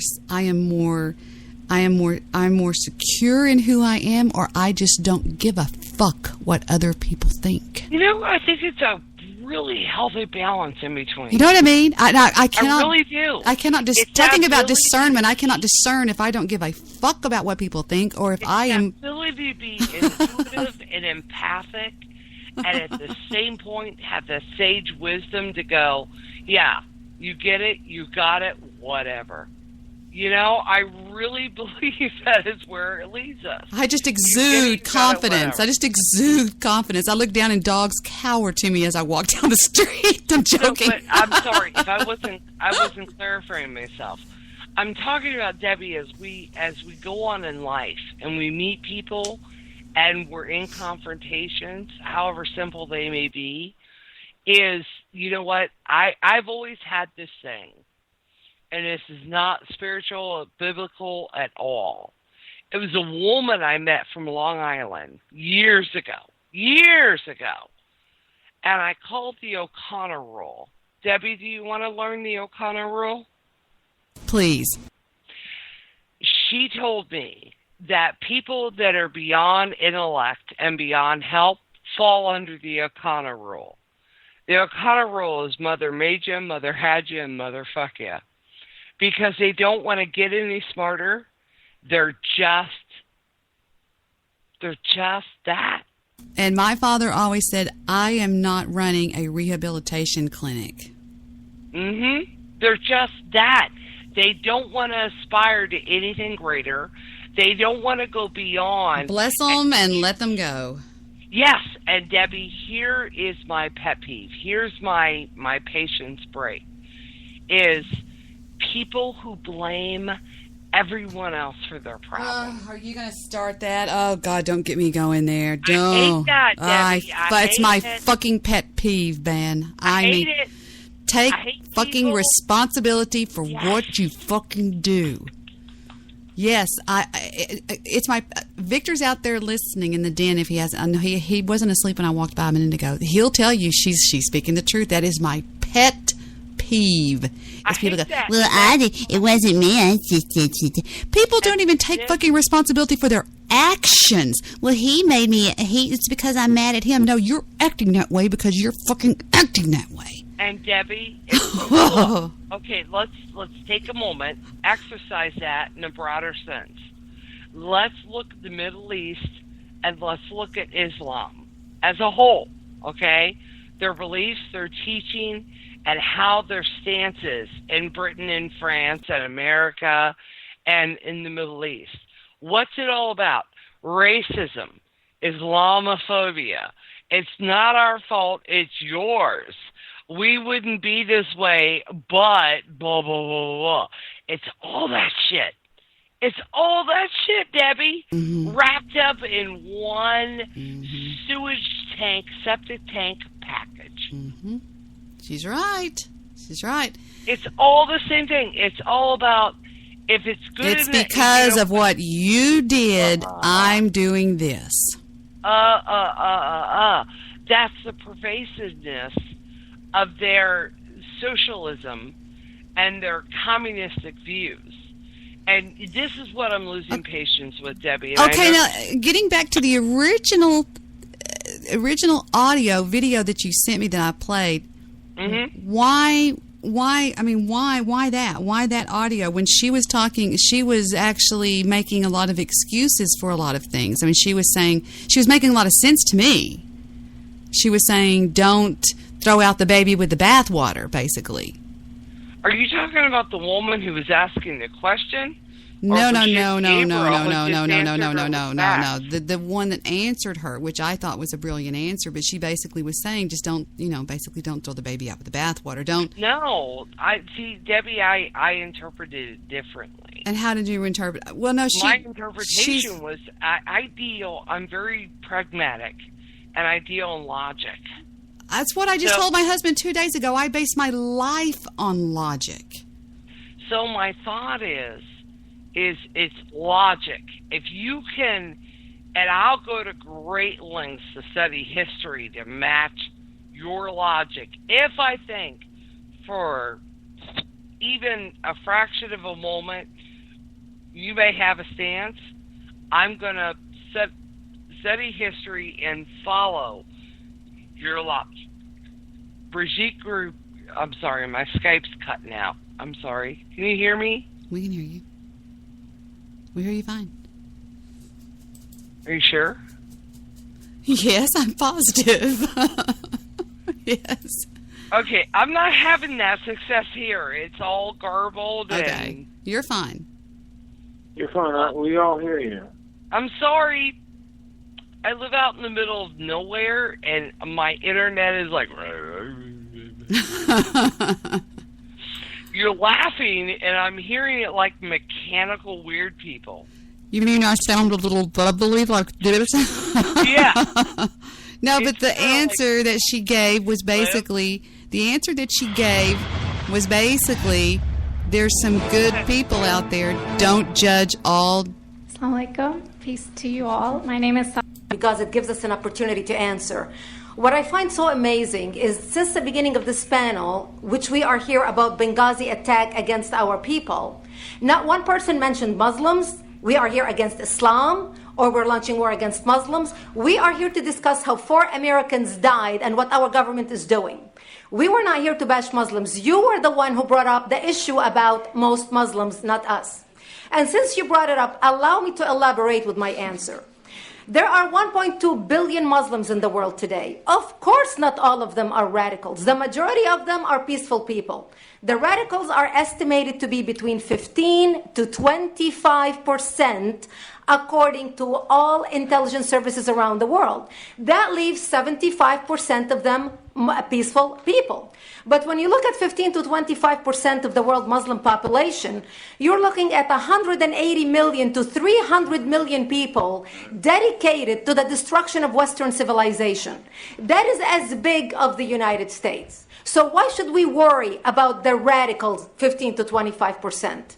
Because it is the radicals that kill. Because it is the radicals that behead and massacre. When you look throughout history, when you look at all the lessons of history, most Germans were peaceful. Yet the Nazis drove the agenda. And as a result, 60 million people died. Almost 14 million in concentration camps. 6 million were Jews. The peaceful majority were irrelevant. When you look at Russia, most Russians were peaceful as well. Yet the Russians were able to kill 20 million people. The peaceful majority were irrelevant. When you look at China, for example, most Chinese were peaceful as well. Yet the Chinese were able to kill 70 million people. The peaceful majority were irrelevant. When you look at Japan prior to World War II, most Japanese were peaceful as well. Yet Japan was able to butcher its way across Southeast Asia, killing 12 million people, mostly killed with bayonets and shovels. The peaceful majority were irrelevant. On September 11th in the United States, we had 2.3 million Arab Muslims living in the United States. It took 19 hijackers, 19 radicals to bring America down to its knees, destroy the World Trade Center, attack the Pentagon, and kill almost 3,000 Americans that day. The peaceful majority were irrelevant. So for all our powers of reasons and us talking about moderate and peaceful Muslims, I'm glad you're here. But where are the others speaking out? And since you are the only Muslim representative,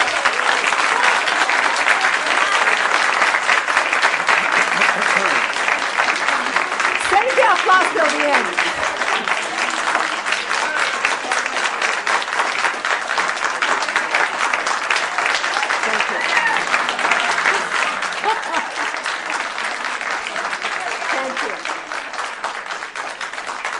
And since you're the only Muslim representative in here, you took the limelight instead of speaking about why our government, and I assume, are you an American?